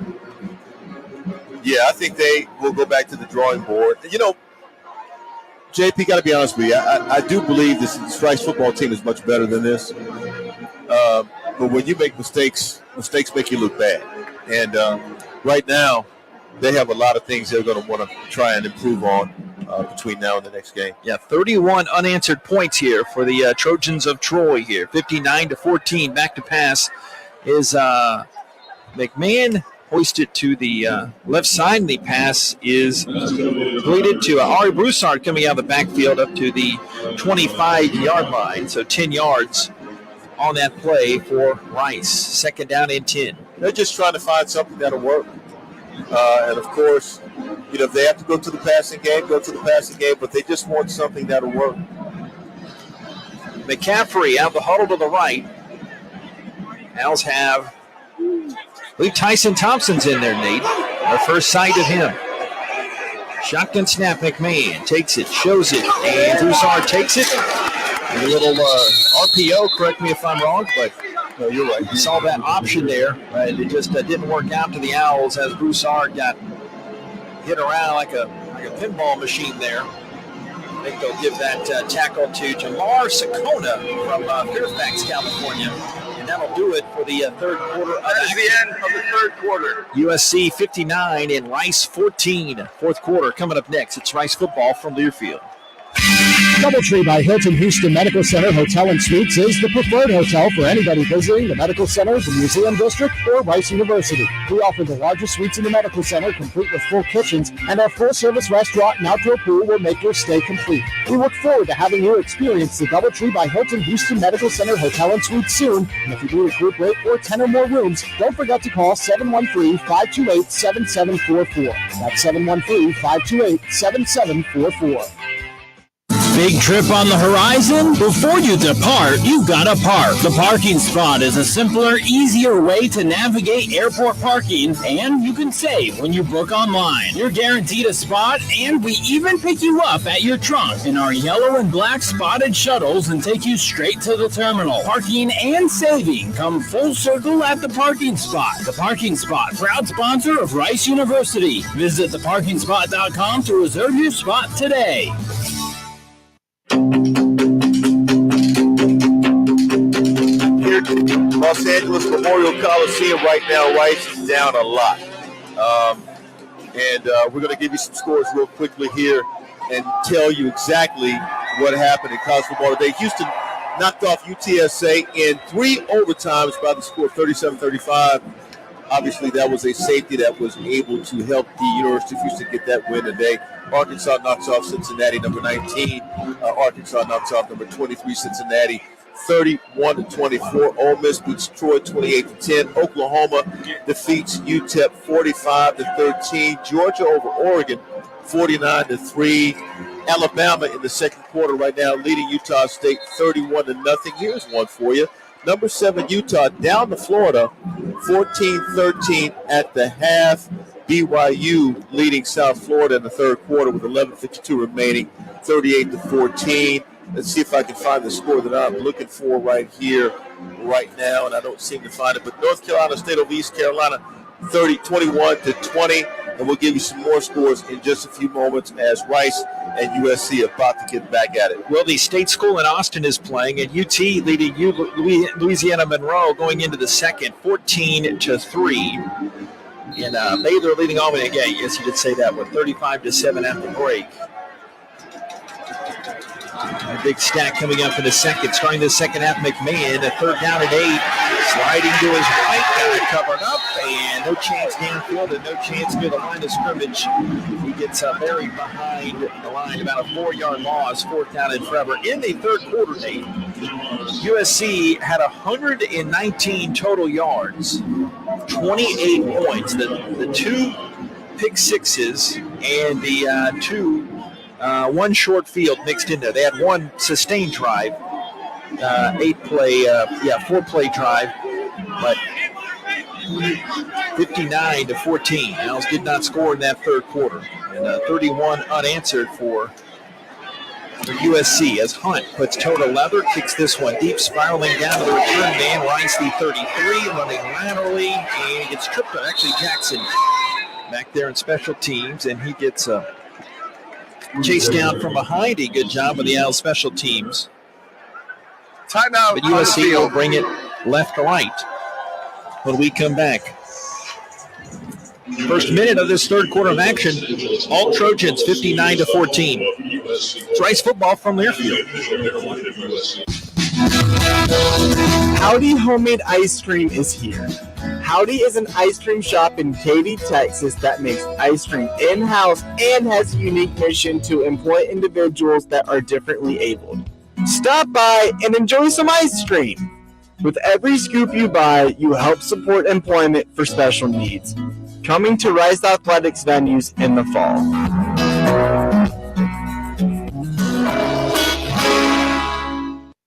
Hey fans, this is Wayne Cook, co-host of College Sports Now. We're breaking down all the action from around the country every week during the football season. We'll look beyond the box score and keep our finger on the pulse of college football from September all the way to the national championship game in January. Listen all season long on Apple Podcasts, Spotify, or wherever you'd love to get your podcasts. And be sure to follow along on Twitter at CSNowTweets.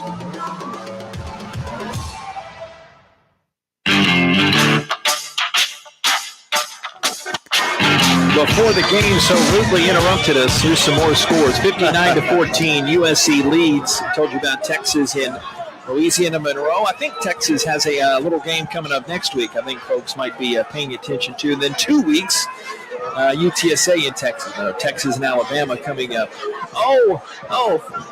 We have to get up at 11 a.m. for our football? Okay, I need to stop talking. You got to be a kid. Big 12 games.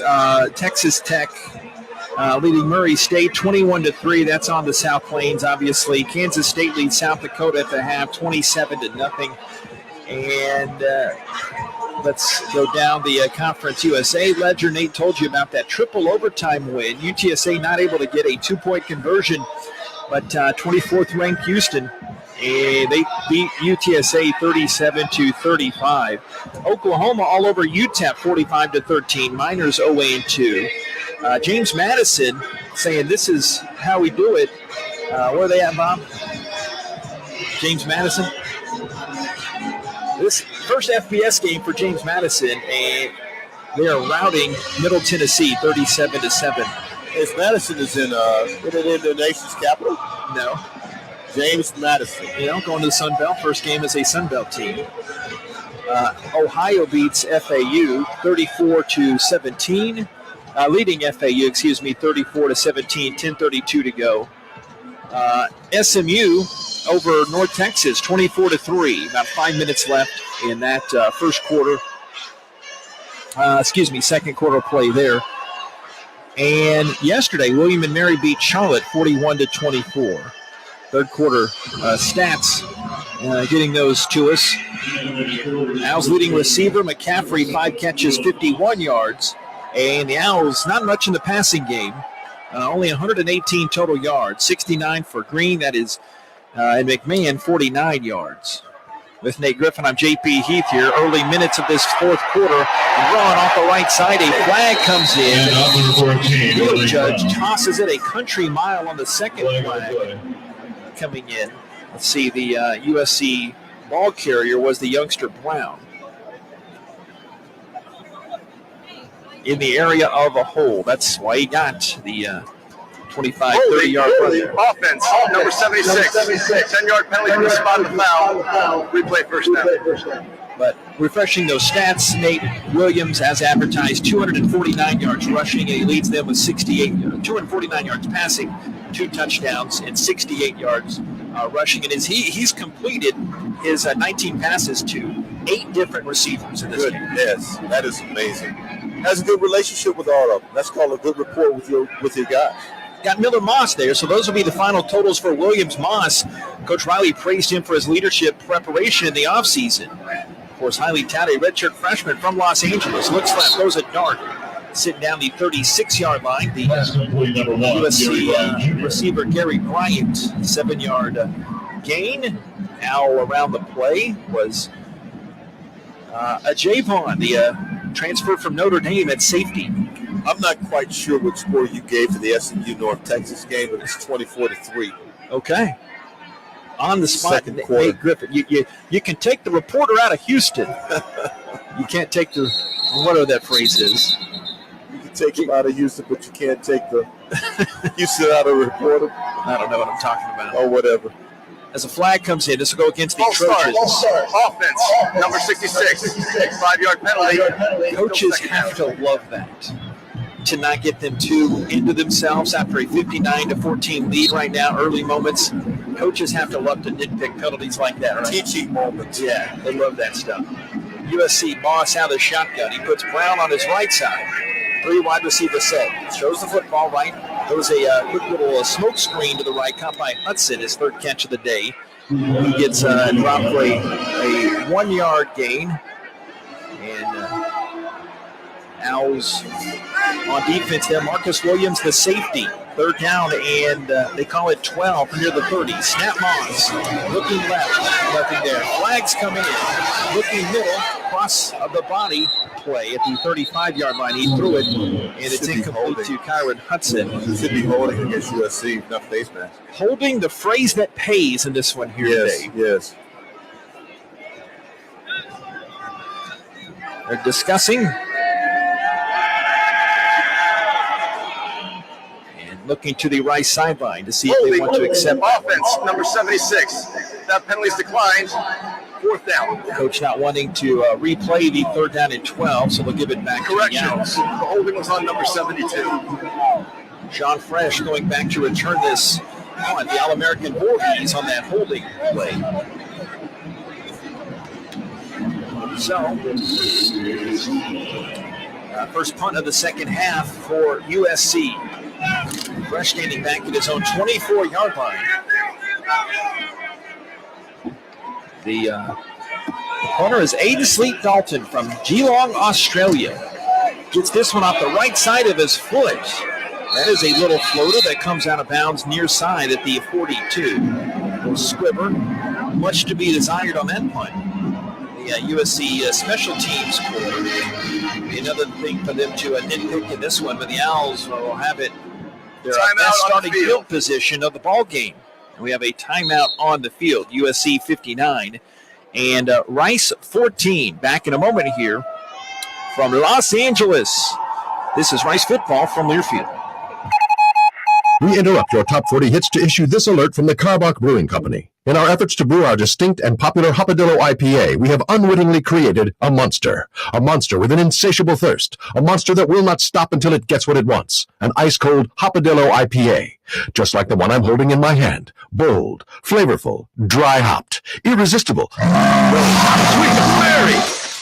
Hopadillo, find it before it finds you. Bravely brewed in Texas by the Karbach Brewing Company. Another season of women's and men's college sports is underway. Follow your alma mater or favorite team in their pursuit of the prestigious Learfield Directors Cup at L Directors Cup on Twitter and online at thedirectorscup.com. Trophies will be awarded in June 2023 to the winning institutions in all competitive divisions. Learfield Directors Cup, the crowning achievement in college athletics.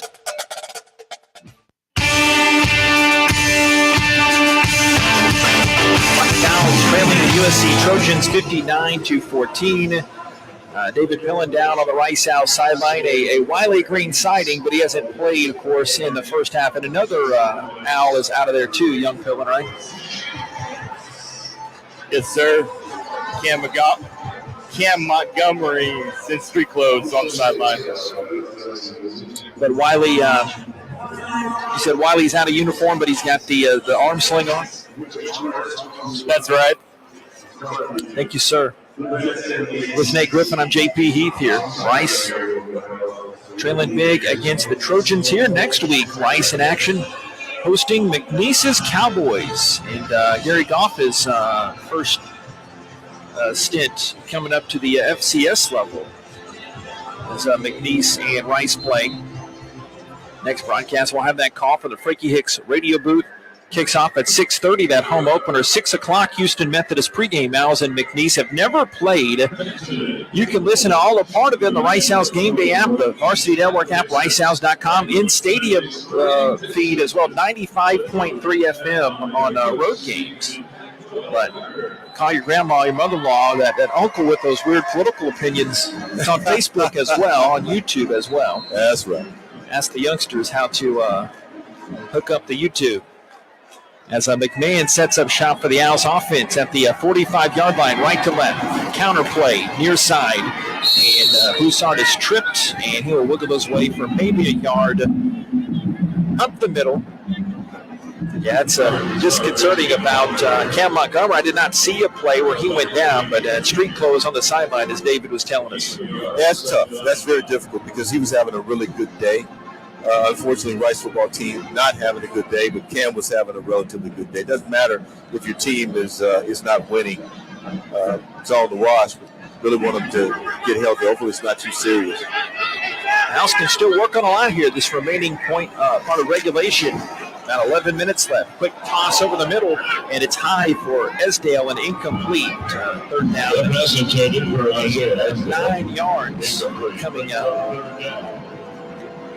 Yeah, he got free on a post route there. Quick post, he was trying to hit him. And Esdale not able to get open. Near sideline, trying to get to They take out a the middle of the tight field. end. Philippi, a tight end, leaves, and they bring in Rawson McNeil, 6'5", true freshman from Marietta, Georgia, signed in December.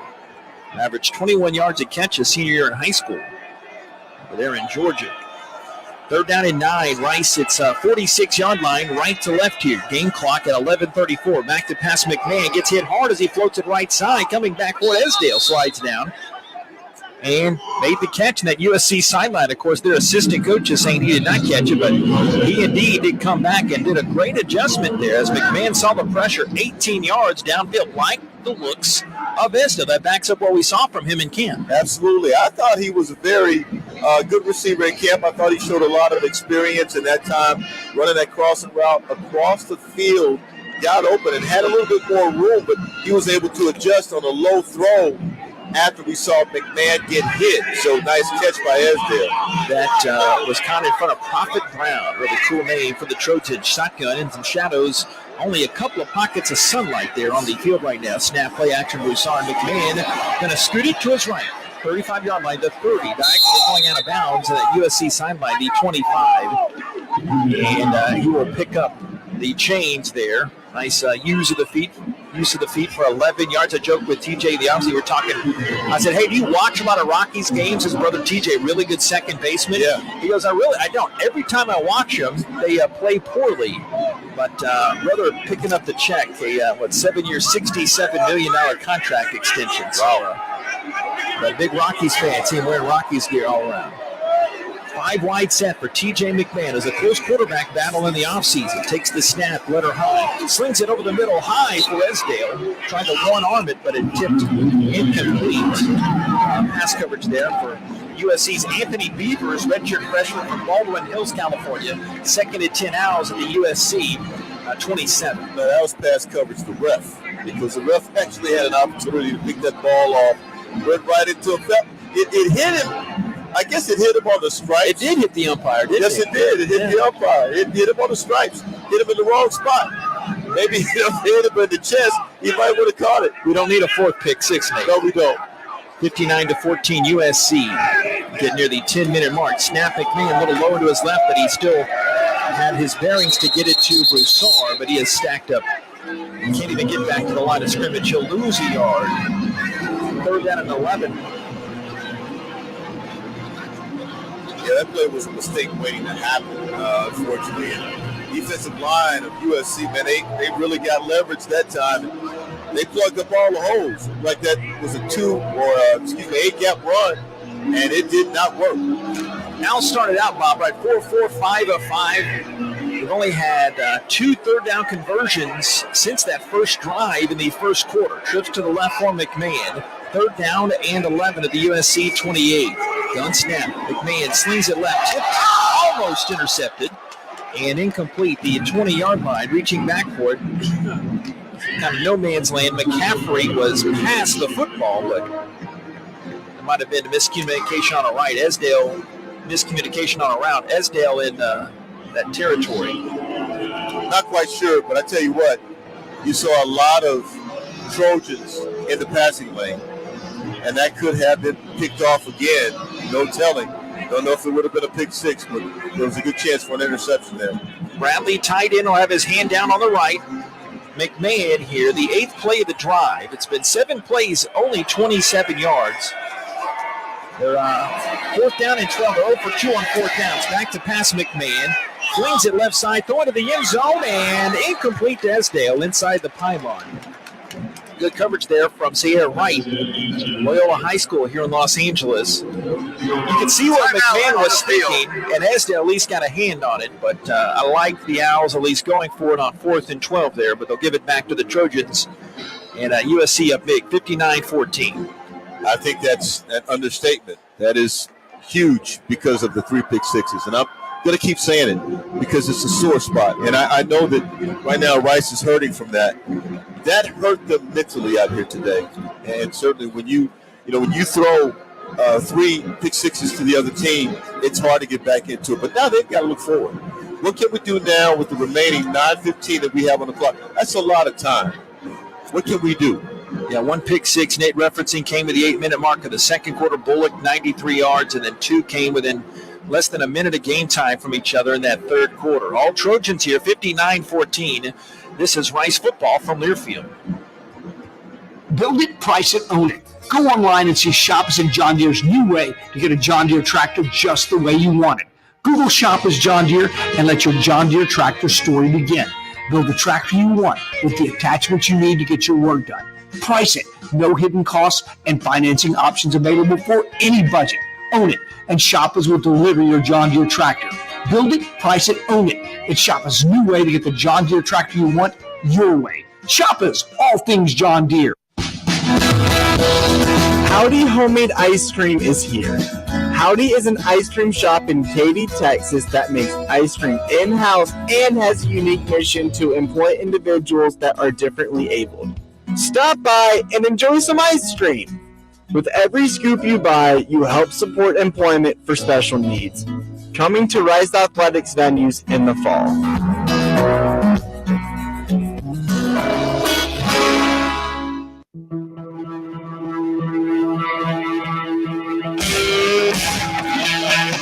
James Madison now leads Middle Tennessee 44-7 in the fourth quarter.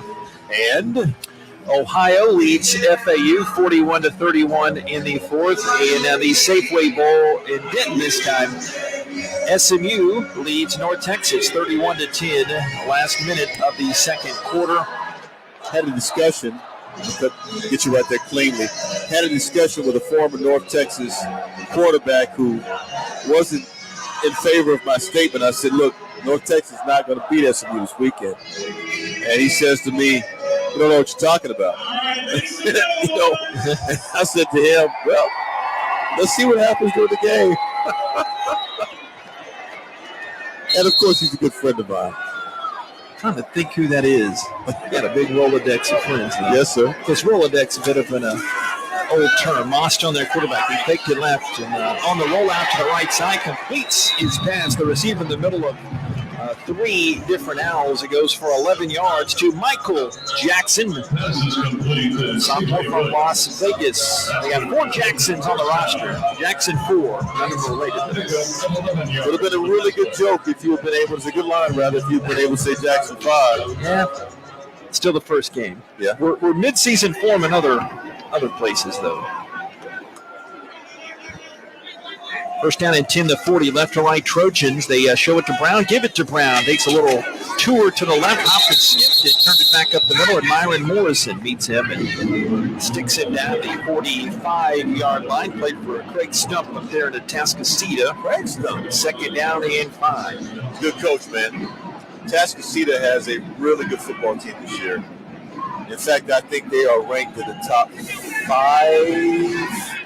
if I'm correct in the state. If I'm correct. Second down and 5. Trojans leading 59-14. About 8 minutes to go in this ball game. Moss taking the snap from Andrew Millick, the backup center out there. Now through that one safety back, 3 rushing. Here's the snap, and Moss checking left, coming back right over the middle of the ground. His tackle 50, down to 40, middle of the field 35, spins away a couple of times, and Marcus Williams kind of throws him downfield, and then he's finally tackled by the Owls at the 15. Goes for got that 40 yards, Bob. Goes for a lot. Some missed mid 45 yards. That's a slippery guy. Brown, a little hitch in his giddy up. He's slippery. After he got hurt on that last play.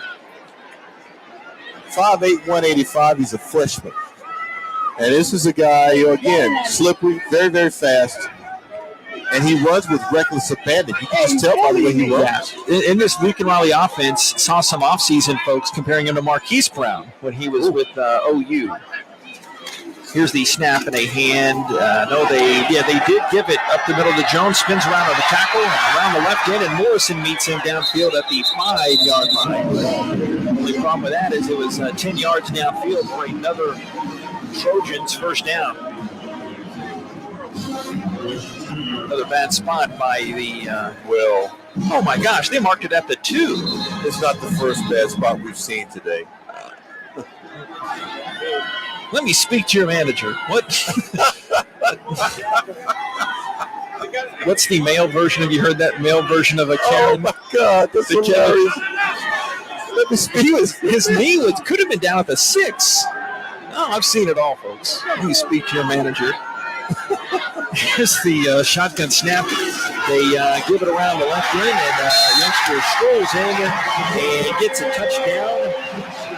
Look down, and Darwin Barlow. They have number 22 on Barlow. He was listed at number 3. 2 people in the stadium have been to Newton, Texas. Barlow just scored the touchdown, and me. And he gets that touchdown there to put them over the 60 mark. Did you go to Newton to call a football game? You know what? I called a state championship for Newton back in the, I guess that was 06-ish, when Barlow was a wee young lad. Well, I'll tell you what. Coach named W.T. Johnston in Southeast Texas. You've been to Newton. That's the Southeast Texas territory. Point after is good. Anyway, Barlow from Newton. That's why I referenced that. Yeah. He's a pride of Newton right now. Scores a touchdown. Yeah. Curtis Barbay, the legendary coach. W.T. Johnston took over, and Newton won a title later. But anyway, it's great to know all that kind of trivia, JP. Well, that was just for times like now, spitting it out. Oh yeah, that's when I worked. I worked in Lufkin Radio, and Newton's about an hour, of course, more to the southeast, and did the games on the internet. And we had a good 5-year run. The city council recognized us. I still have this plaque somewhere. Recognized us for calling their.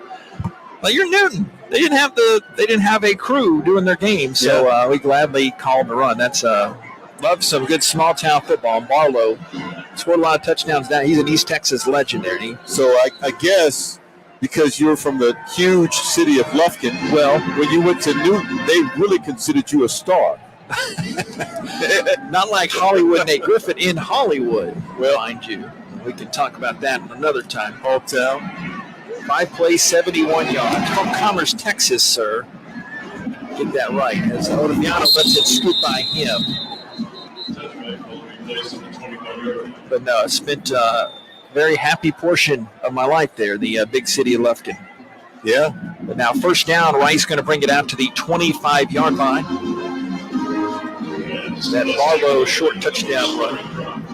Looking here at the 6 and change to go, 66-14, USC leading Rice. You talk about Lufkin, a lot of good football players out of that area. I can name 2 right off the top of my head.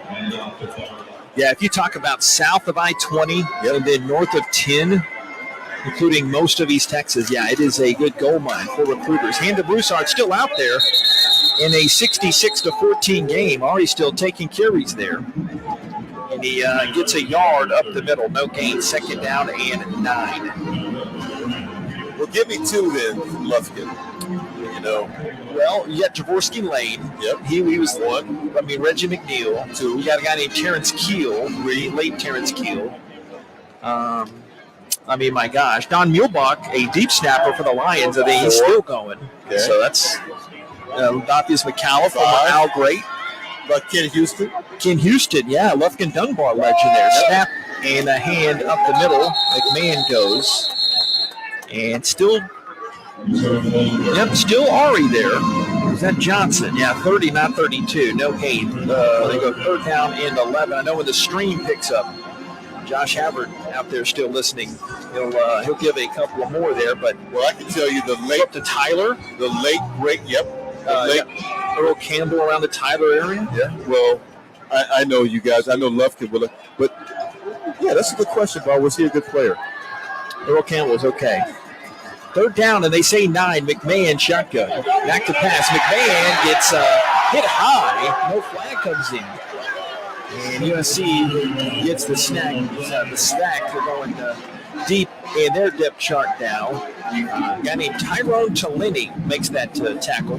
Western Samoa, Mount San Antonio, JC, and a K-State transfer. Owls will have to punt it now. Fourth down forever, the 19. You just will let the 2s and 3s play. One other guy I want to mention from Lufkin, the late, great Jose Taylor. Played defensive end alongside Leonard Mitchell back on those great teams in the 70s. Oh, yeah. Josh catches up. Yeah. The great Des Bryant, probably the greatest of all. Yeah. Des Bryant, Cowboys great. All-time leader in touchdowns. Here's the punt. And USC will fair catch it. Timeout on the field. In fact, that team lost to Notre Dame. Bryant, the punt return to there. 35-34. It will be USC football. After this, 66-14, USC leads Rice.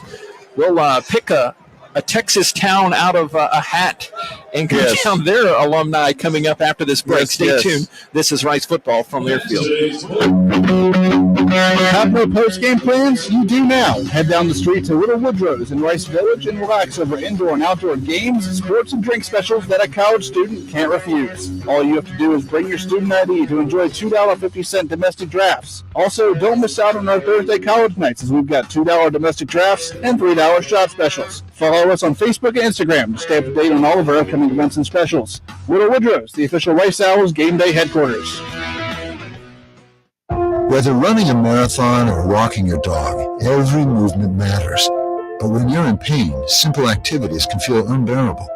At Houston Methodist Orthopedics and Sports Medicine, our specialists can help you heal faster using the latest technology, minimally invasive procedures, and advanced physical therapy. As the top-ranked hospital in Texas, we have the expertise to keep you moving and help you get back to doing the things you love. Houston Methodist, leading medicine. Rich Nate Griffin on JP Heath, 66-14 USC, 4 minutes and 5 seconds to go. USC 489 yards. You look at the Houston Methodist leaderboard. Trojans about to get the ball back.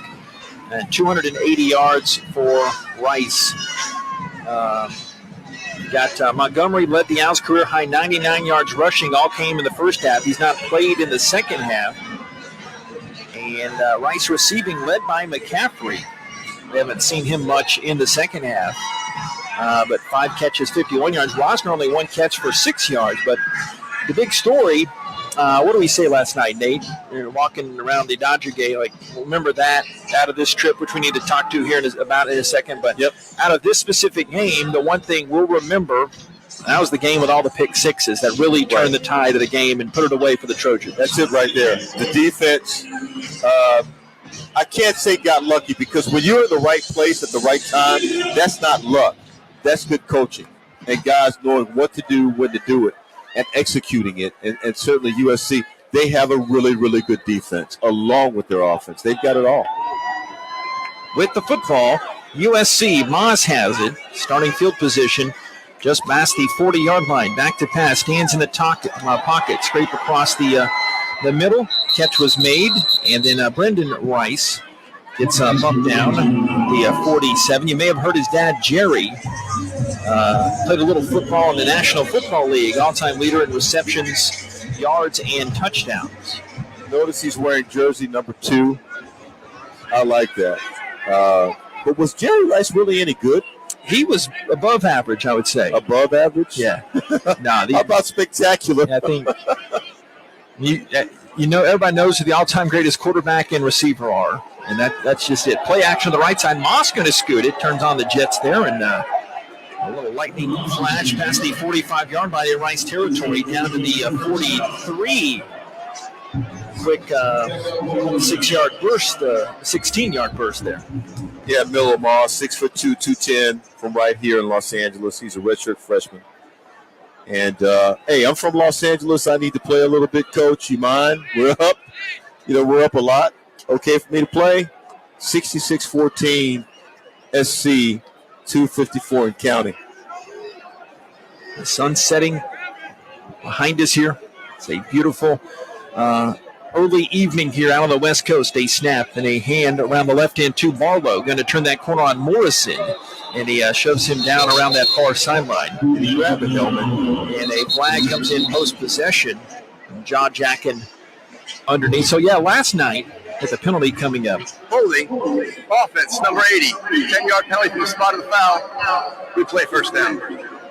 Meant to get to this earlier, but big thanks to Bob for buying us all tickets to the Dodgers game. Yep. And that one. I go to a lot of Astros games. My team of choice is up I-45, a couple hundred miles. I go to a lot of Ranger games.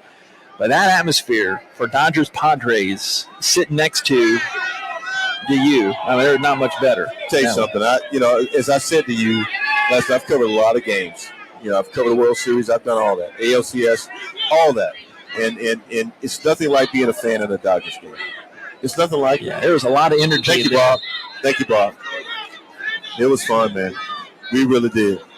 So Lincoln Riley is furious timeout, over there. USC. Not happy with the First offense. of the half. 30 seconds. A timeout called by the Trojans. I think we'll keep it here. Studio, you shout in my ear if we need to take a break. We got 2:12 to go in this one, 66-14. Lincoln's not concerned about USC lead. He's not concerned about scoring right now. He's concerned about his guys making little mistakes because next week is coming, and the week after that is coming. So, no, there's no way. I know you'll check the schedule to see who they play next week. No, I know they go to Stanford. They go to Stanford. So, the thing is, you don't want to make any mistakes in a game like this. Okay, so you won. That was USC's second time out of the half. 66-14. Big deal. Now, how do we get ready for next week? And that's what they're doing. He's seeing who he can play possibly next week. Rice Football brought to you by Yingling. Flight by Yingling, the next generation of light beer for those who don't follow trends but craft them. Don't just raise a glass, raise the bar. Flight by Yingling, official beer partner of Rice Athletics, now available for purchase everywhere in Texas. 66-14 USC, first and 17 at the Rice 50-yard line. That penalty a while back. Pistol formation. Moss out of that shotgun, takes the snap, shows it to Barlow, and the former Newton Eagle scurries his way around the left side. And Piercy flags him down. And I'll bring him down at the 45-yard line. Got about 5. Second down and 12. So, yeah, Dodgers game last night was amazing.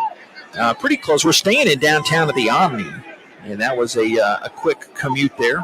You know what I'm upset about? Among other things, what? No. I'm not upset about a lot of things. The one thing I wanted a pennant. Yeah, we went on a hunt, and Nate could not get his pennant. He was like a kid at the ball game, and nobody would give him his pennant. I couldn't get any Vin Scully gear either. Toss to the left side, goes down the sideline, the 25. Great catch is made by the young man Kyle Ford, 6'3", junior, Corona, California. Goes to the 24-yard line. Nice 20-yard grab, ho-hum. 18 yards. We almost got a foul ball. Landed Correct. 2 rows in front of us. That's right. That was fun. I thought it was coming towards me. I reached out. Of course, I'm just chugging down whatever food item it was, the peanuts.